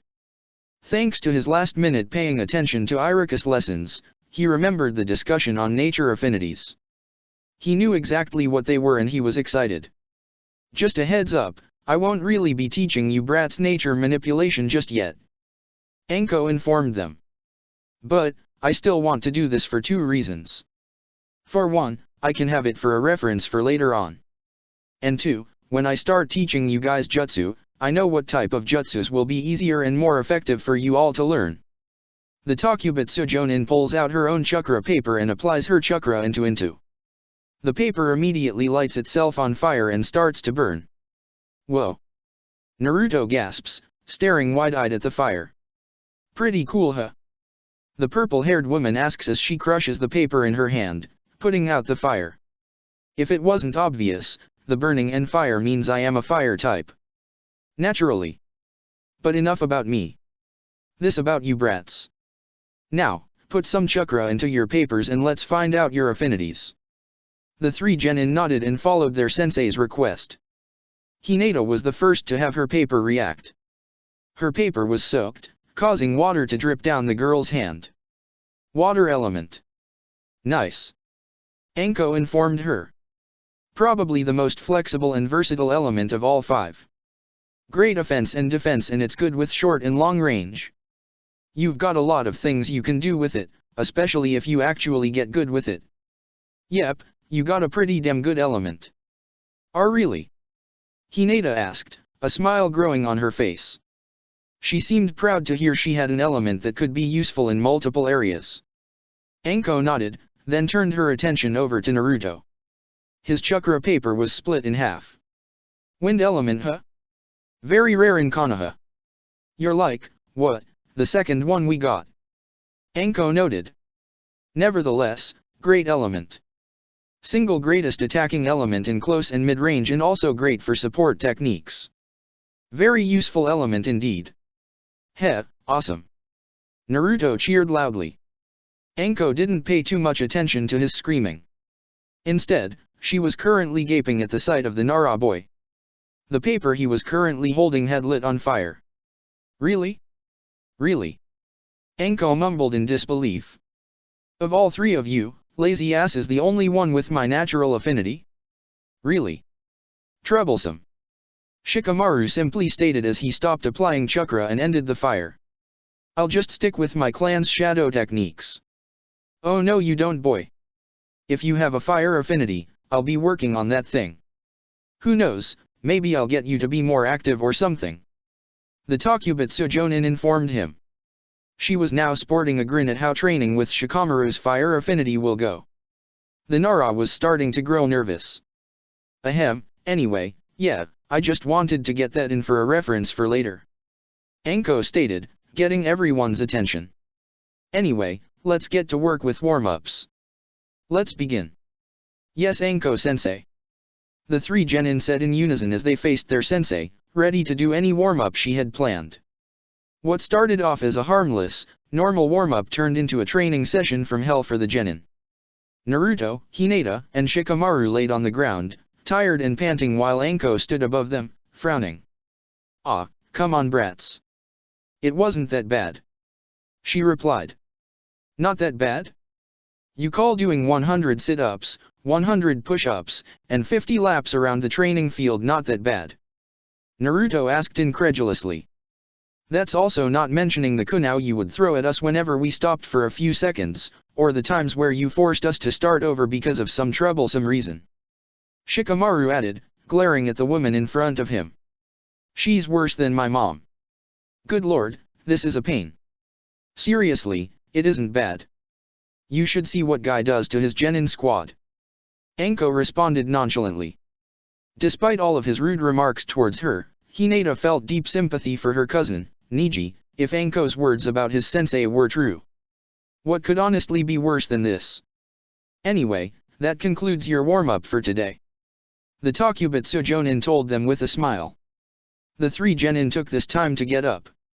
Now, on to group training. Today's focus, chakra control. Damn it. This is going to be just like with mom, but worse, again. Shikamaru groaned in his head. Naruto and Hinata were experiencing similar thoughts with Yoshino in mind. Now, just curious, do you guys know how to climb trees with only your feet? The sensei asked. The genin nodded in response. Oh, I see. I'd take you to practice water walking, but there's no water here, guess I'll have to do that later. For now, I'll just work on improving your tree walking. The snake summoner led the genin members of Team 3 towards the forest near the training grounds. She stood in front of 3 trees in particular. Okay, brats, today's lesson plan is this: climb up the trees and get to the branches. Then keep walking underneath the branches and hold your positions there. Anko ordered. Huh? That's it? Naruto asked. We'll see. She shrugged in response. Anyway, the day's going on. Get a move on. With those words, the three genin rushed up their tree as quickly as they could. They all got on the underside of the top branch on their trees and stood there. Heh, this won't be that bad, Naruto told his two friends with a laugh. He had no clue how wrong he was. Once again, all three genin were laying on the ground by their trees in exhaustion. This time, chakra exhaustion was added with their physical exhaustion. Anko had decided that they weren't being challenged enough, so she ordered them to hop from tree branch to tree branch in the forest while underneath the tree. This was naturally harder to do than being above the tree and required even more chakra control and balance. Anko would also, once again, throw kunao at her students when they showed signs of tiredness to urge them to keep moving and training. Come on brats, get up. We need to do individual training now, Anko reminded them with a smile. The three genin got up once again, this time more slowly. You're a sadist, you know that, Shikamaru informed her with a deep breath. Yup, the woman responded. Just give a few minutes to relax please Anko-sensei, Hinata requested. The Takubetsu Jonin sighed. Fine, fine. I'll give you guys 15 minutes to take a break. Just be ready when you're done. With those words, the three kids passed out on the ground in exhaustion once again. Well, at least I'm getting stronger Databia, Naruto told himself, thinking on the positive side. When all three genin were finished calming themselves down, Anko made the hand sign for the shadow clone jutsu. Two clones appeared in a poof of smoke and stared at the genin. Okay brats, just saying, my clones will be working with Whiskers and Lazy Ass. They'll lead you somewhere else on the training grounds. That means Stutters-chan gets time here with me. Hinata released a small leap while Shikamaru and Naruto merely nodded. Anko's clones ushered for them to follow down different paths. The two boys did just that. They were eventually gone, leaving Hinata alone with her sensei. Well, just you and me? The purple-haired woman stated with her trademark sadistic grin. Why yes. Her student replied nervously. No need to be nervous. Now, for today's first day of training, I am going to teach you how to use a weapon, Anko informed the Hyuga heiress as she started digging in the bag she was holding. What? What weapon? Hinata asked, a little curious and nervous. And why a weapon? Most Hyuga don't use weapons in their fighting style. Anko was about to pull out the weapon of her choosing before she registered what Hinata had just said. She put her bag down for a second with a sigh and turned to her student. Hinata, I actually don't mind you, so I feel I should ask you, can I be brutally honest about your clan? The Takubetsu Jonin asked. The Hyuga heiress nearly gasped at her sensei's words. For starters, this was the first time she actually referred to her by her real name, not the nickname she was assigned. Also, her sensei was actually asking for permission to say what's on her mind. Oh of course. Say anything, Hinata replied. She felt happy that her sensei actually asked her, but she was also nervous about what her sensei would say. Your clan is the biggest group of idiots in Konoha, Anko stated rather bluntly. Hinata's eyes only slightly widened, having expected an insult. She merely remained silent, however, waiting to hear her sensei's words. You see, you guys possess the Byakugan, a jujutsu that allows you 360-degree vision in addition to see through walls and see people's chakra. However, the only thing your clan really uses it for is the Gentle Fist. Now, don't get me wrong, the Gentle Fist is pretty damn deadly and effective and makes a Hyuga a hell of an opponent. Having said that, that is really all you use your eyes for, Anko explained her reasoning. A Hyuga would make probably one of the best damn medics, since you can see directly through a person and into their body's systems, but you guys never become medics because of tradition. The snake summoner rolled her eyes at her own words. Hinata frowned as well. She actually had an interest in medical ninjutsu and even designed her own healing salves and medicine. Still, she knew she wouldn't be allowed to become a medical ninja. It would be considered impractical, a waste of time, and disgraceful to her clan. There's also another thing your clan fails to use your eyes for, long-range attacks, Anko continued in her rant. You guys have such great vision that you could see enemy shinobi coming from far distances. And yet, you are all close to mid-range fighters only? Yeah, just no. Anko finally ended up going back to her bag and pulling out the weapon she was getting earlier. Hinata's eyes wandered to it and gasped at what she saw. Her sensei was holding a bow and arrow set. Yeah, I decided that you should capitalize on what your eyes can do. So, I'm going to work with you on developing your long-range skills. I'll teach you some jutsus later on when you can learn them. For now, though, let's work on developing your archery. She declared, handing over the bow and arrows to the Hyuga. Hinata held the wooden bow in her hands tightly. She instinctively moved her hand back and forth down its limbs, trying to get a feel for her weapon. The Hyuga then had another thought come into her head. Byakugan. She shouted, activating her Dojutsu. Her vision expanded greatly, showing her everything around her due to her eyes' range. For the first time in a while, though, Hinata noticed just how far she could see with her eyes. I'd say I can see about a little more than a kilometer. I can see far away trees with fruit that I could shoot down. I know if there was a ninja there, I could see them and would be able to fire at them. Hinata thought, excitedly. And I can even increase my vision with more practice. So you just how deadly you could be, don't you? Anko asked her student. Get you some practice, and you could make yourself Konoha's single greatest long-distance fighter. And if somehow an enemy survived past your assaults from a distance, you'd have the gentle fist for when they get too close. Hinata felt determination rush through her body. She immediately took out an arrow and placed it on the arrow rest as she started to aim at a faraway apple in a tree. Anko saw this determination and her grin grew even larger.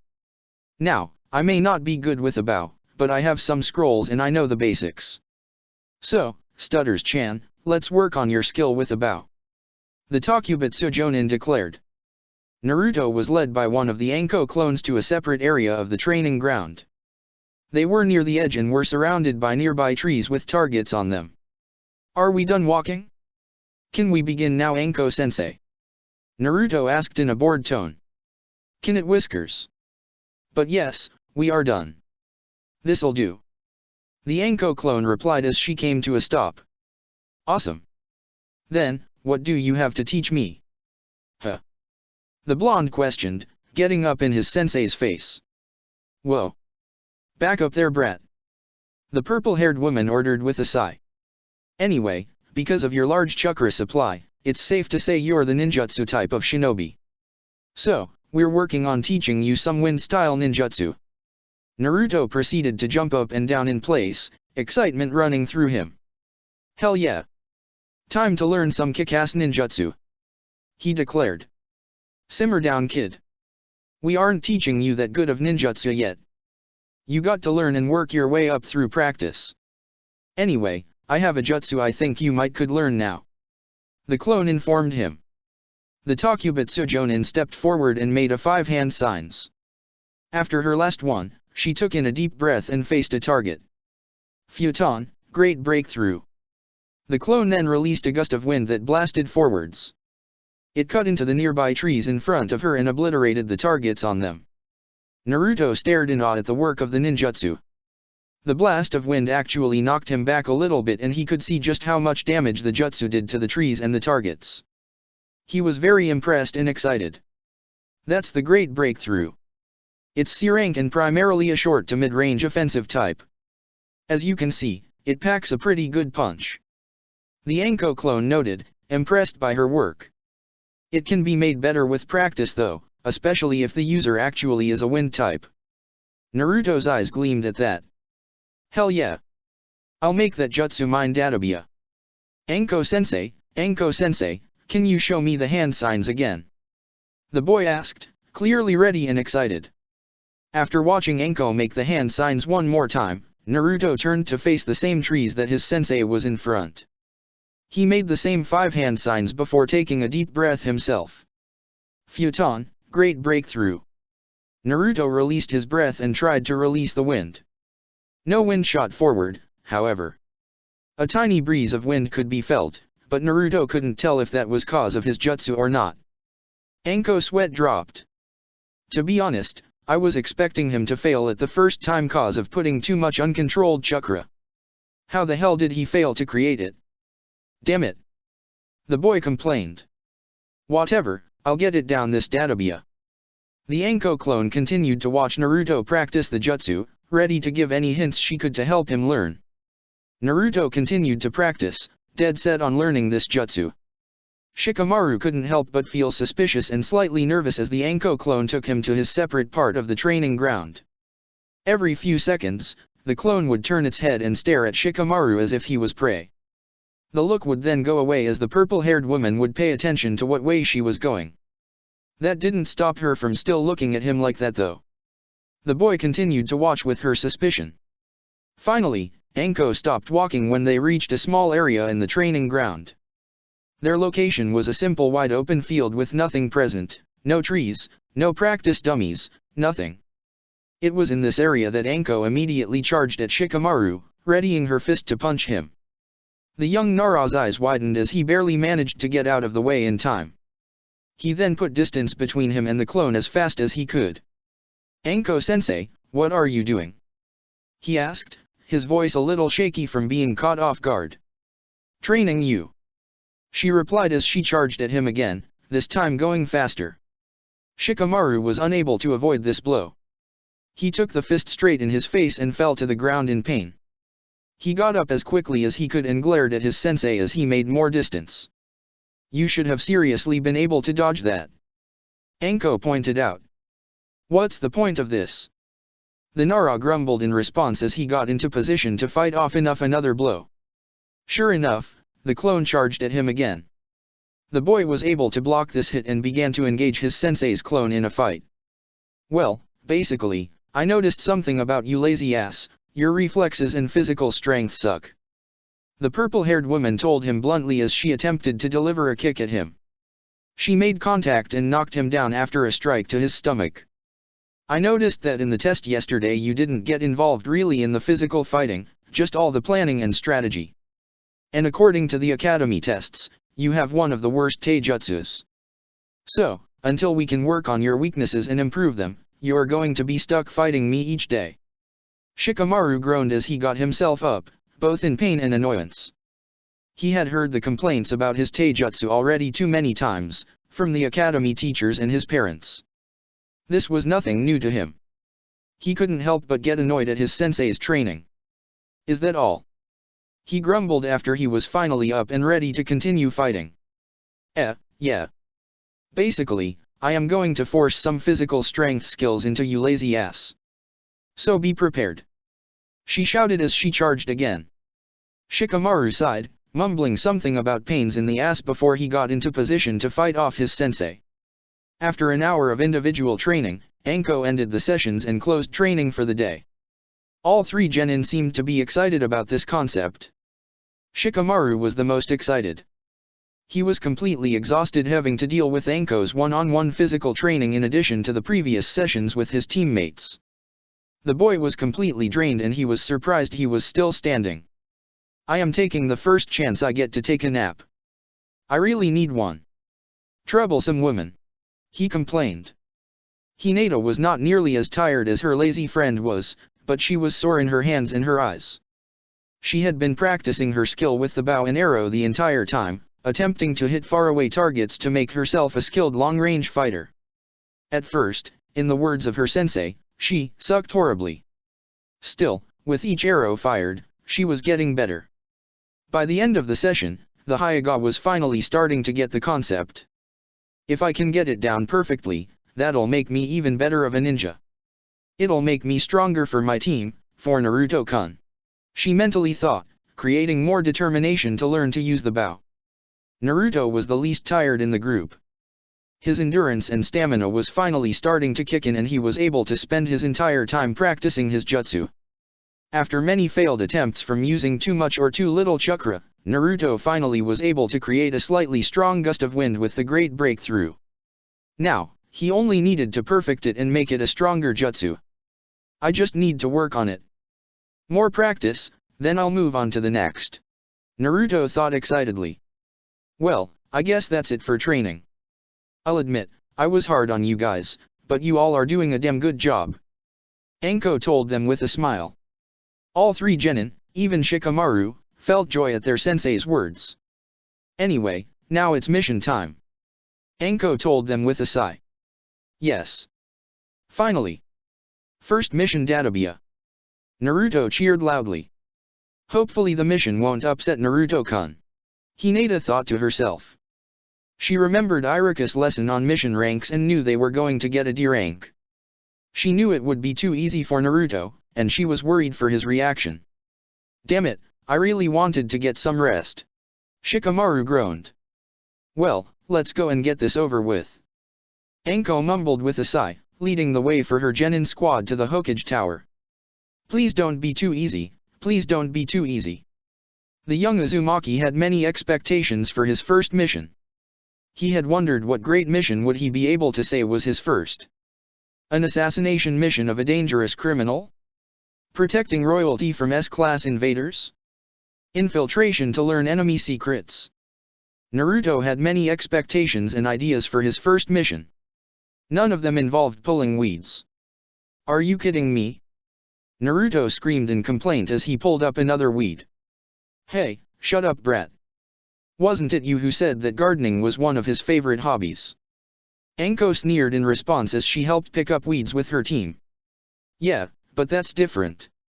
I like picking out the plants, watering them, and watching them grow. I don't like picking weeds though. I hate weeds. The blonde roared as he picked up another weed. Hinata couldn't help but giggle at her crush's rather comedic frustration, but she completely sympathized. She liked growing plants and pressing flowers, so she knew how evil weeds were. She was not enjoying this mission just as much as he was. Shikamaru didn't even register his friend's comments. He was currently using his friend's loudness as a cover for him to take a break and try and nap. Despite snapping at the boy, Anko completely understood the boy's disappointment and complaining. She couldn't believe just how boring this mission was. It was worse than she remembered. How many more missions till I can request a C rank? Please, come soon. Anko thought in desperation as she picked up another weed herself. Days passed since the first day of training.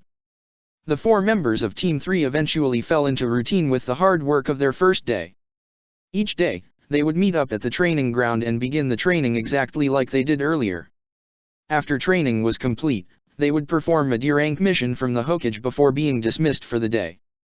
Anko couldn't help but notice that her genin were indeed getting stronger. Physically, the warm-ups were helping them get tougher and get them more stamina.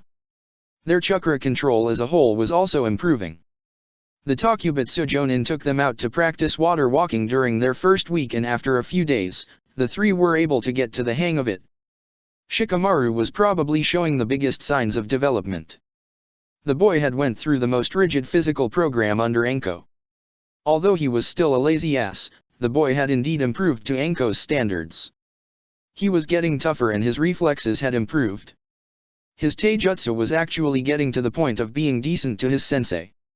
When he reached this level, his one-on-one fights with Anko stopped and she spent her time working on his specialty, tactics and planning. Hinata also grew in her skill set. After days of practice, the girl had picked up a real talent for archery. She grew to really like her bow and arrow set and carried it around with her in a black backpack at all times. The girl's training was making her very good at fighting in long range and was also improving her vision's distance with constant use of the Byakugan. Naruto had spent most of his time in his practice sessions working on the great breakthrough. Even after he got the jutsu down, he wanted to make it stronger and perfect it. After a few sessions, the boy had managed to get a gust of wind strong enough to knock down multiple trees at once. Even his clones could now perform the jutsu with some ease. The boy was growing very excited and confident in his abilities with jutsu. Team 3's sensei noticed the growth and development in all 3 of her students. She couldn't help but feel some pride in their progress. She recognized in the test that the 3 would be great shinobi, but she never realized to what extent. If they keep this up, they'll be something of legend of someday. That'll make me legendary too, as I taught them. Anko mentally noted with a laugh. She continued to watch over their progress and assist in their training in any way she could. Over time, being a sensei seemed easier and more natural to her. She was getting the hang of things and was able to assist her team in more ways as the days went by. Days soon turned to weeks. Team 3 continued to grow in strength and skill. Their development continued to be more apparent as time went by. Still, the squad had been stuck doing D-rank missions since their beginning. All 3 members, even Shikamaru and Hinata, would agree that they were ready for a higher level mission. Back for another mission. Team 3. Sarutobi Hiruzen asks the Genin team cheerfully as all 4 members walk into his office. Yes sir. Hinata speaks up for her team after realizing that no one else is going to say anything. The Hokage nods at the Hyuga's words and immediately looks at a list of all the available missions for the team. Well, there are some houses that need to be painted in the southern part of Konoha. And it seems like the daimyo's cat has escaped again. He mentioned as he looked over the list. Anko's eyes widened exponentially. Shit. Abort mission. Must convince him of something else. Just no more dem cat. Hokage-sama, don't you think we deserve a C-rank mission now? I mean, we've done plenty of D-ranks. Anko asked, laughing nervously. Who is Stutters-chan now, Anko-sensei? Naruto asked, teasing his sensei for the sudden stuttering. Hinata giggled in response. But she's right. Come on old man, give us a C-rank mission already. A C-rank? The Hokage asked. Do you think your team can handle one? Well, Hokage-sama, my team has done plenty of missions over the past 2 weeks. They've completed more than enough D-ranks necessary to request one, and I can say that from watching them, they're tough. They could handle one. Anko informed him. Her nerves seemed to go away and she felt more confident that she could get a C-rank mission allowed. The Hokage seemed to nod in understanding. He took out another list of missions and started to look at it, to see if there was an appropriate mission to assign to Team 3. Anko crossed her fingers while the Hokage searched. I think I found one. He declared as he pointed to one. He then started digging through a scroll with the mission contents in more detail. Anko and Naruto began cheering loudly at the Hokage's words. Yes. No cat. She screamed excitedly. Finally. A real mission. Naruto yelled nearly as loud as her. The boy, in his excitement, immediately latched onto the person standing next to him. That person happened to be Hinata, who immediately turned a dark red and promptly fainted in his arms after a surprised meep escaped her mouth. Oh, sorry about that Hinata — Naruto started to say before he realized that the girl in his arms was unconscious. Huh? Hinata? Hinata? Are you okay? Wake up. Hinata's fainting only caused Anko to burst out into even more laughter. Shikamaru merely rolled his eyes in response. How does that idiot not know that she likes him? He'll have to learn eventually. Or maybe someone will point it out to him someday. But even then, he'd probably still be confused. Troublesome. Shikamaru thought to himself about his friend and his obliviousness. The Hokage couldn't help but chuckle at the display in front of him. Oh, to be young again. After getting out all of the laughter, the Hokage started to speak to the awake members of Team 3. Your mission is an escort mission to Kusan no Kuni. You will be escorting a wealthy merchant from Tsuken no Kuni, who was currently traveling in Hai no Kuni to see family. You will take him to the Tenchi Bridge, where you will meet a team of IWA shinobi. They will then take the merchant and escort him back home in your place. The Hokage gave a brief synopsis of the mission. Sweet. IWA is involved. This isn't some normal boring C rank. This is a good one, guarantee. Anko inwardly cheered. IWA. Naruto frowned in response. Why do we have to deal with those punks, Databia? We could just take him all the way home. For various reasons, Naruto. First of all, this was how the client requested the mission. He already sent out the request to IWA and Konoha months in advance about the missions, so IWA already has the mission. Second, IWA is in Tsuken no Kuni and it only makes sense that they bring the merchant home themselves. Finally, this mission is one of a few ways that I'm hoping can bridge the hostility between Konoha and IWA. The war ended years ago and it's time that we look past what happened during it. The Sandaime explained the reasoning. Naruto seemed to accept the reasoning of the old man, but he still didn't seem happy. Stupid IWA. So, when exactly is the mission? And who is our client? All we know is that he is just some rich merchant. Shikamaru asked for the group. Your mission starts tomorrow. That's the day your client is expected to leave Konoha by. As for who he is, I will have Anko meet with him in his hotel room after we are done here. The rest of you will meet him tomorrow. Sarutobi informed him. Hokage-sama, what about Hinata? Naruto asked, his voice with concern towards the girl still passed out in his arms. Sarutobi let out another laugh. Just inform of the mission and what you will be doing when she wakes up. Naruto nodded in response, still looking at his friend. If there are no more questions, then the genin are all dismissed. The Hokage informed them. Naruto and Shikamaru said goodbye to the Hokage and their sensei before leaving the room, with Naruto carrying the still passed out Hinata. Anko and Sarutobi watched the genin leave, both laughing at the display. Oh, those brats. Something about them. Anko stated in between her laughter. You've seemed to taken a soft spot to them, Anko. Enjoying your time as sensei? Sarutobi asked cheerfully. He knew he had kind of forced the position of sensei onto the woman, so he was pleased to see that she was actually enjoying it. Well, I don't mind it. They aren't bad kids or anything. The snake summoner shrugged. No, they aren't. The Sandaime nodded in agreement. Anyway, on to business. Let's go introduce you to your client. The Hokage made the hand sign for the shadow clone jutsu and created one clone. The clone Hokage led Anko out of the room and directed her to where her client was staying. The real Sarutobi remained behind, dealing with the number one nemesis of his entire life, paperwork. 9 silhouettes stood atop large rocks situated in front of a large statue. 7 of the silhouettes seemed blurry and almost see-through, as if they were not truly present. Zetsu, the Jinchuriki is leaving his village soon, correct? One of the figures asked in an authoritative voice. Yes. Another figure, Zetsu, responded. Unlike the other 8, this figure took the shape of a Venus flytrap.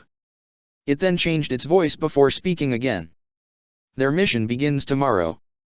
He and his team will be heading to Kusan no Kuni towards the Tenchi Bridge, where they are meeting the other village's shinobi.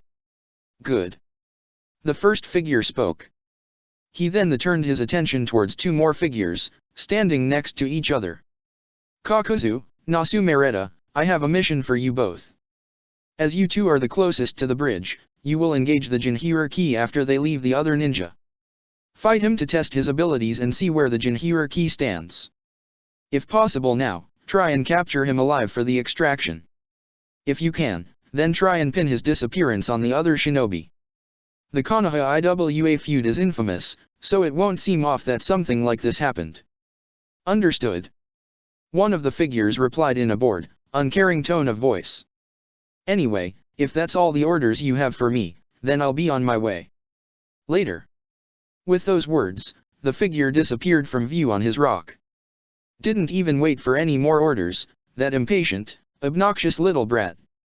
The figure that was standing next to him hissed under his breath before he turned to face the leader. My partner is getting me on my nerves. He has been for the past few days. Expect me to need a new partner, as I will probably kill him very soon and turn him in for the bounty Kumo has on his head if he keeps pissing me off with his impatience. That'll be the third one, Kakuzu. Zetsu replied nonchalantly. We can look into that for you, Kakuzu, but for now, just work with him and complete your mission. There are no further orders for you. The leader stated. He then turned his attention to Zetsu. Zetsu, keep track on the other Jinchuriki. Find out everything you can about them and their current positions. Got it. The plant figure replied, his voice back to the way it originally was. Konan and I will work on recruiting a new member into the organization, a man who claims to be immortal. Perhaps this would be the best suited partner for you, Kakuzu. The leader asked. If he pisses me off, I'll find a way to kill him too. Kakuzu responded simply. The leader seemed to ignore the man's response and turned to the entire group. As for the rest of you, you have your individual assignments. The meeting is dismissed until Kakuzu and Nasumereta complete their mission. With those words, all silhouettes disappeared without a trace. Chapter 7, First C Rank, Journey to Tenchi Bridge. Naruto, Hinata, and Shikamaru stood in front of the gates of Konoha. The 3 members of Team 3 were sporting backpacks and extra weaponry for their first C Rank mission, and first time out of the village. They were all anxiously awaiting for their first true mission to begin, with Naruto being the most excitement. My first time out of the village, my first real mission, this is going to be an awesome few days databia. The boy cheered inwardly, almost jumping up and down in place due to excitement. This excitement soon changed to irritation after a few minutes passed. Their sensei and client were nowhere to be found. Anko-sensei should be here by now, right? Naruto asked his friends. I mean, she came to my house and told me, be here at 8 o'clock in the morning, or suffer the consequences. So where is she? I have no clue. Hinata admitted with a sigh. Troublesome, I actually woke up early today for this and she doesn't even show up on time. Shikamaru complained. Minutes soon turn into an hour. It was at this point of irritation that Anko finally showed her face. She was accompanied by a short, rather large man who looked to be in his late 30s. He was wearing black pants and a large, expensive-looking blue shirt that had the kanji for respect on the back. The man was also wearing a blue hat that covered most of his short blonde hair. He also was carrying 2 packs on his back that seemed full. Anko didn't get the chance to speak before Naruto started to shout. Where the crap have you been, sensei? He asked. Anko was about to respond but was cut off by the man that was walking with her. I am terribly sorry, Konoha Shinobi. I am sad to say that it was my fault that we were late. The man bowed his head in apology. He had a very eloquent way of speaking. When Anko-sama came to pick me up for the meeting, I was still fast asleep. I had forgotten the time from our conversation yesterday, so she in fact woke me up. I had to prepare for the day right then and there, which I failed to do quickly. I am terribly sorry. Naruto blinked in response. It's fine, sir. And no need to apologize for a simple mistake. Hinata informed him. Yeah. No problem at all. I understand. Naruto informed the man with a smile. Truth be told, that sounded like something he would do. Granted, he wouldn't say it so wordy, but the point still remains. I'm jealous. Shikamaru noted, upset he didn't have the luck of oversleeping. Mitarashi Anko cleared her voice, getting everyone's attention. Well, brats, you just heard the man. That's why we are late leaving. She stated rather bluntly, irritation evident, before pointing towards the man next to her. Anyway, this is our client, Yen. In case you all forgot, he is a merchant from Tsuken no Kuni and it is our job to escort him to the Tenchi Bridge and deliver him to Iwa Shinobi, who will escort him home. It is a pleasure to meet you all. Yen spoke up, interrupting the purple-haired woman again. This is your genin team, correct? Yes. Yes it is. She responded, her face starting to get red from annoyance. Anyway. We've wasted some daylight, so let's hurry up and get out of here. Hell yeah. Finally. Naruto cheered loudly in excitement. Oh, this'll be exciting. I always love traveling, especially with company. Yen stated, nearly as excited as the boy next to him. The 2 blondes hurried off outside the gates of Konoha, heading towards their mission. Hinata, Shikamaru, and Anko watched the 2 speed off in silence. Anko was the one to break the silence with a sigh. I forgot what it's like to deal with clients like this. Kill me now.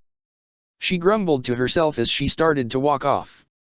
Her 2 genin started to follow her. He seems nice though. Hinata noted, quietly. Oh he's very polite.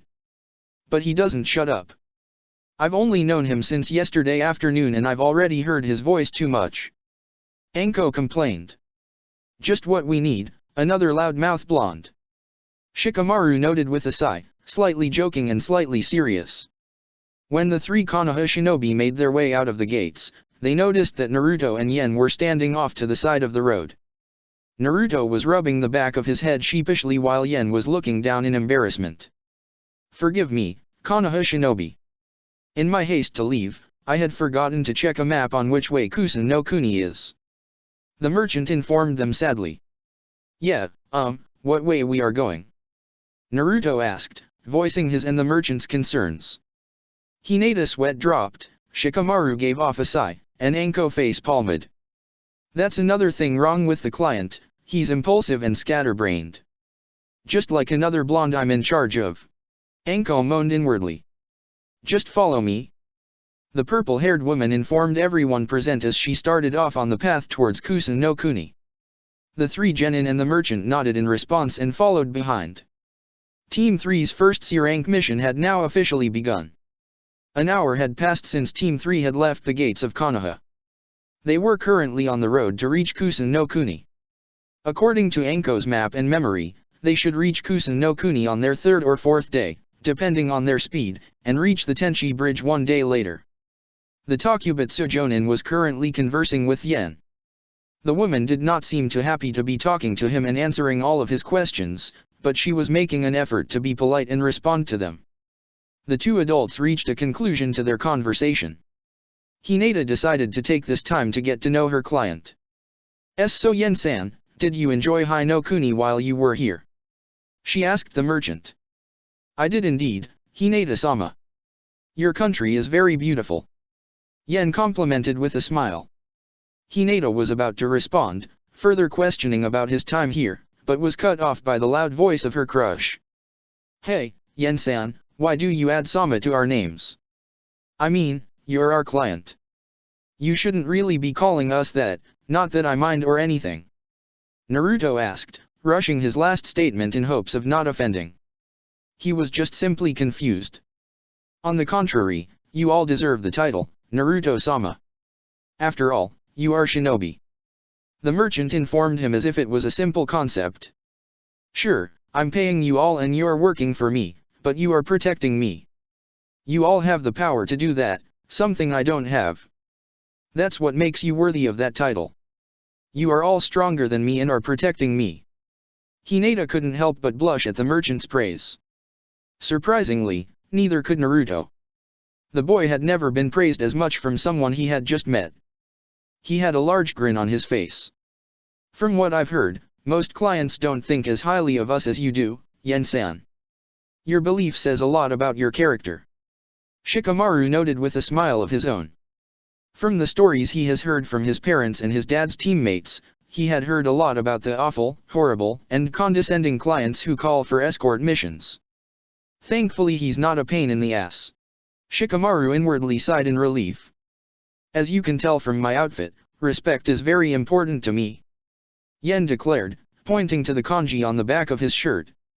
My parents taught me to give the proper respect to everyone that they deserve, and that's what I do. Comfortable silence filled the air after his words. The Konoha shinobi, even Anko, seemed very pleased with the man's ideology and statements. The silence was soon broken, though, as Yen started to speak. If you don't mind, may I ask you a few questions about being shinobi? He asked them.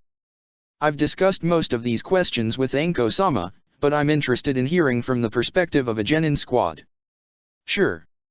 Hinata stated politely for her and her friends. Oh, you fools. You know not what you are doing. Anko sang in her head. She remembered all the questions Yen had for her the day before and just before he started to talk to her genin. She had an idea on exactly what was going to happen. The Takubetsu Jonin's speculation was proven correct. Yen immediately bombarded the young genin with multiple questions. The questions ranged from simple topics, such as information on chakra, the shinobi lifestyle, and the way Konoha is run, to personal questions, such as their reasons for becoming genin, any famous shinobi they look up to, their favorite jutsu they know, etc. Naruto, Hinata, and Shikamaru attempted to answer everything the merchant asked. They found themselves overwhelmed by the man's multiple questions. He talks way too much. Naruto noted, unaware of the irony that he was complaining about someone else talking too much. No, I change my mind. This guy is a pain, just not in the way I expected. Shikamaru mentally grumbled. Despite the internal complaining, the questions continued throughout the rest of the day. They only stopped when the group stopped traveling for the day and could sleep for the night. The Genin members were all grateful that Anko was taking first watch, as they wanted to sleep and get some time to relax and sleep after the long question session they went through. Day 2 of traveling began shortly after everyone got up. After a small breakfast that Anko prepared from the supplies she brought, Team 3 and their client were off again towards the Tenchi Bridge. Time passed by.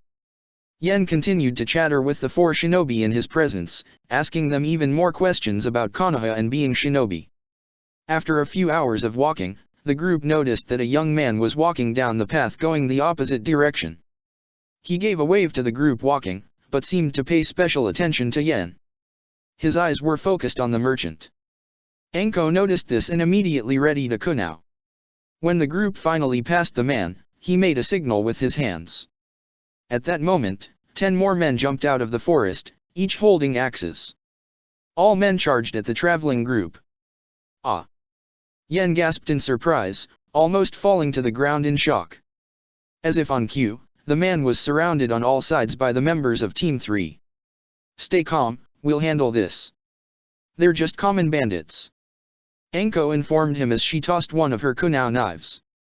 It landed directly in the temple of one of the bandits, killing him instantly. Naruto, Hinata, Shikamaru, defend your client by any means necessary. The 3 genin nodded and immediately went to work. Naruto used the futon, great breakthrough, to blow away 2 of the incoming bandits. They flew backwards into the forest again, hitting their heads against trees and knocking themselves out. Hinata activated her Byakugan and attacked the chakra network of 2 incoming bandits. Considering the little amount of chakra they possessed, the 2 men passed out from chakra exhaustion immediately. Shikamaru activated his shadow possession jutsu, freezing 2 incoming bandits. He dropped the hold just before Anko tossed 2 kunao at them, killing them. The remaining bandits were handled by Anko, who hit them directly into their heads and killed them all instantly. The young man who signaled for the attack was the only one not unconscious or dead. I always find it funny when bandits like you think you can take on shinobi just because you outnumber them. Face it, you made a serious mistake in judgment when you attacked us. Anko told him with a grin as she walked towards him, a kunao raised. Why you shinobi are so cocky? The man blurted out in a mix of anger and fear. Just you wait. My remaining men will find you. They're waiting out in the forest later on and they'll kill you all. Oh really? Doubt they'll be much of a threat. But thanks for warning us about your friends and their sneak attack. You're a smart one. The purple-haired Takubatsu Jonin laughed. As a reward, you'll get a painless death. The sensei of Team 3 immediately tossed her kunao at the man's head. It connected and death came instantly. Is it safe? Yen mumbled nervously, still in shock from the attack. For now, yeah. Unfortunately, the guy said there were more weakling bandits. They won't be much of a challenge, but they'll be annoying. Anko noted with a sigh. She then turned to Hinata. Do you think you can spot them from here? Hinata focused her vision further along the path they were heading. As she looked further, she saw 3 bandits hiding in trees a little less than a kilometer away. If you can see them, mind taking them out for me? The woman asked. The Hyuga heiress nodded as she took out her bow and arrow set from her backpack. She readied an arrow, aimed, and fired. The arrow hit one of the bandits straight in the neck. The man, who was sitting in a tree, gasped in pain and fell off of it in shock. His head hit the ground hard, killing him. The other 2 bandits looked at the sight in shock and immediately fled, in fear of dying as well. There were 3 bandits. I fired an arrow and killed one. The other 2 fled immediately after. Hinata reported to her sensei. Oh, thank you. Thank you all so much. I knew there was a reason I needed to request shinobi company. You all saved my life. Yen informed them gratefully. Hinata was about to smile back when the reality of what just happened occurred to her. The girl had just fired an arrow and killed a man. She had just killed someone. She had just made her first kill. Anko, Shikamaru, and Naruto accepted the praise and smiled in response. Hinata, however, started to shake in response. She remained quiet as she started to stare at the ground. Hinata? Hinata-chan. Are you okay? Naruto asked. Hinata didn't say anything. She just continued to stare downward. Hinata? The blonde asked, his concern growing even more. Okay, team, let's make a move on. Time's wasting. Anko informed everyone, interrupting the boys' questioning. Hinata was the first to start walking forward, with Yen and Shikamaru following closely behind. Naruto and Anko carried up the rear, as Anko decided she needed to talk to the boy. Naruto, I know you care for her, but let her be for a little bit. She told him. Huh? Why? She's not feeling good at all. She needs some help. Naruto informed her, irritated that his sensei didn't want him to help his friend. Naruto, I know what's wrong with her. I've seen that face before. Hell, I remember when I had it. She just made her first kill. Anko explained with sad, understanding look on her face. Taking a life for the first time is never easy. She's probably beginning to have a lot of mental and emotional pain. Well, what can we do to help? Naruto asks, feeling even more concern for Hinata. Nothing for now. The Takubitsu Jonin stated sharply. Don't force the issue on her and make her talk when she's not ready for it. It'll just hurt her more. Let her try and come to grips on her own. The most effective thing you can do is give her the space she needs for now and, when she decides she wants to talk, to be her friend and talk to her. Naruto stood in silence for a while, thinking about the situation. He had yet to make his own first kill, so he didn't fully understand what exactly Hinata was feeling. He could only imagine the feeling. He wanted to help his friend out badly, but he couldn't think of an exact way to do that. Fine. I'll wait for her to talk about it. The boy sighed. In the meantime, I'll try and think of a way to help, or something to say. And I'll just be her friend. Whatever I can do to help her feel better. The purple-haired woman gave a sincere smile at her student's words. She'll probably talk to you soon. You mean a lot to her. Just be her friend. With those words, the conversation was dropped.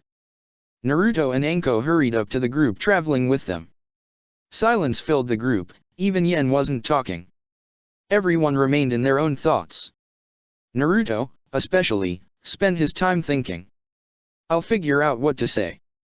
Hinata, I'll help you. He mentally promised to his distraught friend. After a few more hours, the group set up camp again. Anko had the first watch as her students slept until their turn. Or tried to sleep. Hinata stayed up all night until her turn, just staring blankly into space. And Naruto-kun. Naruto woke up from his sleep with a loud yawn. He brushed off his tiredness as quickly as he could and turned to look at the source of his wake-up call. Hinata. It's your turn to do watch. The girl informed him quietly. Naruto noticed Hinata revert back to her excessive stuttering and frowned. He wanted to do something to help her, but he remembered his sensei's words from earlier. Okay. Thanks, Hinata-chan. He told her politely as he got up from his sleeping bag and started to look around for any possible threats. The Uzumaki Genin continued his watch for a few minutes until he noticed that Hinata had never laid back down asleep. She remained standing, just staring at him, as if she was debating something within her head. Naruto realized something then and there. Does she want to talk? The boy made the hand signs for his shadow clones, who started to perform his duties of keeping watch.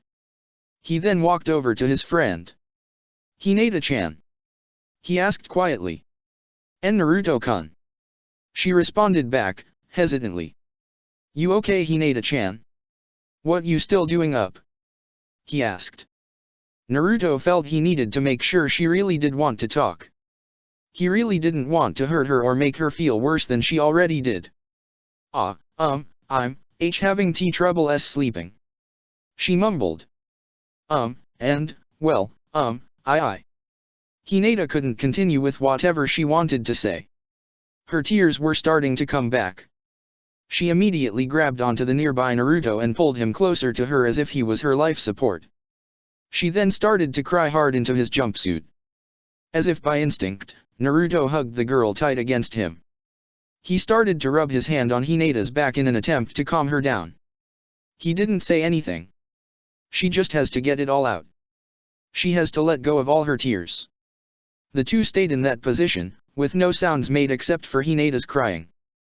After about 20 to 30 minutes, Hinata started to calm down and stopped crying. Sorry, F for that. Hinata apologized. Don't apologize for anything, Hinata. You can talk to me. You shouldn't be afraid to show your emotions to me. Naruto informed her, still rubbing her back. If anyone should be sorry, then it's me. I'm sorry about what happened. Don't TB. The girl sniffed. Shouldn't TB either. We're ninja. This is what we do. It's just. Hinata, although we are ninja, we are also human. It's only natural to feel this way about, yeah. Naruto replied. He didn't want to outright mention the word killing. It's just, that man had a family. He had a life. And I ended it. Hinata continued to sniffle, tears starting to form again. Hinata, that man would have tried to kill Yen. He has a family too and a life. You helped keep our client alive. The blonde stated. He moved his hand away from her back and wiped away some of the tears away. You helped save a life. Hinata's sniffling died down. The girl still looked troubled though. Naruto gave it a little more thought before he spoke again. We are ninja. We may have to kill people in our line of duty, but we do so to protect others. It could be clients, civilians, our teammates, even each other. We fight to protect everyone around us. He stated sincerely, giving off a smile. Hinata, you were strong. You stepped up and helped protect our client. You are a true ninja and someone I'm glad to call my teammate and friend.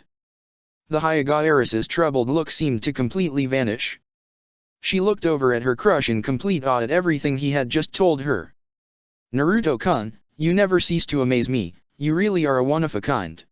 She thought to herself, a blush starting to form on her face again. A smile soon joined that blush as she brushed any remaining tears. Naruto-kun, thank you. Thank you for everything. I don't know what I would do without you. The girl told him. Her tone of voice was much more relaxed, and much more happy. It's no problem at all, Hinata. I know you'd do the same for me. And I have no idea what I would do without you. Naruto replied back with a grin. He gave her one last squeeze before he let go from the hug. Hinata significantly reddened, finally noticing that she had been hugging Naruto for quite some time now. She was about to say something but her words died when she found herself yawning. Heh, looks like you're tired. Naruto pointed out with a more playful smile. Yeah, I am. Sleep would be nice. Hinata thought tiredly. Get some sleep, Hinata-chan. I'll see you tomorrow, okay? The blonde told her. Oh, okay. Hinata replied. She then, pushed to action by instinct, walked over to her crush and gave him a hug. Good night, Naruto-kun. Thank you so much for everything. You really helped me feel better. The girl then went back to her sleeping bag, leaving a slightly blushing blonde behind. Naruto eventually shook off the blush, gained a large smile on his face, and went back to his watch duties with his clones. He was relieved that his friend was feeling better and back to normal again. Hinata, herself, laid down within her sleeping bag. For the first time in the past few hours, she was smiling. She found it rather easy to sleep. 3 more days passed by. They had finally reached Kusan no Kuni, but were no done with their mission. The group continued to travel on the road. Their journey didn't end until they reached a medium-sized arch bridge that crossed a giant ravine. There's the Tenchi Bridge. Anko told the group, excitedly. You ninja are truly extraordinary. Thank you so much for your assistance. Yen praised the Konoha shinobi happily. It's no problem at all. Hinata bowed in acceptance. She then took a close look at the bridge herself and saw figures standing in front of the bridge. We aren't alone. There are a few other people there at the bridge. Most likely the IWA team. Shikamaru noted. Naruto groaned at this realization. The moment was finally here, they were about to meet the team from IWA. They were about to meet the group of ninja that were enemies to Konoha, shinobi from the village that fought and killed many Konoha ninja in the Third Great Shinobi World War. Naruto remembered all the stories he had heard about IWA ninjas from the academy teachers and the older orphans who lost their parents in the war. The boy remembered every horrific crime that he heard they performed. He was not excited at all for this encounter. The group continued their approach closer to the bridge. As they arrived, the figures were easier to identify. There were 3 of them standing in front of the bridge, and they were indeed IWA ninja, as identified by their forehead protectors tied on their heads. The first one was a short, brown-haired boy with sunglasses on. He had on a camouflage-colored jacket and was wearing brown cargo shorts. The boy seemed to come off rather plain and seemed to almost blend in the area around him. The second figure was a tall boy with green eyes and black hair that went down to his back. The boy was wearing black pants and a tight-fit red-black shirt that showed off his muscular build. He also had a scabbard attached to his pants, a sword sticking out of it. The final figure was a girl with short black hair and pink eyes. She was wearing a red shirt that lacked her right sleeve underneath a brown jacket. She also had on fishnet tights underneath a red skirt. The girl was the first of the 3 IWA genin to see the approaching Konoha shinobi. She immediately put on a slight scowl as she rushed over to them. Her teammates followed right behind to meet the Konoha shinobi. "About time you guys got here. We've been waiting for a while," she informed them, her scowl turning more into a frown as she thought about how long she was there. "Well, sorry, we had to make sure we got our client here safe. You know, since that's the point of the mission." Naruto pointed out to her, giving her a scowl of her own. "Of course it is.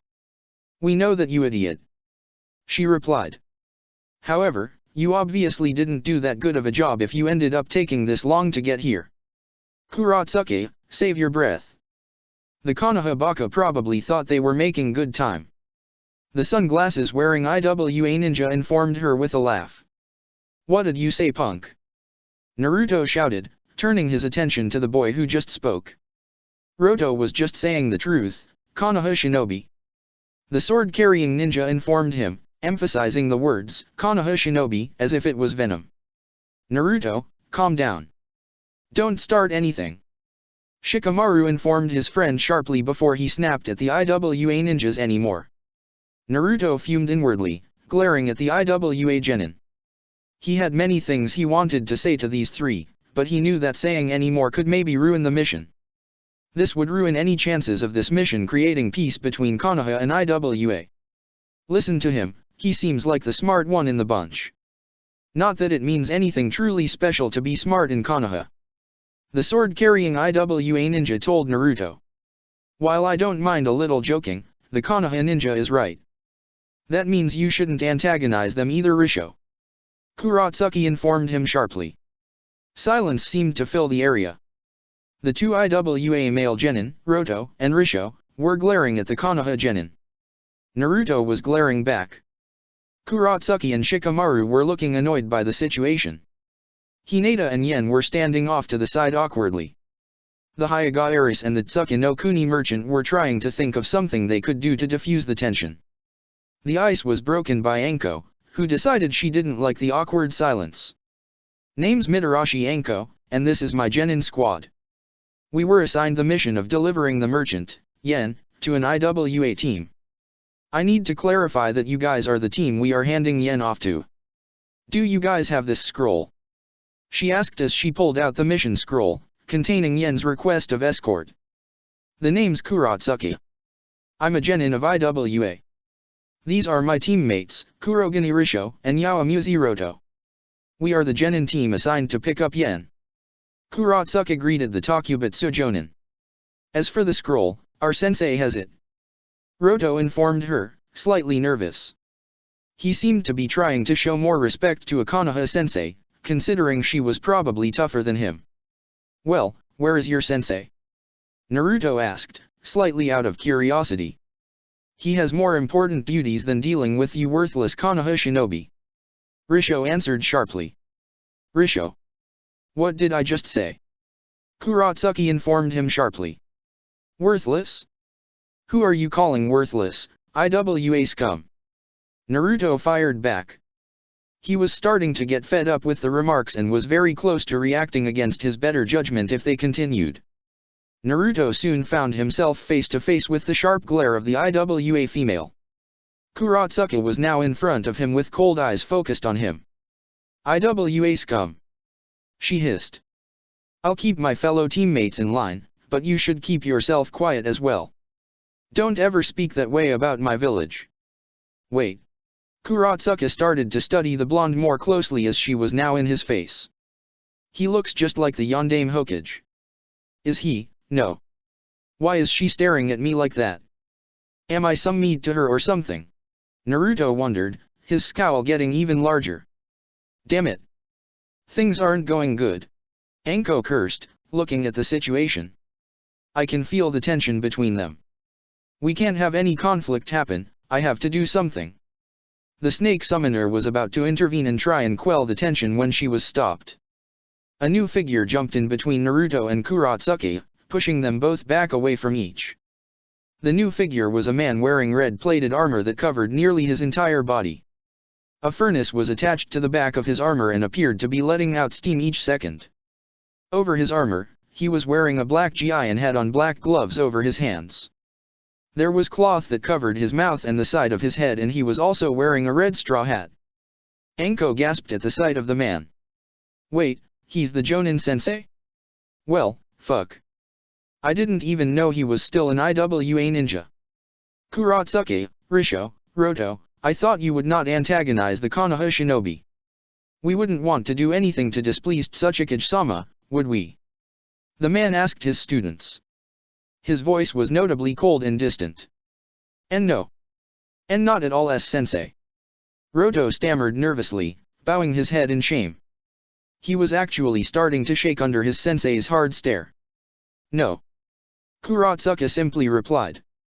She looked saddened as she stared into her sensei's eyes. Eventually, she turned over to the Konoha shinobi and bowed. "I shouldn't have let my temper got the best of me. Forgive me." Naruto was taken aback by this. He found himself unconsciously doing the same thing. "It's fine. I was out of line myself. Sorry."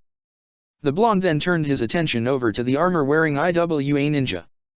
Naruto was staring at him in complete surprise. The man managed to push him and Kurotsuka away from each other without them even realizing he was approaching. His very presence also seemed to create fear in his students. Just how strong can this guy be? But that wasn't all the Konoha Jinchuriki noticed. He also noticed the man's light brown eyes. In a way, they reminded him a little of his own, only his were more hardened, cold, and distant. Still, he saw the same pain and loneliness in them. The man noticed Naruto's gaze and stared back. He broke the silence after a few more seconds of staring. "Anyway, allow me to introduce myself. I am the IWA Jonin in charge of these genin. My name is Han." The man informed everyone. Chapter 8, The IWA Shinobi. "Anyway, allow me to introduce myself. I am the IWA Jonin in charge of these genin. My name is Han." Introductions were made quickly for the new figure, Han. The Konoha shinobi noticed that the man didn't seem to really care about their names, but they continued to introduce themselves. He waited patiently for them to finish before he started to speak. "Well, with that taken care of, let's get down to business," Han declared as he pulled out a scroll and showed it to the group. "As you can see, we are the team assigned to escort the merchant, Yen, back to his home." "Yes, I can see." Anko nodded. The woman, usually joking around and relaxed, was uncharacteristically serious and uneasy when speaking to the IWA Jonin. "Our mission was to ensure our client's safety while we deliver him to you and your team. We can hand him over to your care, now, and complete the mission." Naruto liked the sound of that. First C-rank done Databia. That's one step closer to Hokage. Other than his general excitement, he was also excited to leave the presence of the IWA shinobi. He would miss Yen, but he'd be glad to get away from IWA. "Before you leave, though, I would like to make a request to you and your team." Han spoke up again. Naruto's happiness faded away, replaced with confusion. His teammates looked at the man with similar confusion, wondering what the armor-clad shinobi could be wanting to request. Noticing their stares, he pointed to the sky. The sun was starting to set and it was starting to get darker. It's going to be night soon, and it would be unwise to travel late at night in the dark. Dangers lurk around, and when you are escorting someone, you want to make sure the client is always protected. We are going to camp here and I would like to request you all help in looking after Yen-san for this one night. After all, he is your client as well. Han informed the group. His words caused an immediate negative reaction. No way! Roto exclaimed angrily. Surely you are joking, Han-sensei. We can't stay with Konoha shinobi. Risho shouted, just as angry as his teammate. Naruto was about to shout back and defend his village, but his words died on his tongue as Han started to speak again. I don't joke around. Are you two questioning my authority? He asked the two male genin, turning his eyes towards them. His normal bitter, bored tone of voice picked up a hint of annoyance. Roto flinched under his sensei's gaze and shook his head nervously. Risho, however, didn't appear to be affected by his sensei's questioning. No, I feel you are being rational as always, sensei. However, they are Konoha. We can't trust them to watch over the merchant for longer than they have to.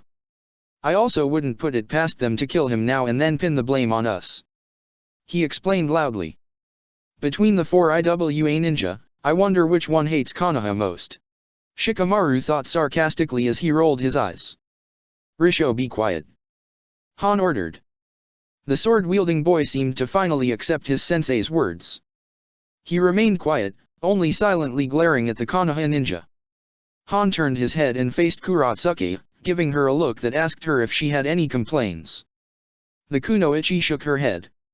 Well, my team has no complaints with this arrangement. Is this fine with you? He asked Anko. Yes, it is. It makes sense after all, and we would like to make sure Yen is okay. Anko stated. She then turned her attention to her students. This is okay with you guys, right? Hinata nodded in affirmation. Shikamaru sighed before doing the same. It does, sensei. Naruto answered begrudgingly for himself. Then it's decided. Good. Han noted in an uncaring tone, as if he truly didn't care that his proposal was just accepted. We've already set up camp, so you can all stay with us. We will lead you there. Let's go. With those words, the Jonin started to walk into the nearby forest, not even waiting for the group to follow him. Silence filled the air as the ninja watched him leave until Kurosuke cleared her throat to grab everyone's attention. Well, we all heard what Han-sensei said. Let's head on over to the camp. She spoke up. The remaining members of the group nodded at the kunoichi's words and proceeded to follow the armor-wearing Jonin to the camp. During the walk, Risho and Roto would glare at the Konoha ninja. Naruto noticed this and returned their glares with his own. Kurotsuka seemed to be focused on getting to camp, but would occasionally turn her head to glance at Naruto every few seconds. Hinata looked back and forth between everyone present, visibly bothered by the hostility and trying to think of a way to help quell it. Shikamaru noticed all the eyes and couldn't help but inwardly groan in frustration at all the tension around him. I'm starting to think I may have made a mistake with requesting this mission. Yen thought to himself. The merchant was terrified as he walked quietly. He was unused to the intense tension and hostility in the air. I knew Konoha and IWA weren't on the best of terms, but I thought things were getting better. I guess not. Holy shit. There's got to be some way to relieve some of this tension. Anko thought, disturbed as well by the uncomfortable silence. Then again, I really shouldn't care about that. That's expected whenever Konoha and IWA interact nowadays. What I should think about is what I didn't expect, like why Yuji no Han is here. Anko's thoughts turned back to the IWA Jonin present. The Takubitsu Jonin continued to ponder why the man was here and what actions she would have to take due to his presence. Silence reigned over the walk. The walk, while short in length, was long and uncomfortable for everyone. The tension seemed to intensify with each step. Eventually, though, the shinobi and Yen reached a simple campsite. A tent was set up and a fire was already lit. They had arrived at the IWA camp, but only one thing was missing. Hey, if this is your camp, then where is your sensei? Shikamaru questioned the IWA shinobi. Oh yeah, sensei does that. He doesn't spend much time at camp whenever we set it up. He prefers to spend most of his time alone. Kuratsuki explained. She had a frown on her face, seemingly bothered by her sensei's aloof attitude. Han sensei isn't much of a people person. Roto added with a shiver. Why is that? Yen asked curiously, trying to learn a few things about this new group he would be traveling with. He has his reasons for his behavior. Risho replied. It was the first time his voice wasn't filled with hate and disgust. It was rather deep and seemed to have a sad undertone to it. Silence filled the group once again. Luckily for everyone, though, that Kuratsuki decided to try and relieve the tension. So, everyone make themselves at home here.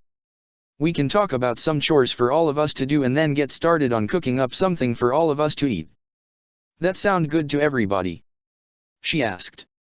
Everyone nodded and walked over to the fire to sit down and discuss the plan for their night. As they walked over, Risho noticed something about the Konoha shinobi. Not that I overly care, but where's your sensei? He asked them.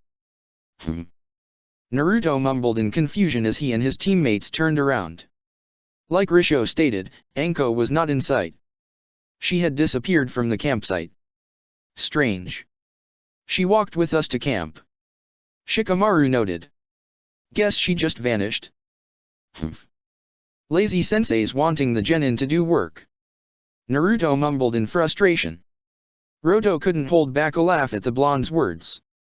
Yep, leave it all to the genin. Naruto temporarily forgot about his hatred for IWA and gave his fellow genin a thumbs up and a nod in agreement. It doesn't matter where our senseis are. All that matters is that we look after the client and get preparations for the night done. Kuratsuki informed everyone, slightly annoyed. She was used to her sensei being aloof and not caring about camp, so she didn't really care if the Konoha sensei was the same way. Now, for the tasks. Who wants to go out looking for more firewood with me? Cause we are probably going to need some more. The genin proceeded to discuss about the plans for the night and for the camp. The two Jonin sensei continued to be missing in action. Finally. Found him. Anko sighed in relief after finding her target. You'd think with such visible armor that he'd be easy to find. When Anko noticed that Han was not at the camp, she left to go find him on her own. The Takubitsu Jonin was still concerned about his presence and felt that she should find him and observe him. After a good few minutes of looking, she finally found the armor-wearing shinobi. To her surprise, he was sitting down on the ground preparing himself a cup of tea in a pot. Where the hell did the pot come from? I know he didn't have that when we were talking earlier. The woman continued to watch him as he prepared his tea, looking for any signs of suspicious behavior. The man appeared to not notice her. Only when he finished his preparation of the tea did he address the woman. I know you are out there, Anko-san, so you don't have to keep hiding. Han spoke aloud. Anko cursed under her breath as she got out of her hiding spot. She walked up to the IWA Jonin and faced him. Is there any reason you went off on your own after we set up camp? She asked him curiously. I'm not a fan of big groups. The armor-wearing shinobi replied simply as he moved the cloth covering his mouth down and took a sip of the cup of tea in his hands. Anko took the time to actually notice the tea. Her eyes widened when she saw the amount of steam pouring out of it. Just how hot is that? Is that even possible? Well, why suggest the idea of camping together then? The Takubitsu Jonin questioned, slightly shaking her head as she turned from the blazing hot tea to the man drinking it. It was simply a practical thought. Best way to watch over the client and make sure he is protected. He replied back after taking another sip. Silence filled the air as the two senseis stared at each other. Han studied the girl with critical eyes. Anko mentally cursed under his gaze, feeling awkward by the silence. She had a lot she wanted to find out from the man and she was having a hard time talking to him for some reason. I'm usually more calm than this. What the hell is going on, Anko? She shouted inwardly. You obviously have something you want to say or ask me, so go ahead. There must be some reason you were observing me so diligently after all. Han informed her as he sat his teacup down to pay full attention to the woman. I was just curious about things. That's all. Anko informed him, finally picking up some nerve. After all, I actually thought you weren't an IWA shinobi anymore. So I do find it a tad suspicious that you are now a Jonin sensei in charge of a mission involving Konoha. Oh. The IWA Jonin now seemed bored with the conversation, as he picked up his teacup and started to drink again. Well, according to Konoha and other villages' information, you vanished after the Third Shinobi World War. No one has seen or heard from you since. That should be impossible, considering the reputation you gathered. Rumors claim that you defected. The woman explained. The suspicions, I feel, are justified. Well, then, you should inform your Hokage to fire his spies in IWA, as I am still a shinobi there. He replied in the same bored and distant tone. Not like IWA truly wants me as one of their shinobi though. Anko looked at the man with confusion, not fully understanding. Han seemed to notice her confusion and decided to elaborate. I'm sure you know of my involvement in the Third Shinobi World War. He stated. Add that to my status as the Gobijin hierarchy, and you have a village that wants nothing more than to see me die on a suicide mission. Anko nodded in understanding, a frown creeping on her face. Han was an infamous ninja from IWA, and therefore, had been studied by Konoha shinobi. She knew the details of his role in the Third Shinobi World War, as well as his status as the current Gobijin hierarchy, and felt saddened that he was still hated years after everything. The snake summoner couldn't help but relate. Han's eyes narrowed on her, as he started to understand her line of thinking. Don't pity me, I'm not someone who needs it. We are from opposing villages anyway, why not you pity your blonde student instead? The purple-haired woman's eyes narrowed in response. So, you know of his status as well. He let out a humorless laugh in response. Of course I do. I can sense the chakra of his Biju even from here. IWA also never believed the lies Konoha made up about the Kyuubi's death. This conversation just merely confirms it. He's the Kyuubijin hierarchy. Han took one more sip of his tea before he spoke again. Even if we factored all of that out, I can see the loneliness in his eyes.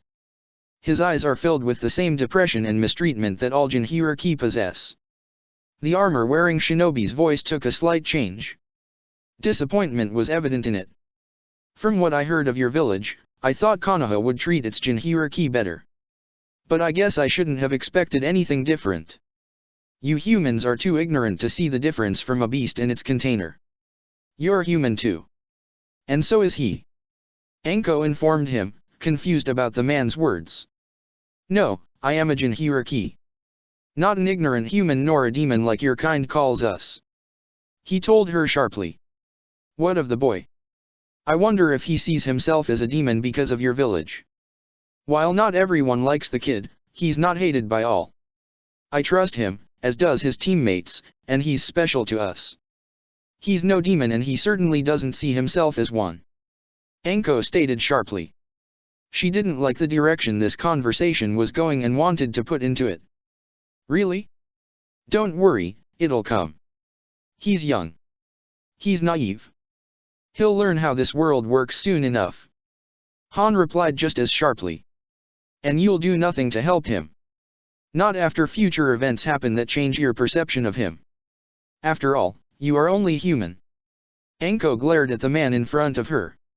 She opened her mouth to rebuff his claims, but was interrupted as Han got up from his spot, picking up the teapot in his cup. If this is all we have to talk about, then I must say we are finished. I'm bored of this. He mentions, a strong sense of finality of his voice. I'll go check up on our client. If you wish, go look for any threats to his safety. You can be on the lookout for them now. I'll take up watch at night, so you can get sleep. Farewell Anko-san. The man disappeared after speaking in a poof of smoke. Anko stared blankly at where the man was before she started to scowl. Well, that conversation could have gone better. She huffed to herself. Well, whatever. He doesn't seem like he'll be a threat to this mission. He also shouldn't be too much of an issue, since he seems to have no hatred for Konoha, just humanity in general. Although, that itself does bother me. He really hates people. Anko noted in her head. She inwardly shivered, remembering his cold, bored, distant tone of voice. And then I don't like where he was going with that Naruto part. Anko shook her head, clearing her thoughts. She decided it would be a good idea to do as Han suggested and search for any nearby enemies and maybe place some traps. The woman began her mission to ensure Yen's safety. Yet, in the back of her head, she couldn't help but still think of Han's words. I really hope he and Naruto don't really talk much. The genin of Konoha and IWA drafted a plan on activities for the camp. Hinata and Risho were to wait back at camp and watch over and protect Yen. Naruto and Roto were sent off into the forest to a nearby lake and see if they could catch any fish. Shikamaru and Kurotsuka decided to go into the forest and collect more firewood for the fire. The two genin were currently scanning the forest ground, looking for good wood to burn. Sorry about my teammates, by the way. Kurotsuka apologized while she and Shikamaru were starting their search. They are kind of unruly when Konoha is ever brought up. Shikamaru raised his eyebrows at her sudden apology. Don't worry about it. I'm sorry about my blonde friend as well. While we are talking about it, though, why do you not hate us as much? It seems the rest of your team wants nothing more than for all of us to die. Oh, trust me, I'm not overly fond of Konoha myself. I won't deny it.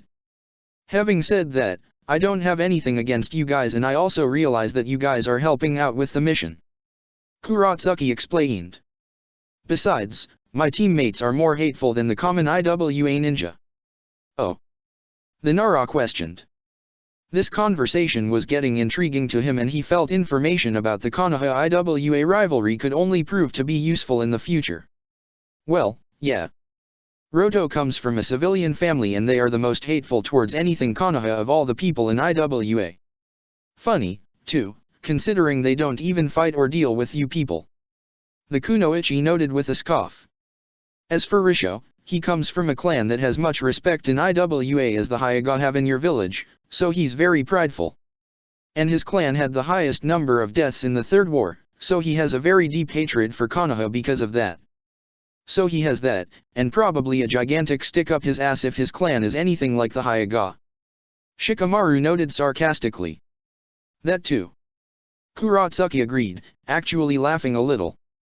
Shikamaru couldn't help but notice the girl's laugh, but shrugged off the thoughts before they developed. Anyway, mind if I ask about the blonde, Naruto, right? He obviously dislikes IWA more than you, your other teammate, and your sensei. Any particular reason why? Shikamaru noted she was doing the exact same thing that he did to her. Still, he didn't seem to care. Not like giving this info would actually affect us. Naruto grew up an orphan, and the orphanage doesn't promote the best image of IWA at all. After all, a good portion of kids in Konoha were orphaned in the last war by IWA alone. Naruto's really sensitive about family, so the fact that your village orphaned the most Konoha kids doesn't sit well with him. That and the fact that he has more pride in Konoha than most ninja. Shikamaru explained his friend's strong feelings. Kurotsuka's eyebrows rose at this new information. I wonder. He's an orphan, huh? Well, I assume his parents didn't die in the war, since our generation had us just after the war.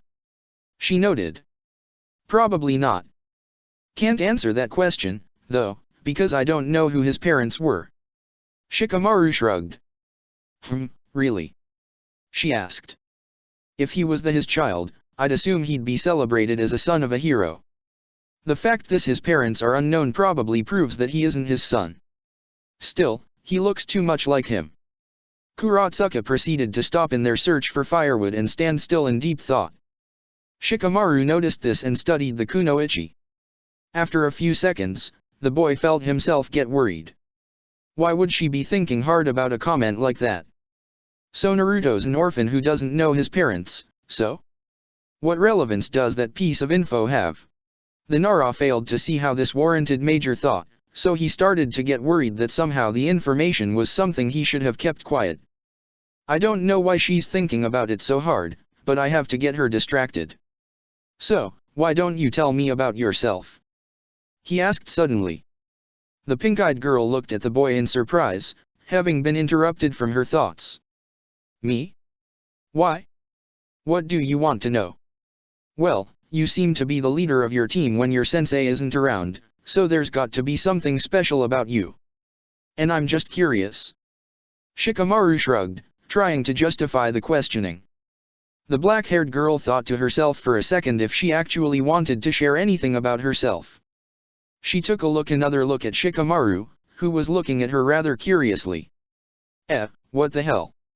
I'm probably not even on the right path with my theory about the boy. For now, might as well enjoy a conversation with someone that isn't one of my idiotic teammates. Well, I guess the first thing you should probably know is that I'm the granddaughter of Oniki, Art Tsuchikage. She mentioned. The kunoichi giggled when she noticed the surprised look on Shikamaru's face. You think that's surprising?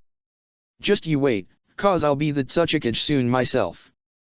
The old fart will retire soon because of his back and then I'll take the title. Give me 5 years tops.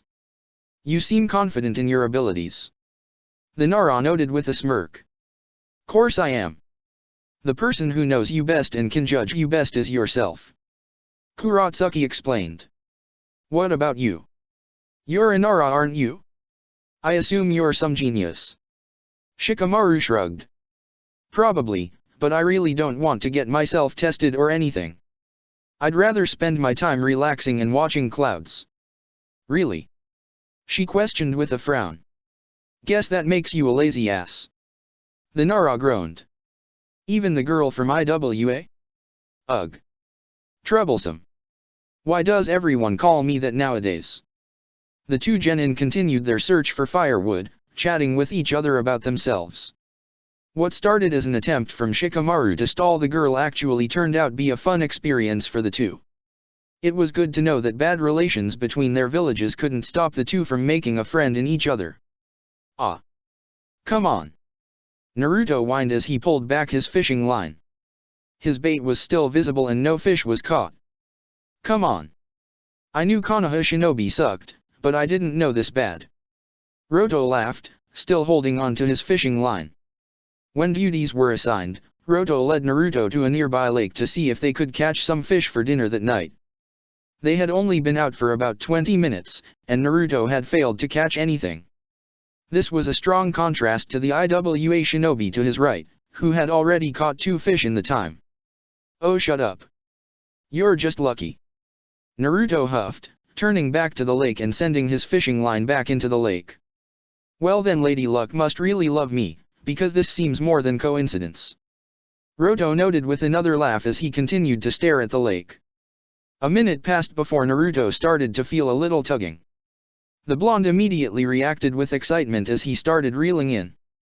He forgot about all of his past failures in the lake today and just imagined the delicious fish he was about to bring into camp. Said imagination disappeared the second Naruto pulled up his line. Not only was there no fish, but the bait was gone. A fish had eaten it and got away, leaving Naruto empty-handed. Oh, come on. He shouted, pounding his hand on the ground near the lake in frustration. What the hell is wrong with me? Coming from an outside source, a lot of things. Roto replied. There was more venom and less humor in this statement. Naruto prepared an argument back for the IWA ninja but stopped when he noticed the boy's line tugging. The sunglasses-wearing shinobi began pulling in carefully. When he finished bringing his line up, he had found a large fish caught on it. Guess that makes number 3. And it hasn't even been 30 minutes yet. Lucky day so far. Roto laughed as he tossed the fish to the pile where his other caught fish were. Naruto watched the IWA shinobi prepare his fishing line once again with envy. Why am I having such a hard time and he isn't Dadabia? A part of Naruto wanted to be jealous and fume that he was being shown up by an IWA shinobi. Another part, however, was really wanting to catch some fish and bring some to his team. This part really wanted to learn what he was doing wrong. In the end, the latter part of his mind won. Hey, Roto. Naruto mumbled, looking down to the ground for a second. Roto turned to the Konoha shinobi and looked at him, annoyed at being disturbed. Can you tell me what I'm doing wrong? The boy's request shocked the IWA shinobi. The blonde, as Roto had seen him, had been stubborn, loud, annoying, and stupid all day so far. To see him asking for help was quite a surprise. His first initial response was to deny the request, not wanting to assist a Konoha shinobi. Still, he knew that any fish that the other boy caught would only go to the dinner. Well, your main problem is you rush. You don't wait long enough, thinking you feel something, and you end up pulling out nothing. I also think you may do too much of an initial pull when you are reeling in the fish. I don't think you actually hook any fish, but you instead just startle it and cause it to get away. That's what I think your main problems are. Roto informed him. Try it one more time and see. Naruto nodded and did exactly what the IWA shinobi told him to do. After getting bait on his line, Naruto tossed in his fishing line and waited, keeping his eyes on the line. Now, just wait. Give the fish some time to come over and get the bait. Roto continued to instruct. Naruto nodded. You seem to know a lot about fishing. I should. It's one of my favorite hobbies after all. The sunglasses-wearing ninja mentioned. Really? Naruto looked at him, curiously. Yup. Why do you think we are fishing instead of hunting for some animal? 'Cause I'm a fishing pro. Roto laughed. He looked over at the lake fondly as he prepared his own fishing line. My mom and dad would always take me fishing on some of the lakes near IWA as a kid. We still go at least once a month. After all the time I've done it, I've picked up a love for it and I think I'm decent at it. Wow, that's pretty cool. Naruto noted, surprised. Yup. The boy mentioned as he tossed in his fishing line after his preparations. He waited right next to Naruto for his own fish. For a moment, Roto seemed to forget Naruto was from Konoha, and started to talk personally. You know, looking at a lake like this always makes me think. I always thought I was going to end up becoming a fisherman one day. I mean, I'm from a civilian family so I have no background as a shinobi in any way. My parents were shocked when I broke the news to them. Why'd you become one then? Naruto asked curiously. He, too, for a moment, forgot about Konoha and Iwa's feud. Right now, he was just curious about the boy next to him. Well, I love IWA and I want to do my part for the village. The village has done so much for me and my family that I felt like I had to do something back for it, and what better way than defending it? The boy explained. It was then he realized who he was talking to, a ninja from Konoha. His eyes got a lot harder as he stared at Naruto. Naruto, however, didn't return the same hard glare. He actually gave him a smile and an understanding nod. I'm the same way for Konoha. I understand. We just want our village to succeed. And you know, we can help our villages accomplish that Databia. For the second time in a row, Roto was stunned by something Naruto had said. He was about to respond to it, but was stopped as Naruto felt his fishing line tug. Hey, it's tugging. He cheered. Be careful this time. Make sure you actually hook the thing in and reel it in. The boy instructed. Naruto nodded and took careful note of the other boy's words. After he finally reeled in his fishing line, the blonde was surprised to see a large fish attached to the hook. The surprise soon turned to joy as he took the fish off and held it in his hands excitedly. Heh, look Roto. I caught one. Naruto grinned, holding up his fish proudly. Not bad. Not bad, for a Konoha shinobi. He mumbled sarcastically. Truth be told, the boy was impressed by the fish's size. Still, he couldn't help but throw in a dig against Konoha. Hey! Naruto shouted, ready to defend his village. The two boys continued to fish for another 30 minutes before turning back to camp with 10 fish. During the time they spent, the two competed against each other and tried to outdo each other. They would make sarcastic and rude comments about each other and the other's village, but the venom in their comments seemed to have vanished. It was all in play and good fun this time.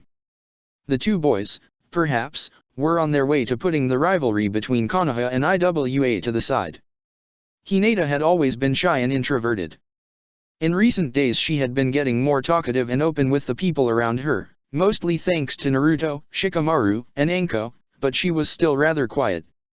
Right now, Hinata was going beyond being rather quiet. Risho and Yen were engaging in conversation similar to the ones she and her team had with the merchant on the first day of the mission. The Hyuga heiress had tried to enter the conversation herself a couple of times, but the IWA shinobi would always interrupt her or ignore any point she made. He was actively ignoring her and trying to keep Yen away from talking with her. "So Risho-sama, why don't you tell me a little about your clan? I think I've heard the name before," Yen asked, trying to learn as much as he could about the IWA shinobi he would be traveling with. Risho's eyes seemed to have lit up with pride as he started to speak. "I come from the Kurogane clan, one of the 3 elite clans of Uegakur. My clan is held in high regard by all shinobi thanks to our Kekkei Genkai, the Iron Release. Our abilities have made members of my clan the main force of Iwa's shinobi forces." Hinata sighed as she listened in. Risho continued to go on and on about his clan and how special and elite they were. He went into great detail on the clan head and the well-known members of the clan, and answering questions that Yen hadn't even asked. All of this was told in a very prideful tone of voice. The sad part to Hinata, however, was that this wasn't the first time she dealt with someone like this. "He reminds me of some of the other main branch members in my clan," the Hyuga heiress realized with a groan. "I seriously hope I don't sound like this whenever someone asks me about my clan. You know, your clan reminds me of the Hyuga clan that Hinata's from. They sound just as powerful and respected." Yen noted to himself, pleased with the comparison. This conversation was proving to be very enlightening to the merchant, as he was starting to be able to make connections and comparisons between the shinobi villages. Risho wasn't as thrilled with this comparison. He scoffed loudly before continuing. "Please. The Hyuga hold no candle to the might of the Kurogane clan. We are an elite that surpasses any clan from other villages, especially ones from Konoha of all places." The lavender-haired heiress stiffened at his words. In addition to all the excess pride and arrogance, Risho was very keen on saying things to insult Konoha, and by proxy, her. He had no idea that he could be offending her, or if he did he didn't care. Yen would often try and say something polite about Konoha to balance off his hate, but Risho would just shut down whatever he would say. The conversation would then continue, getting even more awkward for Hinata.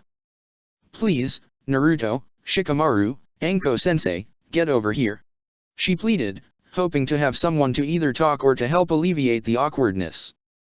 Hinata's wishes weren't granted for another 20 minutes. Shikamaru and Kuratsuka came back, holding a couple of logs and chatting amiably. Naruto and Roto also came back around the same time, carrying back the fish they caught. Relief spread over the girl as she was able to converse amongst her friends and not have to listen to Risho talk. After a few minutes, Roto started to prepare and cook the fish. The ninja and Yen watched, each one staring hungrily at the cooking fish. "Looks pretty damn tasty, doesn't it?" a voice notes with the same hunger. Everyone nearly jumps up in surprise as they turn to face the voice. They see Anko standing around grinning as if she had been there the entire time. Naruto wasn't having any of that. "Where the hell were you, Anko-sensei? And you better damn well not think you are getting any of the fish," Naruto shouted at her angrily. "You better believe I am. I'm your sensei, so I order you," she replies with a scoff.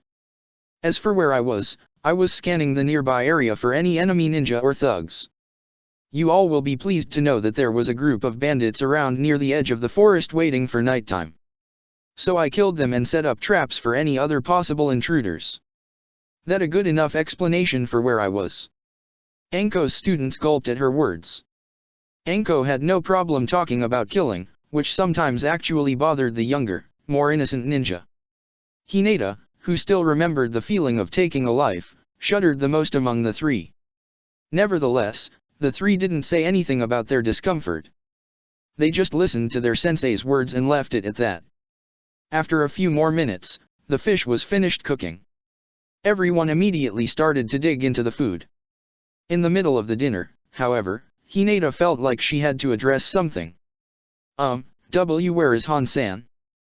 Shouldn't he be eating with us?" she stuttered out nervously to the IWA ninja. Kuratsuka frowned in response. "He spends all of this time by himself. He'll only come back when it's time to sleep, in which case he will take watch for any possible enemy that could attack at night. Otherwise, you won't see him here. He pretty much hates interacting with people." That's an understatement. Anko noted bitterly in her head. No conversation carried from that point. The shinobi and Yen ate the rest of their fish in silence. By the time they had finished, night was coming around and a figure could be seen walking towards camp. As it got closer, it revealed itself to be Han. Han-sama! There you are! Yen cheered at the sight of the Iwa Jonin. Where were you all this time? Resting. After all, I am going to be the one to stay up and keep watch. Han replied simply as he turned his head to the genin. It's late. You should all be getting sleep. The man spoke with a demanding tone. None of the genin were up to the task of denying his request. The 6 of them, plus Yen, all bid everyone good night before going off to their sleeping bags. Han then turned his attention to Anko. You should sleep as well. It's a long ways to Konoha after all. Han informed her. PSH. I'm fine. I can stay up with you, or even take your place. I already was scanning for enemies earlier anyway. Anko informed him. No, I'll be the one to stay awake. I admit that I got some rest since the time of our last conversation. Now it is your turn. Go to sleep.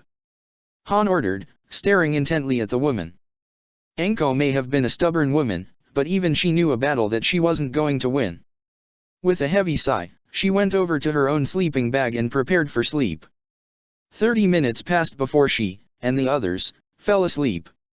Han continued to stay up alone, just the way he wanted it. Hours had passed and it was now deep into the night.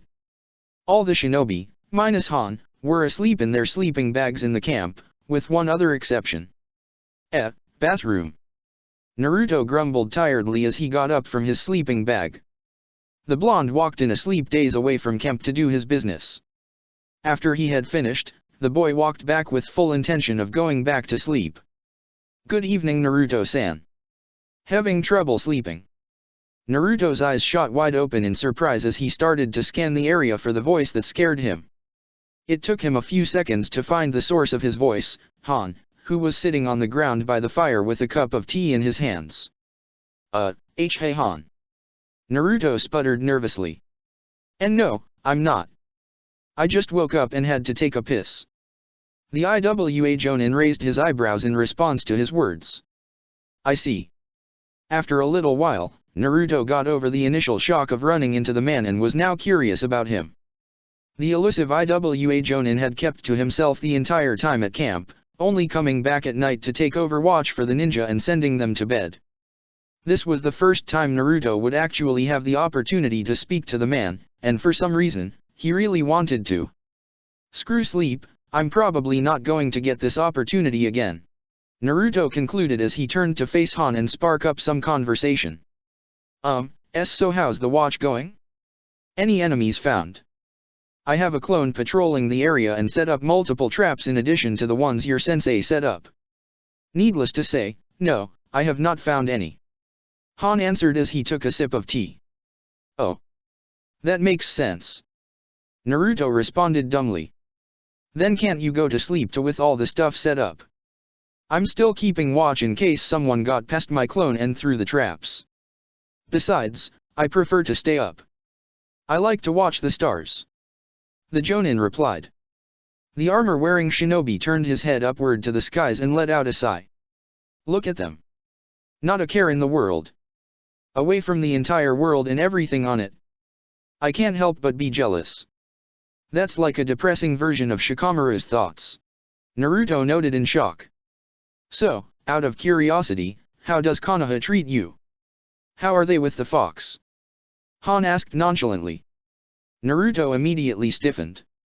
How the hell does he know about that? The older ninja noticed his surprise and fright, so he decided to explain.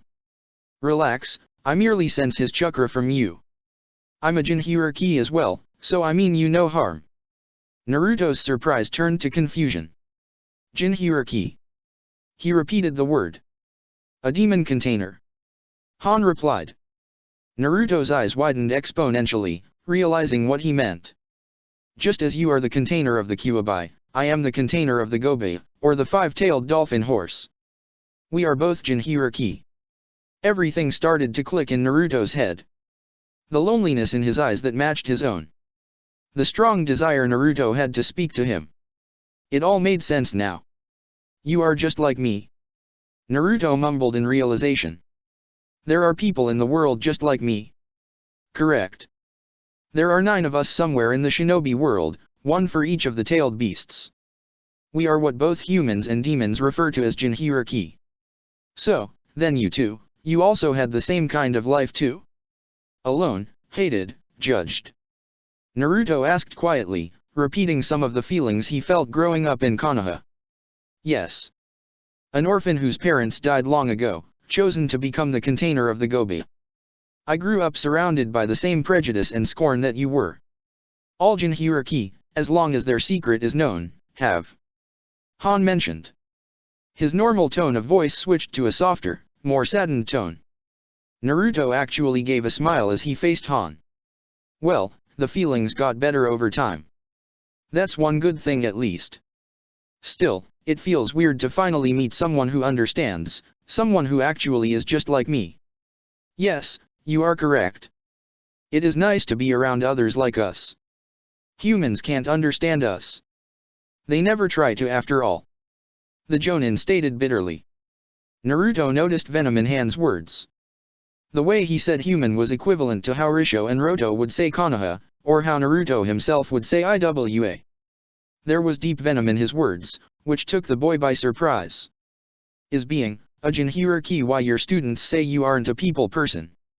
Naruto questioned, wanting to know why there was such venom in that one word.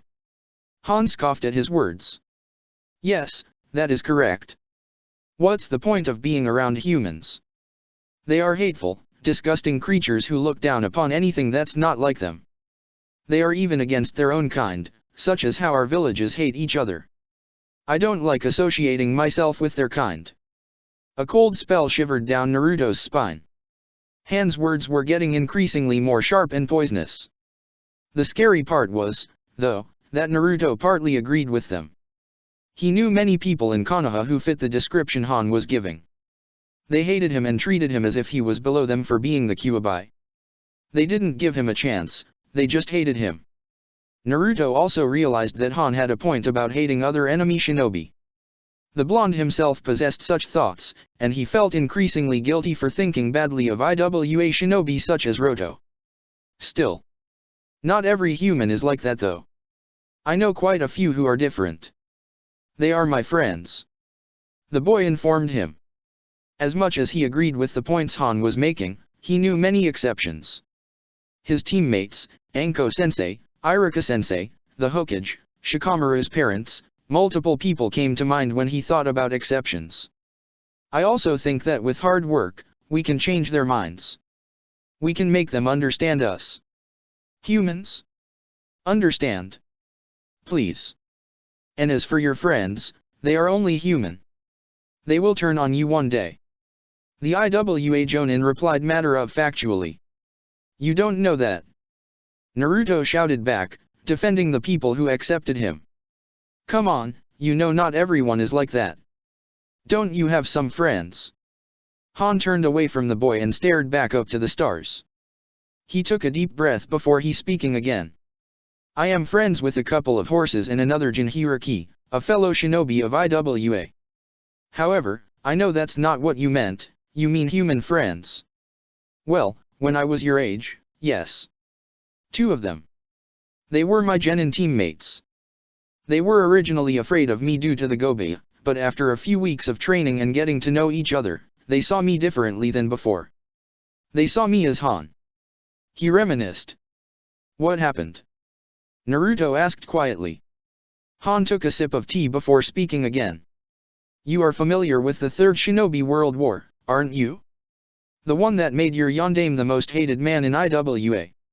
Not that I actually hate the man, not any more than I hate other humans. Naruto merely nodded in response.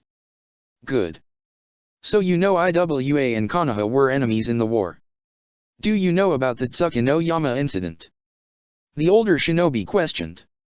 Naruto shook his head in response, which caused Han to sigh. Then prepare for a long explanation.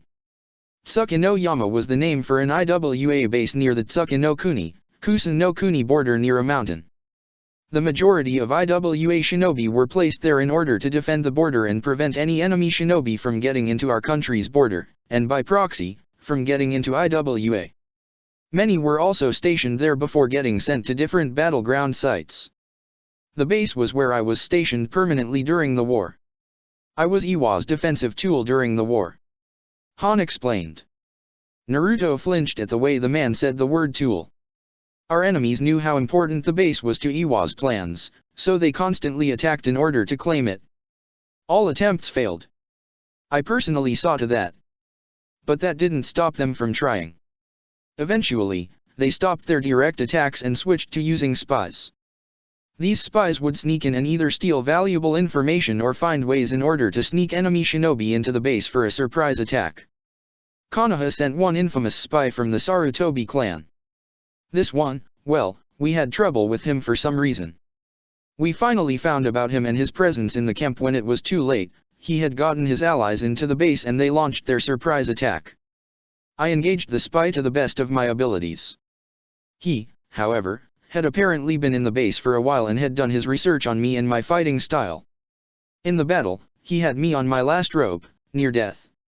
I was worried of failing to protect IWA and losing the base. I was worried that my mistake would give Konoha the opportunity to invade IWA. I was worried for my friends. My fear made me angry and it made me vulnerable. Han took a second to stop his speech. His words started to get slower. So, the Goba took advantage of my weakened state and took control. Naruto's eyes nearly shot out of his head. The beast, the Goba, it took control. It took a few minutes before Han continued his speech. His voice was notably more bitter and disappointed.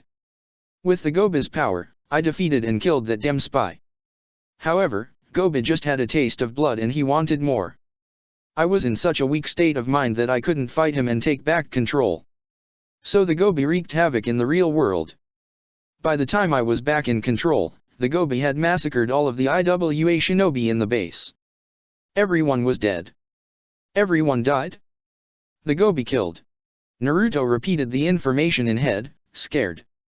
His thoughts were interrupted by Han continuing again. Needless to say, the loss of the base was devastating. It's considered one of the main reasons IWA lost the war, in addition to your Yondaime. So, a good part of the blame for the loss goes directly to me. IWA didn't particularly like me before the war. Naruto-san, how do you think IWA treated me after that? The Jonin asked bitterly. Naruto didn't have to give an answer, they both knew. They must have seen him as more than a demon. And your friends?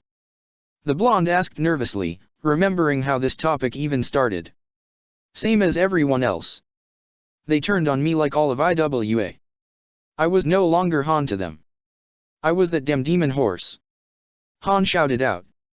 His eyes lit up red with anger and steam poured out of the furnace on his armor. Killing intent leaked off Han that made Naruto nearly passed out. He had never experienced anything like this before in his entire life.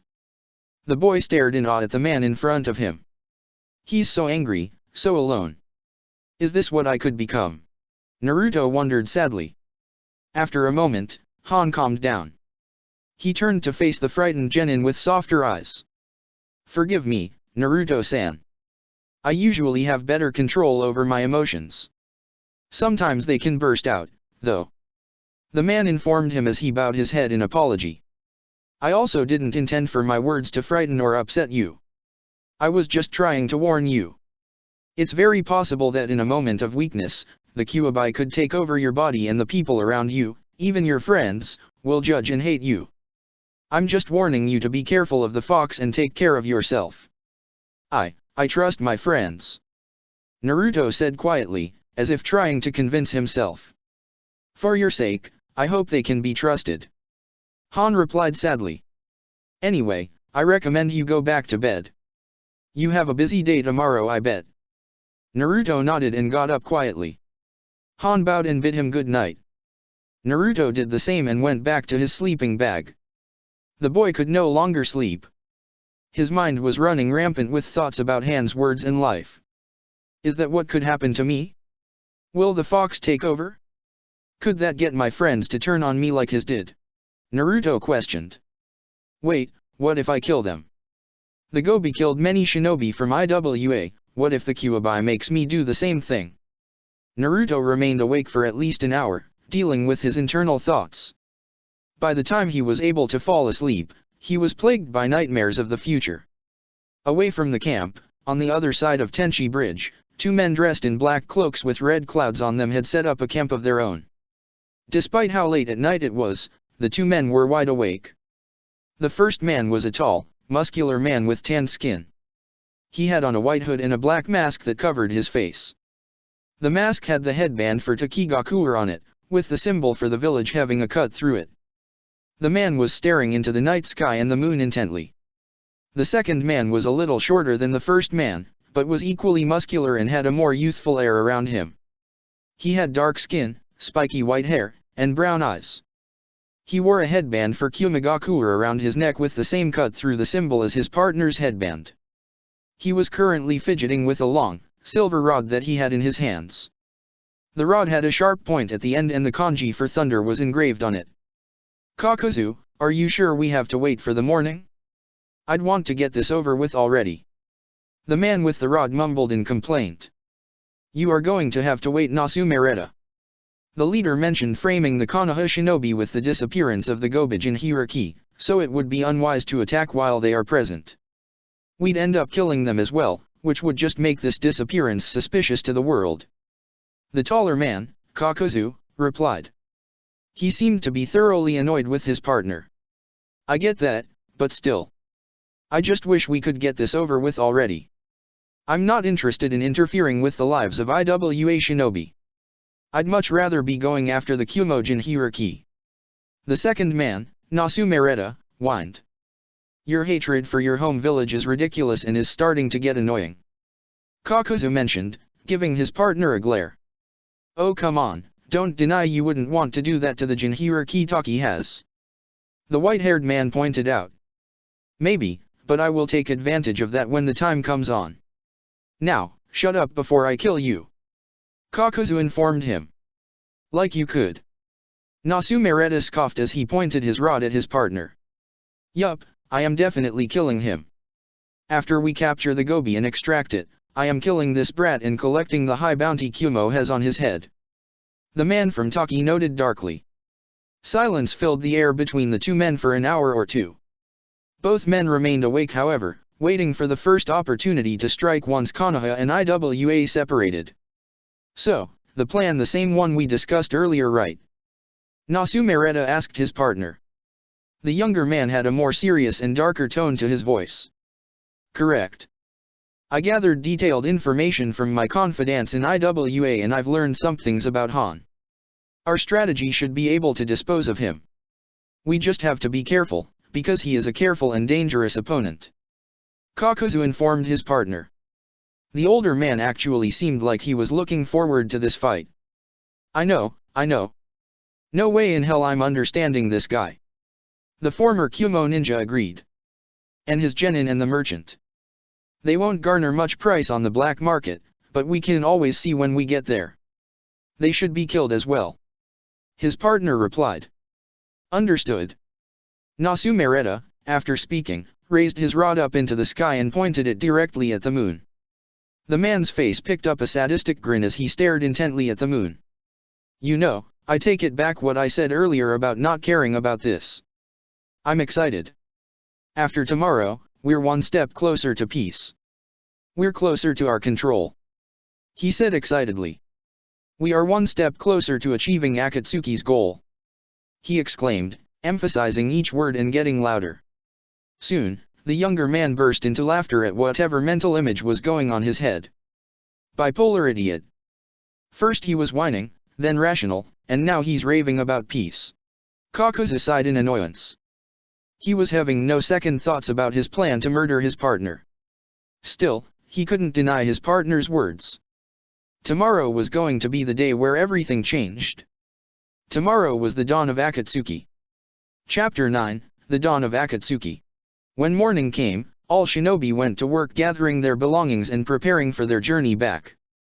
Both teams from Konoha and IWA were about to make a long journey and they wanted to hurry on their way to make sure they got back home quickly. About an hour had passed before both groups were ready to leave. Both sets of shinobi and yen were standing right in front of the Tenchi Bridge, ready to part ways. Han and Anko took out the scrolls with the mission details and traded them, giving each other proof that they had met up. It would also function as proof that Konoha completed their part of the mission. I thank you all for your assistance in helping watch over Yen for the night. Han told the Konoha shinobi as he gave them a slight bow. It was no problem. Glad we could help out. Anko replied with a bow of her own. Her students did the same. Help? How? Not like we actually had a battle that required help. Risho scoffed. The boy received an elbow and a glare from Kuratsuki, which kept him quiet for the rest of the time. Anko-sama, Naruto-sama, Hinata-sama, Shikamaru-sama, Yen started to speak out, directing his speech to all the Konoha shinobi. I would like to thank you all so very much for your protection. I would have most likely died by myself on the way here, and you all were such a joy to talk to. Thank you all so much for taking your time to guard me and I hope to see you all at some point in the future. The merchant then gave a polite bow to them. Don't sweat it, Yen. We'll meet up again one day. Naruto said with a laugh. For now, though, just get home safely. We'll make sure that happens. Roto replied with a smirk. Ahem. Han cleared his throat. He seemed both bored and annoyed. It is probably time we head back. It's a long way for both of us, so we should all start back.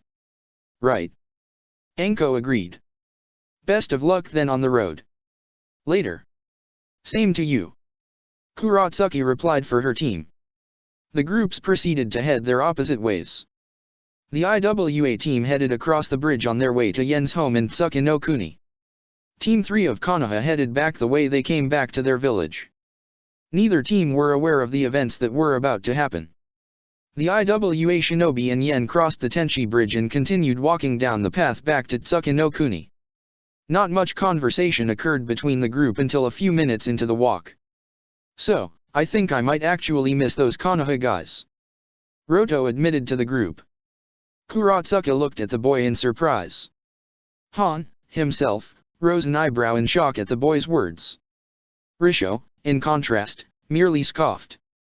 I have no clue what the hell that has to do with anything, but really? I thought you'd be stoked like I am to get away from those wimps. The sword-wielding boy mentioned. Well, I mean I still don't like Konoha at all, but they weren't that bad. The Hyuga girl was quiet, but she was nice. And Naruto actually is someone that was kind of fun to talk to. Roto stated, defending himself. Kuratsuki nodded, a smile on her face. Agreed. They were all pretty nice. And I enjoyed talking to Shikamaru. It was nice to know that there is another shinobi my age that isn't a complete idiot. Hey. Roto glared in response. Yen chuckled in amusement as he listened in. One of the major issues he had with yesterday was all the tension and ill feelings between the Konoha and IWA shinobi. The merchant was happy to see that the harsh feelings seemed to have lessened, at least a little. PSH. You all have no pride in your village. Risho hissed. An argument broke out between the IWA genin, as Kuratsuki and Roto argued with their angry teammate about pride in IWA. Han listened with mild amusement. While the man may despite humanity, he did find other people interesting on occasions. He couldn't help but be interested in the change of opinion in Roto, who was firmly against anything and everything Konoha prior to the mission. The Jonin didn't get too much time to listen and enjoy the conversation, however. A minute later, he sensed something, a rather large source of chakra approaching them at a rapid speed. We're under attack. Everyone, get close to me. Now. Han ordered everyone. The IWA genin and Yen stopped the conversation immediately and followed the Jonin's command without a second thought. As they got next to him, Han started to form hand signs rapidly. Ninja art, steam barrier jutsu. He shouted. Steam shot out the furnace on Han's armor and surrounded the group. As more steam formed, it started to harden into a dome-like structure. What's going on, Han-sama? Yen asked nervously, starting to sweat. Before Han could even give an answer, a massive blast of lightning struck the dome of steam. It generated a shrieking, explosive noise that caused the genin and yen to clutch their ears in pain, but the steam prevented any other real damage. After a few seconds, Han released his jutsu and started to make more hand signs. Risho, Roto, Kurotsuke, protect Yen. We have company, he stated as he scanned the area for the source of the lightning. When the steam disappeared, two figures could be seen approaching the group. Both were men wearing black cloaks with red clouds on them. Nasumereta, be more careful. You could have killed the Jinhiriki with that blast, Kakuzu informed his partner irritably. As if he really died from that simple blast, then he probably wouldn't be that much help to Akatsuki even with the Gobi. Nasumereta scoffed. But as you can see, he didn't die, so it's all moot anyway. Yen felt himself become extremely nervous. Although he had been attacked before outside of villages, his attackers had only been common bandits. Never before had he had ninja come after him. Stay calm, Yen-san. We'll protect you. Kurotsuke comforted the merchant while also preparing herself for battle. Roto nodded in agreement with his teammate as he pulled out a kunao with a purple-colored tip. Risho didn't even bother looking to the merchant, he merely pulled out his sword and prepared for battle. Who are you two? Han demanded from the two enemy shinobi as he activated another jutsu. Steam poured out his furnace and covered his arms and legs. Nasumereta only smirked in response. We're here for the Gobi. What the hell was that? Anko shouted to her students. Not long after the Konoha shinobi separated from the Iwa shinobi and Yen, an explosion was heard coming from the opposite direction. The blast shocked the group and caused them to look back, wondering what caused it. Hinata didn't waste any time activating her Byakugan and trying to find out the source of the explosion on her own. With her Jujutsu activated, it didn't take long for her to see what was going on about 2 kilometers from where they were. I can see 2 other people walking towards the Iwa shinobi. I think they caused that explosion. Hinata replied as she further concentrated her vision. After another second of concentration, the Hyuga heir gasped at what she was seeing. I see lots of chakra being released from Han-san. The other men also have large chakra supplies around them as well. I think they're going to fight now. What? Anko's eyes widened at her student's report. The Iwa shinobi were ambushed. Naruto and Shikamaru, too, were stunned by Hinata's words. They had just bid farewell to the Iwa shinobi no more than 30 minutes ago. Now, they were being attacked by foreign shinobi? So they're being attacked. What do we do then, sensei? Do we go back and help or do we just keep going? Shikamaru asked his sensei as he stared in the direction where the explosion came from. At the mention of help, Naruto's face grew more determined and focused as if he was mentally preparing himself for battle. Well, our mission is done and we aren't necessarily required to help the Iwa shinobi. Anko informed them. That, and they probably don't need our help. If any of the rumors about Han are true, he should destroy those attackers in a few seconds tops. She mentally added before speaking again. Still, I'm kind of curious why shinobi would be going after them. Are they after Yen or just attacking for the hell of it? I wouldn't mind staying in the area for a little bit and seeing how the battle goes. Maybe make a decision later based on that. Her 3 students nodded as they headed back towards the bridge into where the battle was going to be. They made sure to stay far enough that they wouldn't get involved right away. Hinata still had her Byakugan activated and was watching the area intently, ready to relay any information she saw. Han, be careful. Naruto inwardly thought as he waited for more information on the situation. The Gobi? Yen asked nervously, confused at the words of the 2 strangers. The Iwa genin stiffened when they heard what the men were after. Han, however, only rose his eyebrows in response. You are after me then? He asked. His voice sounded almost amused. And if I were to refuse to go with you too? Refusing isn't an option. Kakuzu spoke up, cracking his knuckles. Very well then.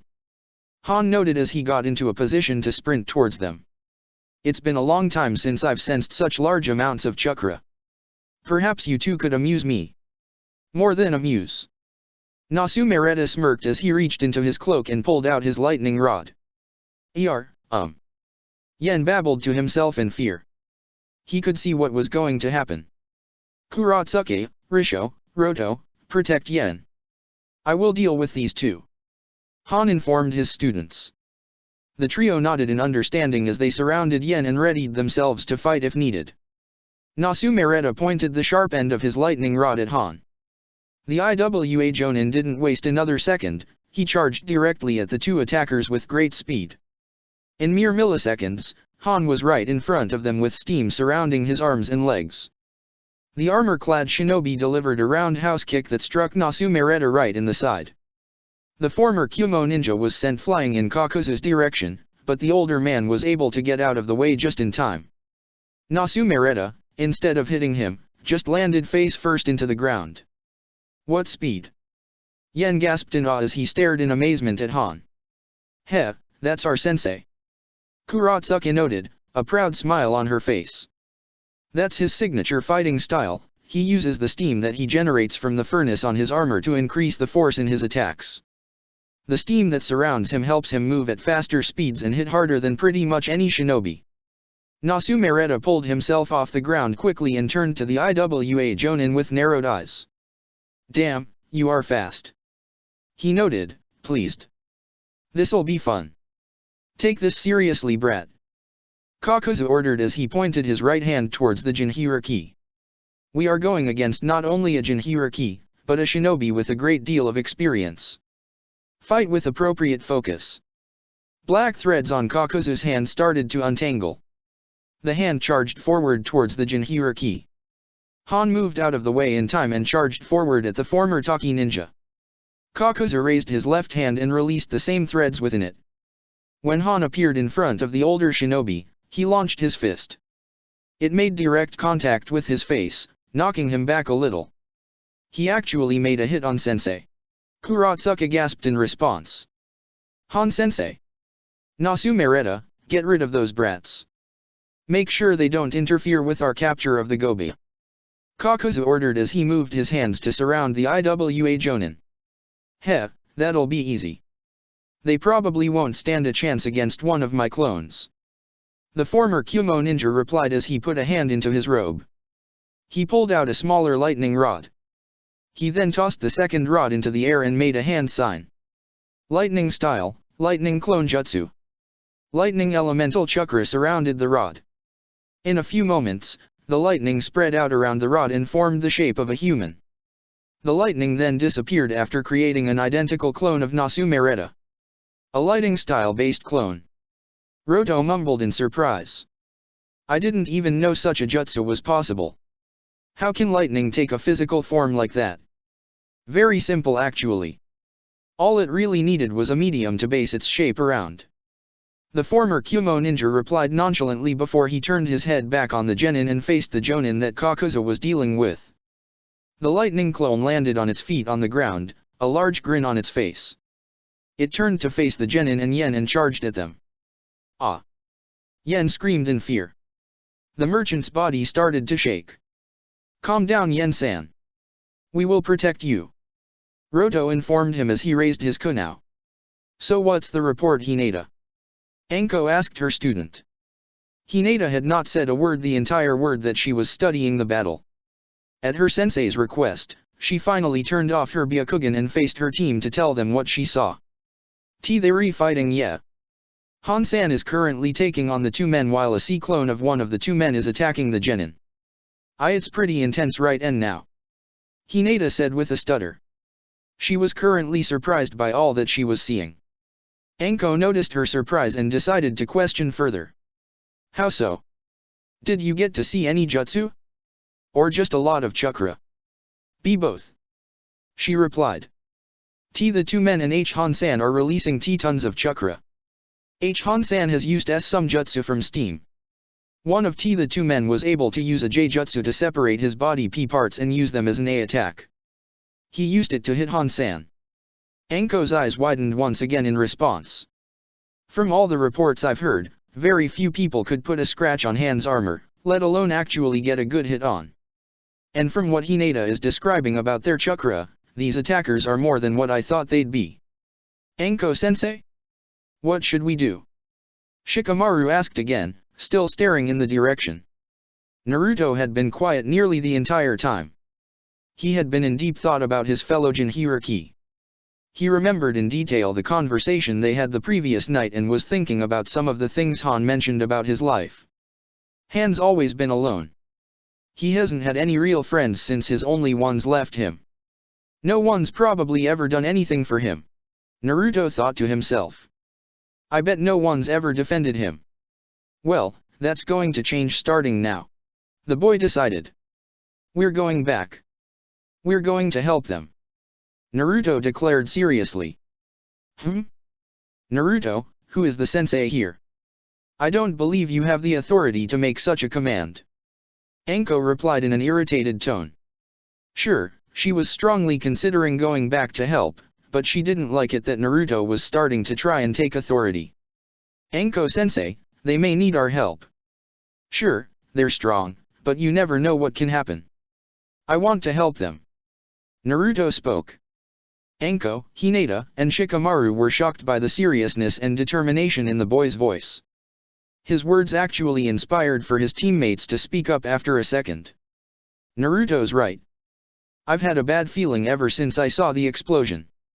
They may not need it, but I'd rather go back in case if someone went wrong. Shikamaru agreed. I agree. Hinata nodded. The stuttering was gone once again as she looked more determined than ever before. Anko looked at her students in shock and awe. Never before had she seen such focus in Genin-level shinobi. She doubted she even had that much determination when she was that young. The Takubutsu Jonin, after a few seconds, had a smirk develop on her face. Well, brats, if you all want to help them that bad, then what are we waiting for? Let's hurry up. She declared as she sprinted forward. The Konoha Genin followed her lead. In moments, the four shinobi were now on their way, heading towards the battleground. Risho, Roto, Kurotsuke, Han, be careful. Naruto inwardly thought. Kakuzu and Nasumereta surrounded the Iwa Jonin, ready to go for another attack. The Jinchuriki was currently trapped, tied up in the weird thread that Kakuzu's hands released. Han appeared to be struggling to get free from the grasp, causing his two opponents to approach with their guards slightly lowered. As they got closer, Han smirked underneath the cloth over his face. Ninja art, steam cannon jutsu. He shouted inwardly. Steam rapidly sprayed out of the furnace on his armor once again.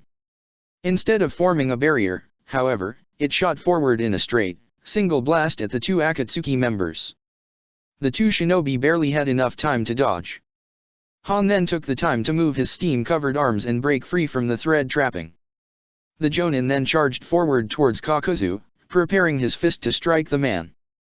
Lightning style, lightning ball jutsu. Nasumereta shouted as he pointed his lightning rod at the Iwa Jonin. Lightning chakra surrounded the point of the rod and formed into a large ball of pure lightning. The ball of lightning was sent flying towards the two shinobi and managed to hit Han's fist, causing a mini explosion. Han and Kakuzu backed up immediately, away from each other. Han then turned his attention to the former Kumo shinobi. Out of curiosity, is there any particular reason you are using a lightning rod for your jutsu? Can you not produce lightning without it? Nasumereta shook his head. It's just a good way to have better control over lightning-style ninjutsu. It also attracts lightning chakra in the air, and obviously real lightning. The man then started to smirk as he raised it in the air. I've also developed jutsu that I can use it for, like this, lightning-style, charged shot jutsu. Lightning chakra covered the entirety of the lightning rod in seconds, particularly around its point. Nasumereta lowered his rod and pointed it at Han. Rapid bolts of lightning were shot out, each one moving quickly. Han proceeded to dodge the bolts. Nasumereta started to laugh as he continued to fire the bolts of lightning with no stop. The Iwa Jonin continued to dodge to the best of his abilities while trying to get in closer to his attacker. Eventually, Han surrounded himself with more steam and charged forward. He was able to get in before Nasumereta could release another bolt of lightning. Lightning style, Jian. Kakuzu shouted as he approached the group. Han was once again interrupted from landing a hit on his opponent. Kakuzu launched a straight beam of lightning from his hands that moved forward towards the Jinhiriki. Han was forced to end his attack early and get out of the way, which gave Nasumereta enough time to fire enough charged bolt of lightning at him. This time, Han activated his steam barrier jutsu again. The steam surrounded him and prevented him from taking any damage from the bolt of lightning. Yes. Oh yeah, I haven't had this much fun in a battle in forever. Nasumereta declared excitedly as he raised his rod again to absorb more lightning chakra. Glad you're having fun. Good for you that you will die on a happy note. Han replied as he made another hand sign. The lightning clone of Nasumereta continued its charge at the Iwa Genin and Yen. It took shuriken out of its cloak and tosses them towards them. Risho smirked in response as he got in front of his team. As the shuriken got closer to the group, the boy raised his left hand. The shuriken stopped moving and remained motionless in air. Using weapons like shuriken against me, a member of the Kurogane clan. Big mistake. Feel the power of the iron release. Risho shouted as he moved his hand forward. The shuriken turned direction and flew towards the clone at a faster speed. It dodged the shuriken barely before it started to charge again. Risho charged forward as well, gripping his sword tightly in his right hand. The Iwa Genin slashed at the clone. Once again, the clone was able to dodge barely. The edge of the sword's blade rested near the clone's side. Risho smirked in response as he made a hand sign with his left hand. Iron style, length increase. He stated. The sword's blade extended forward at a fast pace, increasing its length. The blade pierced the clone straight through its chest. It gasped in pain before disappearing in a poof of smoke. A log was in its place. Substitution. Risho mumbled as he started to look around. The clone jumped out of a nearby tree and held out a lightning rod of its own. Lightning chakra collected on its edge and formed into a ball. The clone launched its own lightning ball jutsu towards the boy. Before he could react, Kurotsuka jumped in front of him. Lave style, quicklime jutsu. She shouted as she took in a deep breath. After her breath, Kurotsuka breathed out quicklime from her mouth. The corrosive gas flew in front of the lightning ball and caused an explosion in the air, cancelling out both techniques. The kunoichi proceeded to run towards the clone after making the hand signs and breathing in. She released the same jutsu again, this time aiming for the clone. The Nasumereta clone attempted to dodge but was burned slightly near its leg. The clone fell to the ground and started to move slower. It was in this state that Roto decided to attack. The boy immediately chucked multiple kunao with purple tips at the lightning clone. The clone used its lightning rod to block the kunao as it charged at the boy. Ninja art, poison darts jutsu. He shouted as he took a deep breath in. Roto started to spit out poison shaped like sharp darts at the clone. The clone proceeded to dodge them, only barely dodging at certain points. Ugh, if we can get a good hit on it, then we get it dispelled. That way we can go help Han-sensei. Roto noted as he prepared to launch more darts. Risho and Kurotsuka agreed with his sentiments. The three genin were working hard to land one truly good hit on the clone in order to get away and help their sensei. Lightning style, lightning ball jutsu. Ninja art, steam cannon jutsu. Nasumereta and Han released their jutsu at the same time. The Akatsuki members' lightning ball charged straight forward at the Jinhiriki's steam blast. The two attacks collided and cancelled each other out.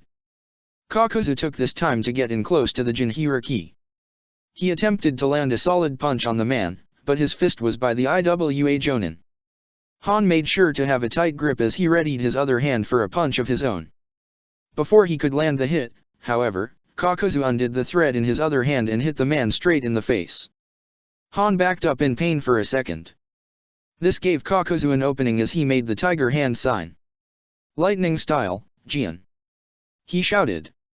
Nasumereta saw his partner make the sign and proceeded to point his lightning rod at the Jonin as well. Lightning style, charged shot jutsu. The former Kyumo ninja shouted as well. Two incoming blasts of lightning were released simultaneously from different directions. Both jutsu managed to collide on the stunned Han, causing him to get electrocuted. The Jonin screamed in pain.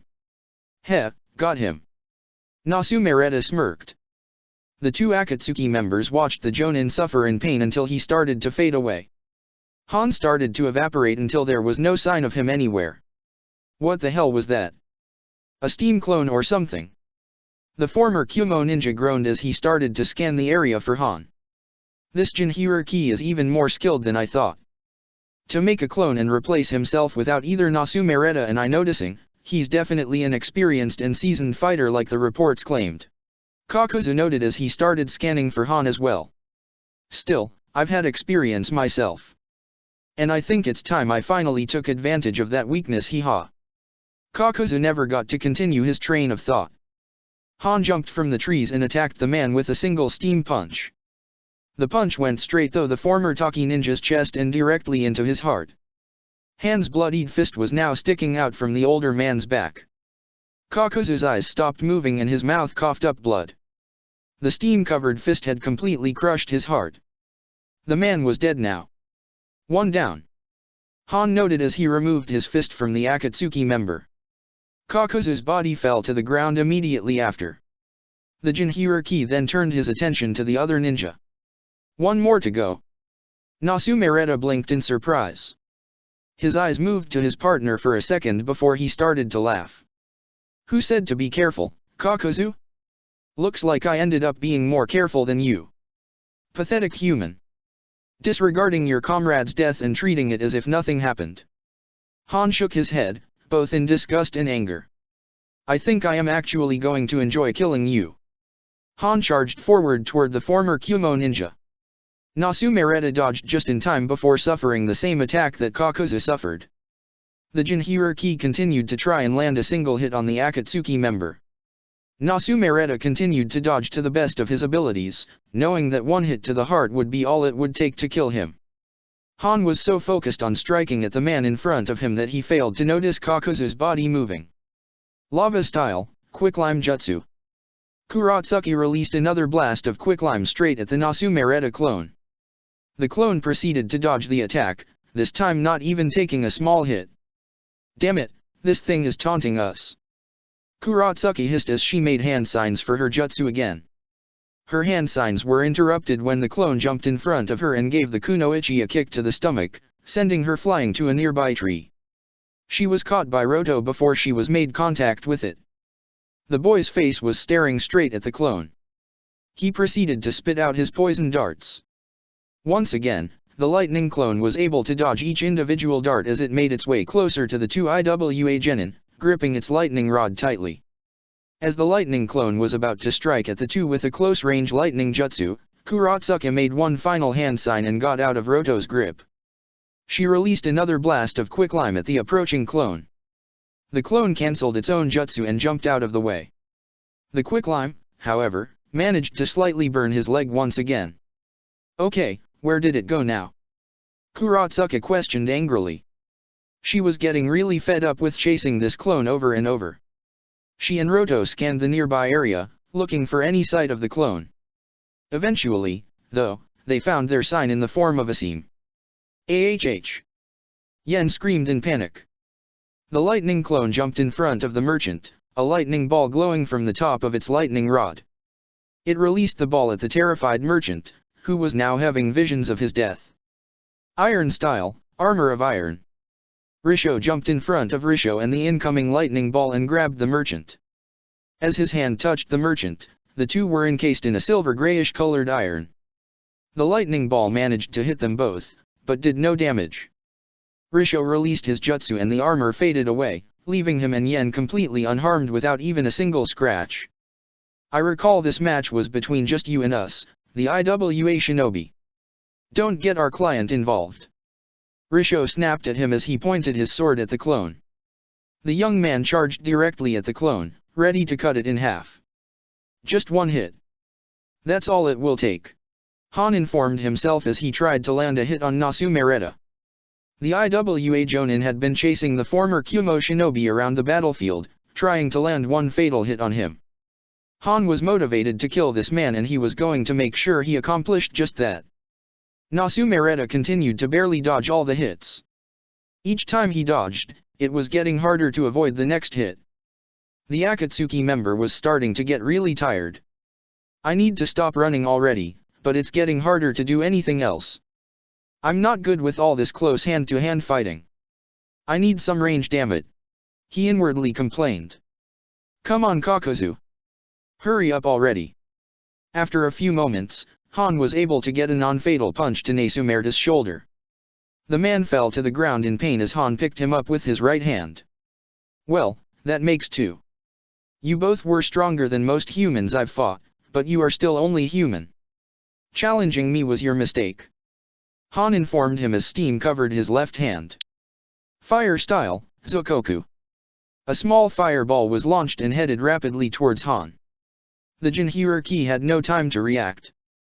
The fireball hit the back of his armor and erupted into a firestorm that covered every inch of his armor's backside. The fire was able to scorch the furnace on his back. Han immediately dropped Nesumerta and fell to the ground, his furnace leaking a combination of smoke and steam. Han struggled to get up as the fire started to fade away. As he looked in the direction where the fireball came, he saw Kakuzu still standing. This time, however, the man looked different. He was no longer wearing his Akatsuki cloak. He had on a black shirt and pants with a white belt near his waist. Every inch of his body that wasn't clothed was covered in the same black thread that his hands were covered in. In addition, 3 floating masks were floating right by his side. What the, you should be dead. I felt myself crush your heart. Han questioned in shock. You did. Lucky for me I've got multiple hearts. Kakuzu replied nonchalantly as he pointed to the masks floating by his side. Also helps me control various different elemental nature, including fire. You're usually more careful around fire, aren't you? Kakuzu then pointed at Han's furnace, which was still leaking steam and smoke. That steam armor and the furnace are connected to you and are the source of your fighting style. And if that furnace were to overheat, that would complicate things, wouldn't it? Han gave no response as he finally pulled himself off the ground. The hissing sound coming from the furnace and the mix of smoke and steam were the only answers the former Taki shinobi needed. Just as I thought. The older man smirked. Han charged towards the main, steam still covering his body. Although he was still quick, he was moving significantly slower than earlier. He struck at Kakuzu's face, but the older man was able to block the attack with his arm. The two proceeded to fight hand to hand, blocking the other's fists while trying to land a hit. As I thought. Looks like we are more even now. Earlier, this would be impossible with the steam magnifying the strength of your attacks. But you are overheating, and therefore, your attacks are weaker. Kakuzu noted again as he continued to try and hit Han. You talk too much. Han replied as he finally found an opening. The Iwa Jonin managed to land a solid hit on the former Taki shinobi. This time, however, Kakuzu was not sent flying backwards. He only inched backwards a little in pain, a strong contrast in comparison to Han's earlier attacks. Nesumerta took this time to finally attack again. The Akatsuki member released his charge shot just at Han, releasing multiple bolts of electricity. Han was able to dodge the first few bolts, but was unable to avoid them all. The Jinhyuriki received damage, causing him to kneel down in pain. Fire style, Zokoku. Kakuzu shouted once again. One of Kakuzu's masks launched the same fireball from earlier. The fireball hit Han's furnace, releasing the excess fire once again on his armor. Han fell over once again, his furnace hissing even louder and releasing even more smoke. The man was starting to sweat greatly underneath his armor, in addition to all the pain he was feeling. Damn it! The furnace is overheating way too much. My steam is getting weaker, and therefore, I'm getting weaker. Han cursed. Guess I have to switch tactics. Damn, can't believe they are pushing me to this level. Then again, they wanted the Gobi. Oh, I'll give them the Gobi. Nesumerta's lightning clone continued to dodge each and every attempt of Risho's to destroy it. The Kurogane clan genin attempted to cut it down with his sword but missed every strike. Damn it, stand still for a second. He hissed as he attempted to cut it down one more time. The clone seemed to comply the boy's request. It raised the lightning rod in its hand and it used it to block the sword's strike. It was then that Risho started to really study the lightning rod the clone was using. That thing, I think it's made of iron. Risho grinned as he made a singular hand sign. The lightning rod the clone was using started to get weaker and rust. Risho's sword was able to easily cut through it. The boy proceeded to try and get another strike at the clone. The lightning clone proceeded to dodge the attack by jumping over the boy.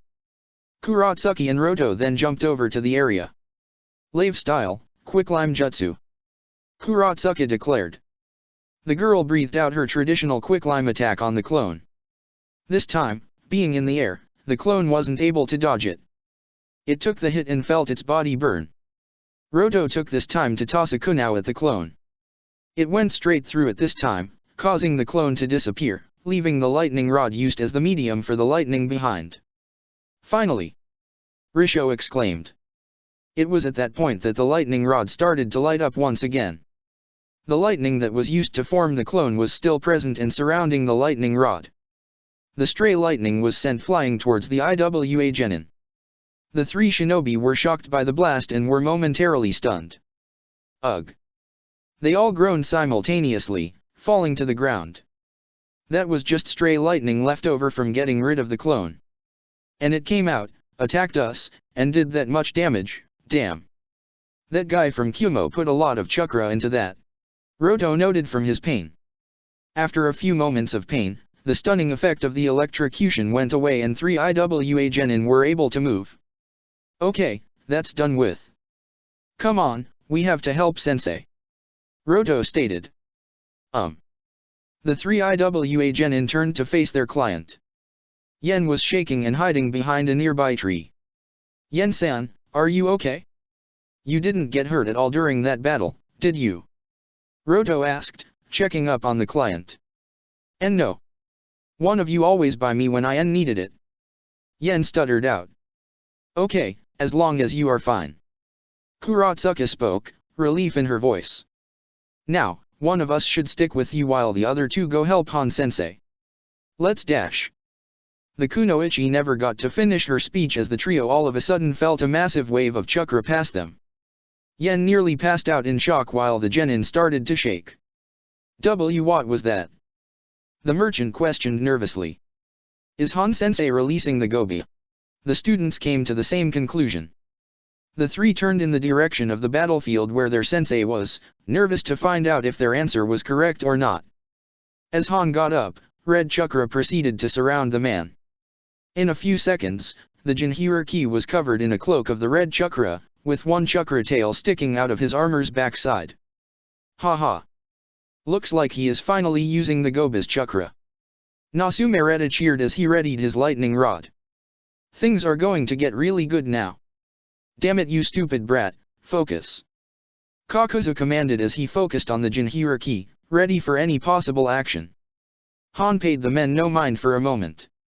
He breathed in and out, making sure that he was the one in control of his body. After feeling confident that the Gobi had zero influence over him, he turned to face his genin students. Kurotsuki, Risho, Roto, take Yen and leave. This battle has gotten too dangerous for all of your safety, so you four need to get out. Han ordered. The three genin seemed to get out of the shock of seeing Han in his chakra cloak. They each simultaneously shook their heads in disagreement. Han-sensei, we can't do that. We can't let you take them on yourself. Kurotsuki called out. You are genin and I am your jonin commander, you will do as I say. Han informed them. You need to leave and protect the client. The three Iwa genin turned to face Yen, looking at him intently. The merchant seemed extremely terrified, more so than earlier due to all the action he had witnessed. He looked awkward and out of place. Despite all of these obvious feelings, the man was trying to come off strong and determined. Actually, Han-sama, as the client, my authority equals yours in terms of orders. Yen declares with a slight stutter. The man was still coming to try come off tougher than he actually felt. As he continued to speak, however, he started to feel more confident. I order them to fight with you. I can't, in good conscience, allow you to fight on your own against these villains.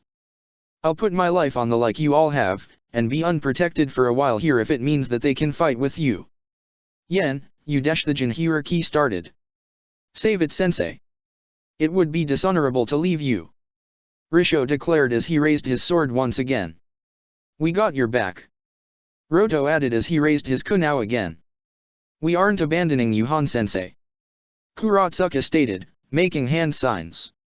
Their words surprised Han. His students were disobeying his orders, in order to fight with him and make sure he lives. He was even wearing the chakra cloak of the Gobi, but humans were actually willing to put their lives on the line for him? Ah, how touching. Nasumereta noted with a sigh, his lightning rod lighting up at the point. Not like it matters if they stayed or not, they were going to die regardless. Han finally focused his attention back to the Akatsuki members. You won't harm them or me. You both will die at my hands. PSH. Nasumereta scoffed as he pointed his lightning rod at the genin. You can't stop us. Lightning sty dash. Nasumereta didn't get a chance to finish his sentence as arrows started flying towards him and Kakuzu. His jutsu was interrupted as he, along with his partner, jumped out of the way. Reinforcements. Kakuzu questioned as he started to scan the area for nearby enemies. 4 figures jumped out of the trees and landed in front of Han. The IWA shinobi gasped, it was the Konoha shinobi. You guys. Roto mumbled in surprise. Looks like Konoha is interfering too. I didn't plan on this. Kakuzu grumbled. Doesn't matter, they'll die as well. His partner replied. We were going to frame them with the disappearance though. This makes things complicated. The former Taki shinobi reminded him. Whatever. Doesn't matter. Nasumereta shrugged as he took a hard look at the new Konoha shinobi. His eyes seemed to focus on Hinata in particular, however. Those eyes. She's a Hyuga. And no seal? Unsealed Byakuganha. Anko-san, what are you and your team doing here? Han questioned, once again in surprise. Naruto was the one to answer, a smirk on his face. We're here to help. These guys are doing down Databia. Chapter 10, The Demon Within. Anko-san, what are you and your team doing here? Han questioned, once again in surprise. Naruto was the one to answer, a smirk on his face. We're here to help. These guys are doing down Databia. The IWA shinobi looked at the Konoha shinobi in shock. They couldn't understand why Konoha would willingly help an IWA team under attack. Han was also surprised that another group of people were willing to assist him. After years of despising humanity, he had been helped by 2 groups of humans one after another. This went against everything he believed. Konoha shinobi, this doesn't involve you. Get out of here. Nasumereta ordered, his eyes glaring at the newcomers. The Konoha shinobi turned their attention to the 2 men in front of them. Naruto was, once again, the first to answer. Like hell we are going. You guys tried to attack our friends, so you're gonna pay. He informed them. Friends? When the hell did we become friends? Risho questioned suspiciously. He wasn't one to deny assistance when it's needed, but he couldn't but be suspicious. Naruto, stand back. Anko ordered her student as she stood in front of her team. She didn't want her student to be the first one these men attacked when the fighting started. We are here to defend and assist the IWA shinobi. Now, who are you guys? Why are you attacking? Tell us this and get out of here and we'll leave you both alone. These 2 managed to make Han use the Gobi's chakra. They must be really tough. I'll need to take this serious. Anko noted as she studied the 2 men in front of her. Humph. Such arrogance. Think you can order us around Mitarashi Anko? Kakuzu noted in amusement. Anko's eyes narrowed at having her name called out. If you are going to interfere, then I guess we just have to kill you too. I recognize you from the bingo book and I know what you're worth. You have a decent bounty on your head, so killing you will be worth the extra energy. The Konoha genin got into position, ready to fight at any moment. Anko got into her own personal stance while she continued to study the men in front of her, trying to identify them. We don't really have time to be dealing with both of these teams, Kakuzu. Taking on 8 targets at once would be a pain. Nasumereta grumbled. Let's split up the work and get this over with. I'll take the Konoha team and you take on the IWA Shinobi. Seems you want the easier job. I'm fine with that though. Kakuzu shrugged. Just kill them fast. I may need assistance with capturing the Jinchuriki. Naruto's eyes widened at the words. Neither of the Akatsuki members were paying too much attention to him, however, so it went unnoticed. I know that, Kakuzu. I won't take long. Nasumereta informed him as he walked forward towards the Konoha shinobi. You better not. His partner threatened. His eyes turned and focused on Yen, who was hiding behind a tree in the distance. I'll give you this land as your battlefield. Meet me in the forest when you're done. That's where I'll be fighting. With those words, Kakuzu charged directly at Yen. The merchant's eyes widened in fear. This overwhelming fear caused Yen to pass out, his hand landing in front of the tree he was hiding behind. The IWA shinobi realized what the man was doing and immediately chased after him to stop any attack on their client. Anko and her team were about to join them but were stopped as Nasumereta blocked off the way towards the IWA shinobi. Nuh-uh, not going to happen. You aren't passing. You're dealing with me. Nasumereta informed the Konoha shinobi as he continued to study them. In the distance, Kakuzu ran past where Yen was and headed off into the forest. The plan to separate the two shinobi groups worked, as the IWA team was still on his tail. The Konoha team realized that they were going to have to fight Nasumereta. Each member of Team 3 got into position again, ready to fight. Before we begin, though, are you the current Hyuga heiress? The former Kumo ninja asked as he focused on Hinata. The members of Team 3 turned to Hinata, wondering why the man wanted to know about her. Hinata was equally confused. Why yes. What about it? I was right then. You're the Hyuga Kumo tried to kidnap years ago, weren't you? Nasumereta questioned. Naruto and Shikamaru's eyes widened at the information while Hinata was starting to get nervous. You're a lucky girl that your daddy saved you. Wish my mother had the same luck, but whatever. Looks like your luck's run out. Hinata's eyes widened in surprise. It was at this moment that Anko realized something about the man in front of them. Ah. Now I remember who you are. The Jonin stated. Nasumereta, the elder brother to Darui, the current Raikage's right hand. You got a high bounty on your head and a kill on sight from Kumo. Nasumereta laughed almost maniacally in response. Bingo. You're looking at the man that will bring Kumogakuer to its knees. In just a few years, the clouds will be covered in blood. What did you mean about your mother? Hinata asked quietly. Nasumereta's laughter stopped and his eyes hardened as he glared at the Hyuga. My mother possessed a rare bloodline limit that Kumo wanted. And unlike you, she had no one to save her from being kidnapped. What? The heiress gasped. That's disgusting. Immoral? Complete bullshit? Hell yeah it was. The Akatsuki member nearly screamed. That damn village ruined her life and basically put her in a breeding program. It got too much for her and she ended up killing herself shortly after my younger brother was born. Darui was too young to really understand what was happening, but I knew. I saw it. I saw her body hanging from the ceiling in our damn apartment. Nasumereta's voice continued to get louder with each sentence as his rage increased. It's all Kumo's fault, but they will pay. First with their Jinchuriki, then with their lives. The Akatsuki will ensure that. All of the Konoha genin were surprised at the venom in the man's voice. Hinata, in particular, was terrified. His mother, could that have been me? If father didn't save me, would I have? Akatsuki. Anko questions. Anyway, none of that matters. I'm getting way off topic. Nasumereta stated, calming himself down. The former Kumo shinobi undid his robe as he continued to speak. We have a fight to do, and I need to kill you all. Underneath the Akatsuki robe, Nasumereta wore a dark blue gi and pants that clung tightly to his muscular body. Over his gi was a light brown bag with more silver lightning rods sticking out of it. Nasumereta took out a second silver lightning rod and held both of his rods up to the sky. Storm style, summoning jutsu. Thunder could be heard from the sky above. Lightning flashes were also visible.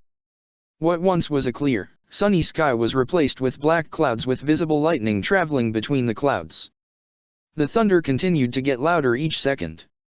Naruto, Hinata, Shikamaru, stay back and keep your guard up. This guy is way out of your league. Anko informed them as she made a hand sign. Leave the heavy fighting to me for now. Satisfied with the storm above him, Nasumereta lowered his lightning rods. He pointed one towards Anko and released a bolt of lightning at her. Anko jumped out of the way as her students backed up to avoid the blast. The special Jonin then faced Nasumereta and took in a deep breath before releasing a giant fireball from her mouth at him. Fireball jutsu? Seriously? What do you take me for? Nasumereta scoffed as he jumped backwards to avoid the blast. I'll show you a true jutsu. Nasumereta unleashed another bolt of lightning from his lightning rod towards Anko. Anko retaliated with more fireballs. The two shinobi continued to dodge the other's attacks while remaining on the offensive. Anko's genin students stayed at the edge of the battlefield, watching their sensei fight her opponent in a state of awe and surprise. At the same time, though, they were looking for an opening. If Anko sensei can get an opening in, we can take it. We can help kill this guy quickly. Shikamaru noted as his eyes remained glued to the fight. His other teammates were thinking along the same lines. Still, I'm curious about that thunderstorm.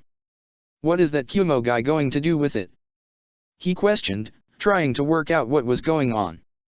Looks like Nasumereta is taking this seriously. Kakuzu noted to himself as he looked up at the sky. Finally. Maybe he won't waste time and kill them quickly so he can assist me in capturing the Gobi. The IWA shinobi looked up at the thunderstorm with caution. I don't trust that storm. Han spoke to his students. Watch the sky for any sudden attacks. The three genin nodded in agreement as they got in fighting stances, preparing for the first strike from the Akatsuki member. Thanks to you, I'm going to have to take some time to get a new Earth Heart. Kakuzu informed Han. Let's get this over with. Lightning style, Jian. The four IWA shinobi jumped out of the way of the lightning blast, which exploded upon impact with the ground. Han took the time to get close to Kakuzu. The red chakra of the Gobi surrounded his fist as he tried to land a hit on the man. The Akatsuki member avoided it, causing Han's fist to make impact with the ground. Another explosion resulted from the impact. I see. So you use the Gobi's chakra in a similar manner to your steam. It's used to increase your strength and speed. Kakuzu noted. It seems even more powerful than your steam. You still talk too much. Han replied as he attempted to punch Kakuzu again. The former Taki ninja, once again, barely dodged the attack. Han's genin decided to take the time to strike at Kakuzu. Kuratsuki maneuvered in first, making hand signs.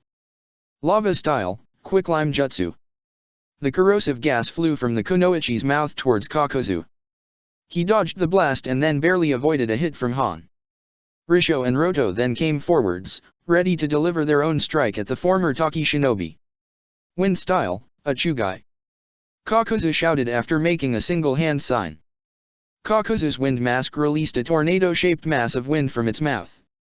The wind was then scattered around Kakuzu and his masks, hitting everything around them. The IWA shinobi tried to remain standing still, but were blown back by the blast of wind. While Han was only knocked back a few feet, his genin students were knocked back much further with multiple cuts on their exposed skin. They all hit the ground deep within the forest hard.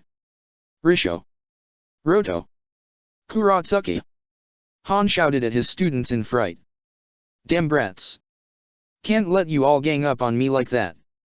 Kakuzu stated annoyed at what had happened as he made another hand sign. Water style, water clone jutsu. Two clones of Kakuzu were formed from the water vapor in the air. The shinobi and his clones then charged forwards towards the IWA genin, ready to finish them off before capturing the Gobi.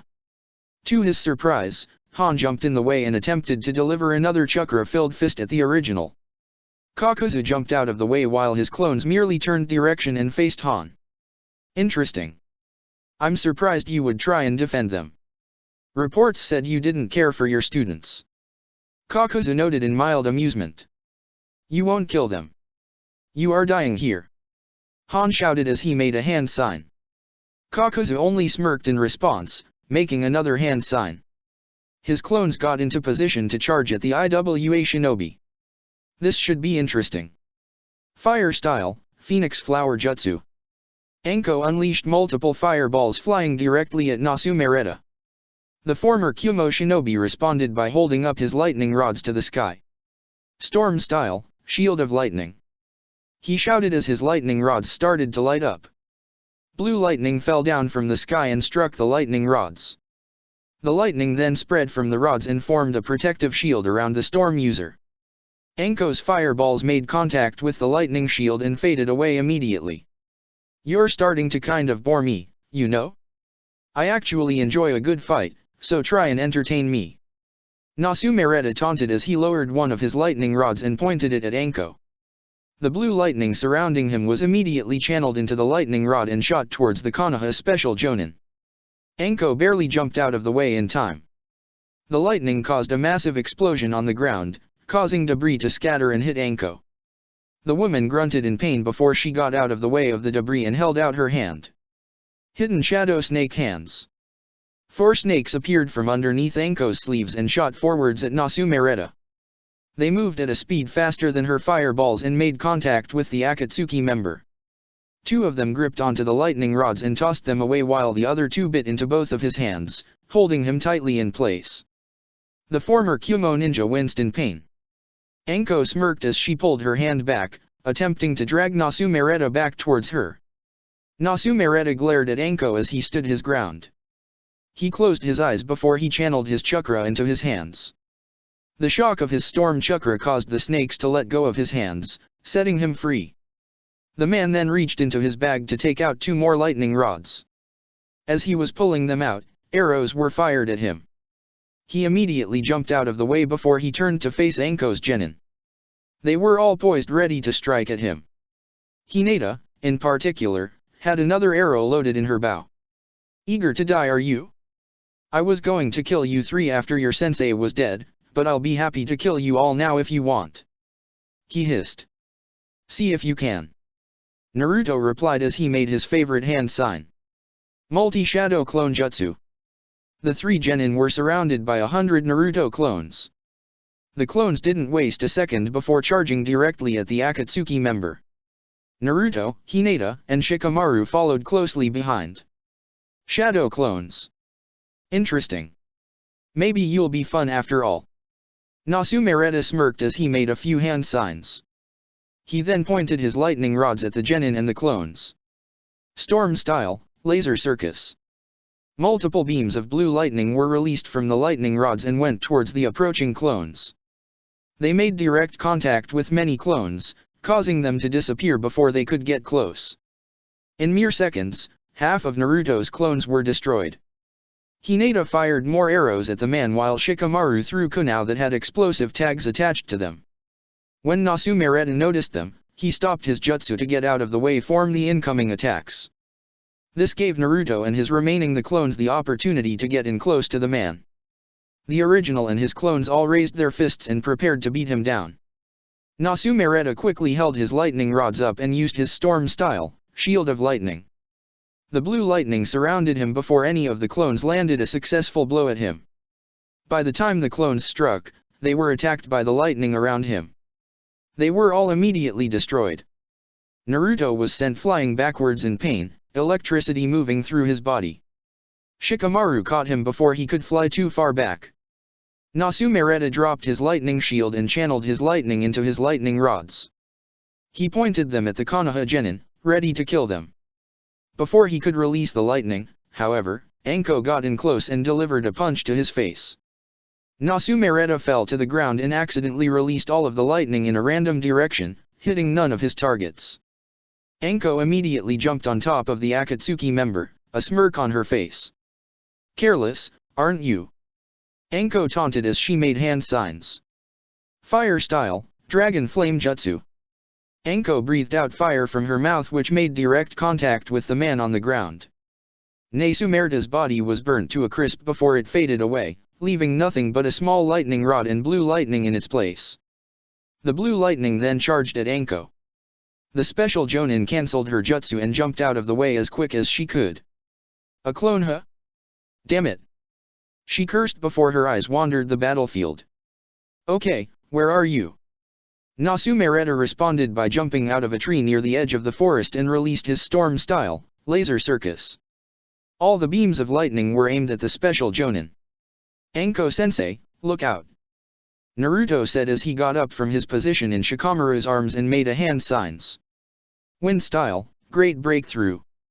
Naruto breathed out a strong gust of wind that collided with the multiple beams of lightning, causing most of them to fade away. Anko was then able to avoid the remaining beams and join up with her students. Looks like you got that jutsu down pretty well. Thanks for the help. Anko praised her student, a smirk on her face. Naruto nodded in acceptance before he focused back on the Akatsuki member. He seems impossible to hit at close range. He always uses that shield technique to block any close attacks. I'm also too far away to actually use my shadow possession on him. Guess we have to keep up the long range, or make an opening so that one of us can get in and strike him hard. Shikamaru informed his team. Hinata nodded in agreement. Shikamaru-kun and I can keep attacking from a distance. Naruto-kun and Anko-sensei may be able to take advantage of any opening we can create and hopefully stop him. That's how we have to handle him, yeah? Anko replied. We're doing good. We just have to keep this up. The Konoha shinobi stopped discussing amongst themselves and prepared to strike again. Hinata prepared her bow while Shikamaru reached for more kunao. Anko and Naruto were ready to get in close and strike. Damn them. Every time I'm about to kill one of them, another one intervenes. This is pissing me off. Why does every Konoha shinobi have to act like a frickin' hero? Nasumereta grumbled in his head. I've wasted way too much chakra already in this fight and earlier. If I actually want to help Kakuzu capture the Gobi, I'm going to have to kill them now. No more playing around, let's finish this. Ninja art, steam cannon jutsu. Fire style, Zokoku. Han released a beam of steam from his furnace at Kakuzu while Kakuzu's fire mask unleashed a gigantic fireball at the IWA Jonin. The two jutsu collided and created an explosion. As the explosion faded away, the two water clones charged at Han. Han blocked both clones' fists. He then retaliated with a kick that went straight through one of the clones' body. The clone immediately turned back to water. Han then tried to punch and destroy the other clone, but it avoided the attack. It then got behind Han and held him in a chokehold. Before Han could react, Kakuzu made hand signs, causing his fire and wind masks to come forward. The two masks then released fire style, Zokoku and wind style, a Chugai simultaneously. The two jutsu combined and created a massive firestorm that was aimed solely at Han. The IWA Jonin was able to release himself from the clone's chokehold and destroy it before the firestorm could reach him. He then made a hand sign, causing more of the Gobi's chakra to appear around him. The chakra then hardened around him as the firestorm struck him. His new hardened chakra protected him from the attack. By the time the firestorm faded away, Han was still standing in the same place. His chakra turned transparent once again and the man began breathing heavily. His furnace was overheating more and his armor had burn marks on it, but not nearly as many as he should have had. Oh? So you hardened the Gobi's chakra and use it as a second armor to protect yourself from my attack? Very impressive. Kakuzu noted. However, you seem very tired. Even more than you were earlier. The technique must have taken a lot out of you. Han gave no reply. His heavy breathing was enough of an answer for Kakuzu. You can't handle much more fighting. It shouldn't take that much before we can capture you. The Akatsuki member stated as he charged at Han again. The Gobi Jinchuriki got into a defensive stance, preparing for Kakuzu's next attack. Before Kakuzu could reach Han, Kuratsuki rushed forward from the back of the battlefield. She breathed out her lava-style, quicklime jutsu at the man. Kakuzu jumped out of the way of the corrosive gas. Immediately after landing on the ground, he was flanked by both Risho and Roto. Risho stabbed the man's side with his sword while Roto stabbed him with a kunao with a poisoned tip. Kakuzu winced slightly in pain before he raised his fists, ready to strike down at the IWA genin. Before he could hit them, Kurotsuka breathed out another quicklime gas cloud at Kakuzu. The three ninja were forced to jump out of the way, preventing Kakuzu from striking the genin that were at his side. "Damn brats," he cursed. "It's a shame I have to kill you all now. A few years later and you all might have been worth a high bounty together." The three IWA genin hurried over to their sensei's side. "Are you okay, Han-sensei?" Kurotsuki asked. "Yes, I'm fine." Han replied between breaths. "You three, that was great teamwork. Good job." "Heh." "Naturally." Roto replied to his sensei's praise with a large grin on his face. Kurotsuki had a similar grin on hers. Even Risho couldn't help but smirk in response.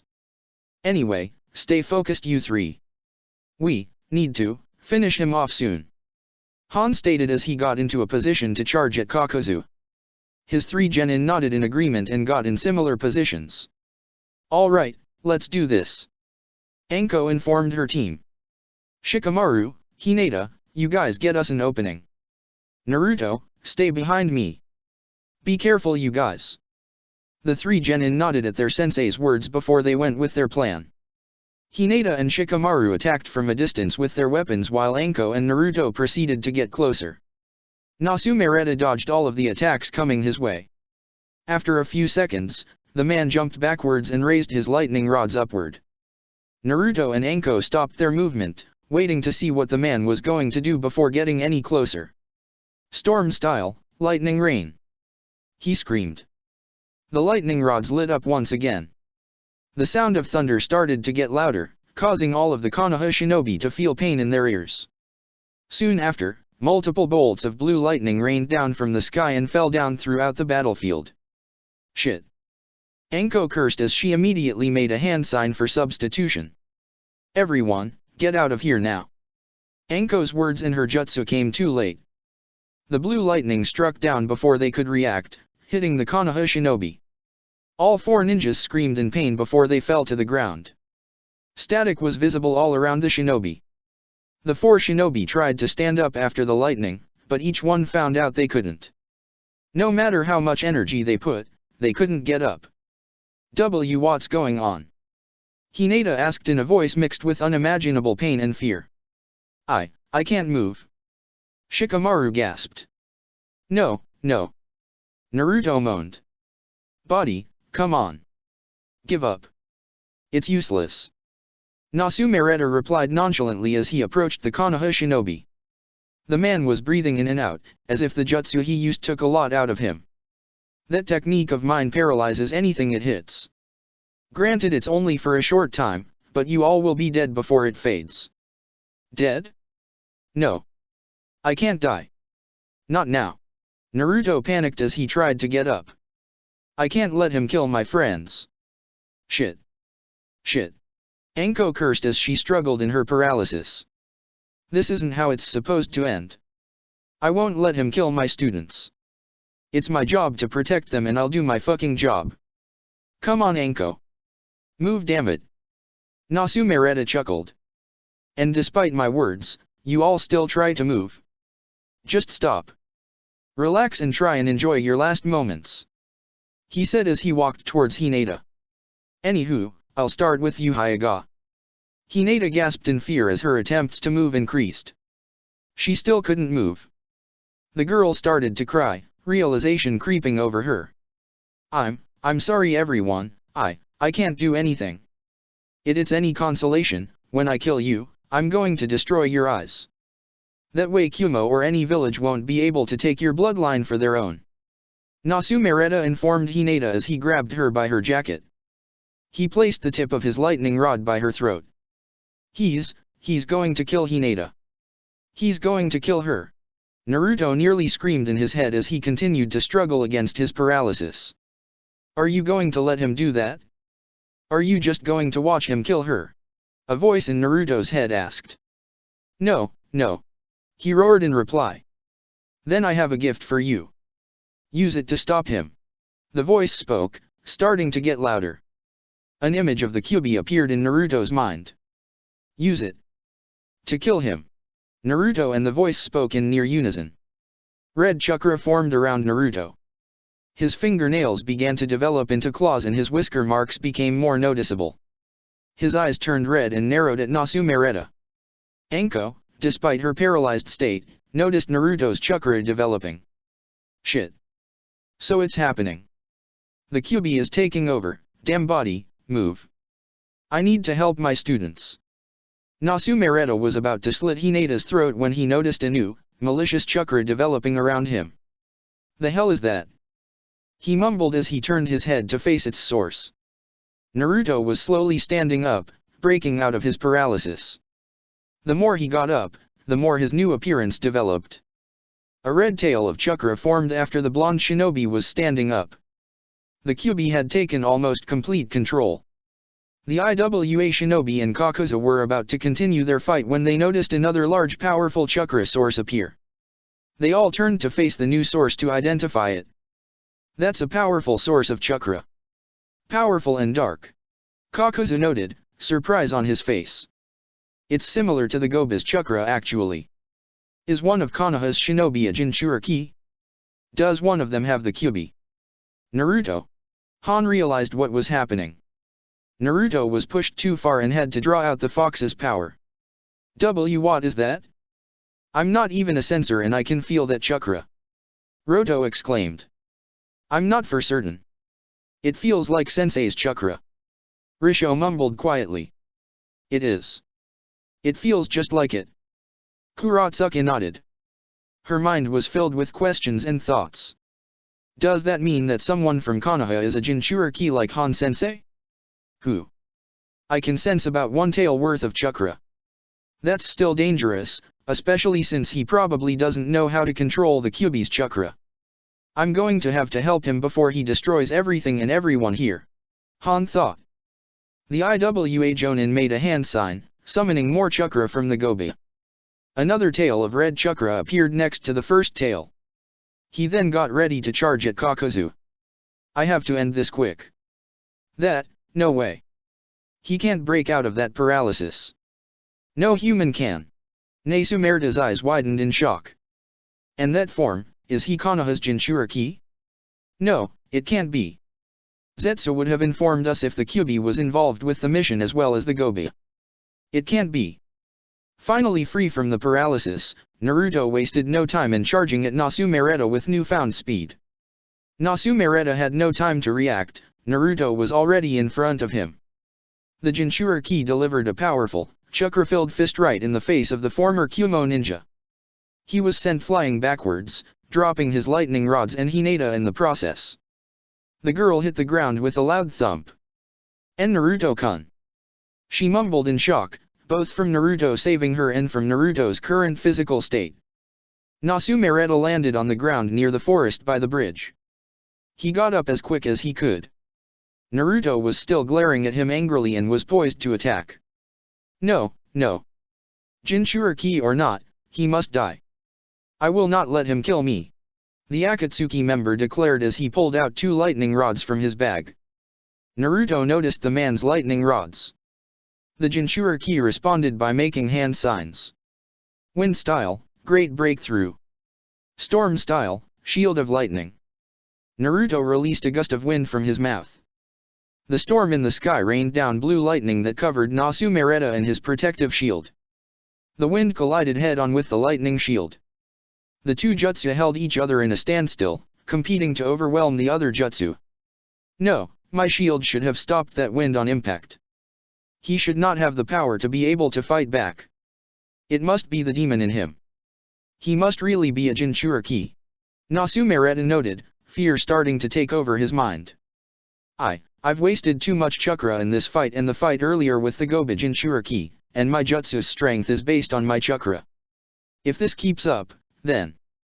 Nasumereta's thoughts were interrupted as the wind overpowered the lightning.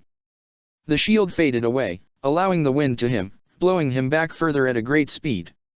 Nasumereta made direct contact with a tree, knocking the breath out of him. 2 kunai knives were then thrown at him, pinning him to the tree. He screamed in pain. Naruto charged forward. Nasumereta closed his eyes, the outcome obvious to him. Shit, Pain-sama, I failed, please, destroy Kumo for me. He thought. The Kyuubi Jinchuriki delivered a powerful punch straight into the Akatsuki member. He was sent straight through the tree he was pinned to and any other tree he made contact with. Nasumereta eventually stopped moving backwards after hitting a large rock formation deep within the forest. The man fell to the ground immediately after impact, dead. With its summoner dead, the thunderstorm in the sky faded away. Han charged at Kakuzu faster than earlier. The Akatsuki member had no time to react. The Iwa Jonin delivered a punch straight through his chest, crushing another of Kakuzu's hearts. He coughed up blood. Han then removed his fist and delivered a kick that sent Kakuzu crashing back to a tree, causing him to cough up even more blood. It was after the impact of tree that Kakuzu noted that the thunderstorm was no longer in the sky. This mission just reached its worst possible situation.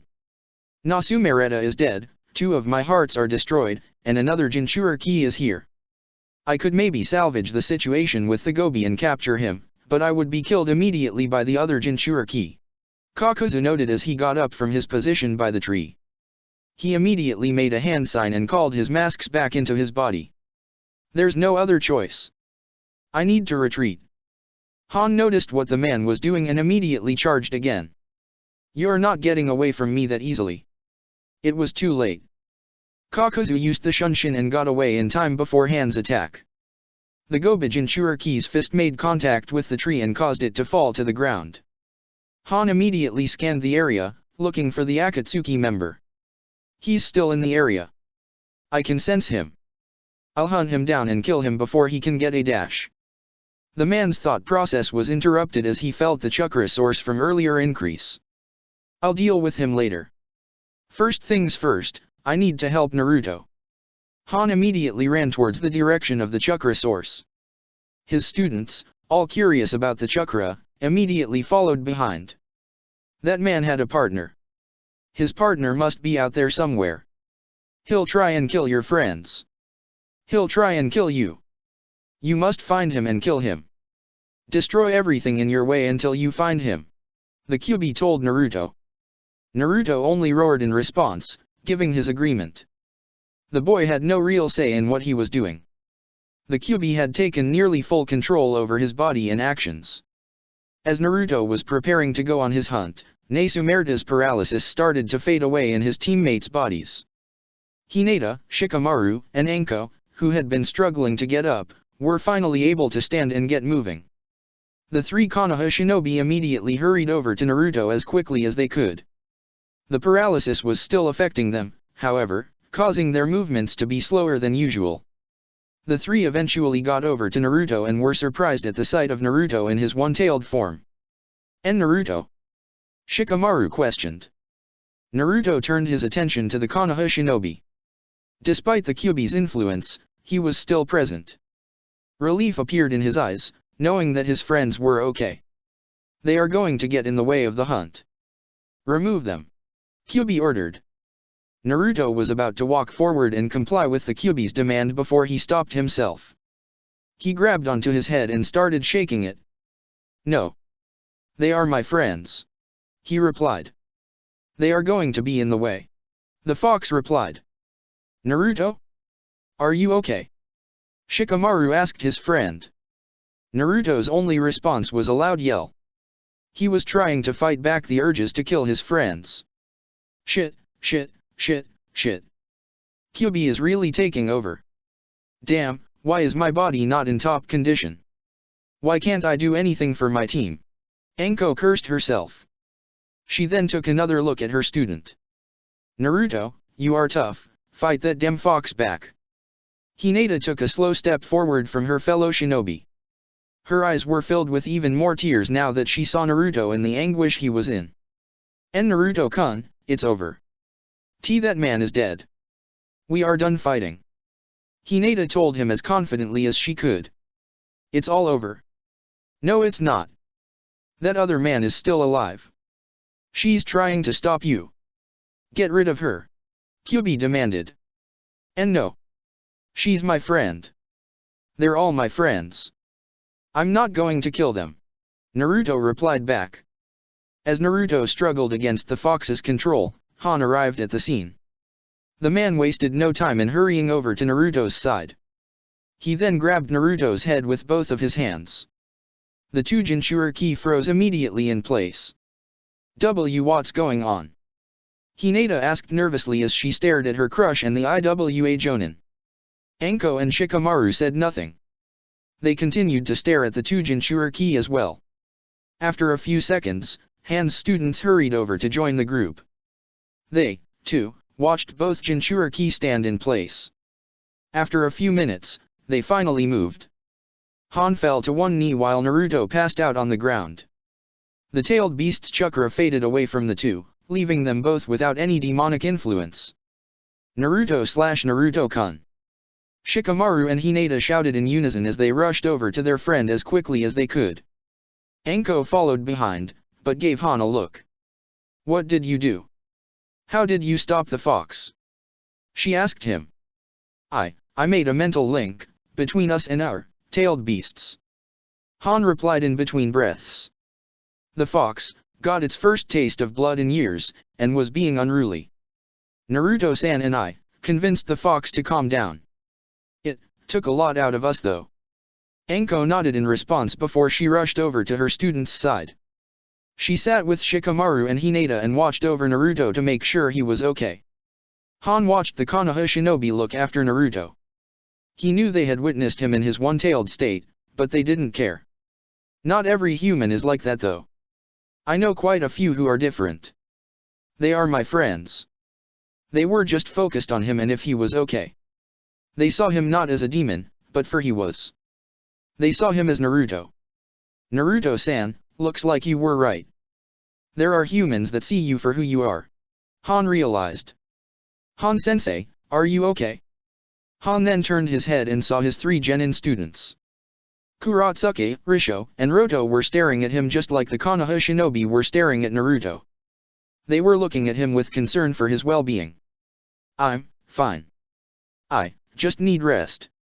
Han told them. The Jonin's eyes started to close and a smile appeared on his face. Looks like I may have people just like you, Naruto-san. With that thought, Han passed out from a combination of physical and chakra exhaustion. The battle with Akatsuki was over for now. The Goba Jinchuriki had time to take a well-deserved rest. Check the description for the links to the author.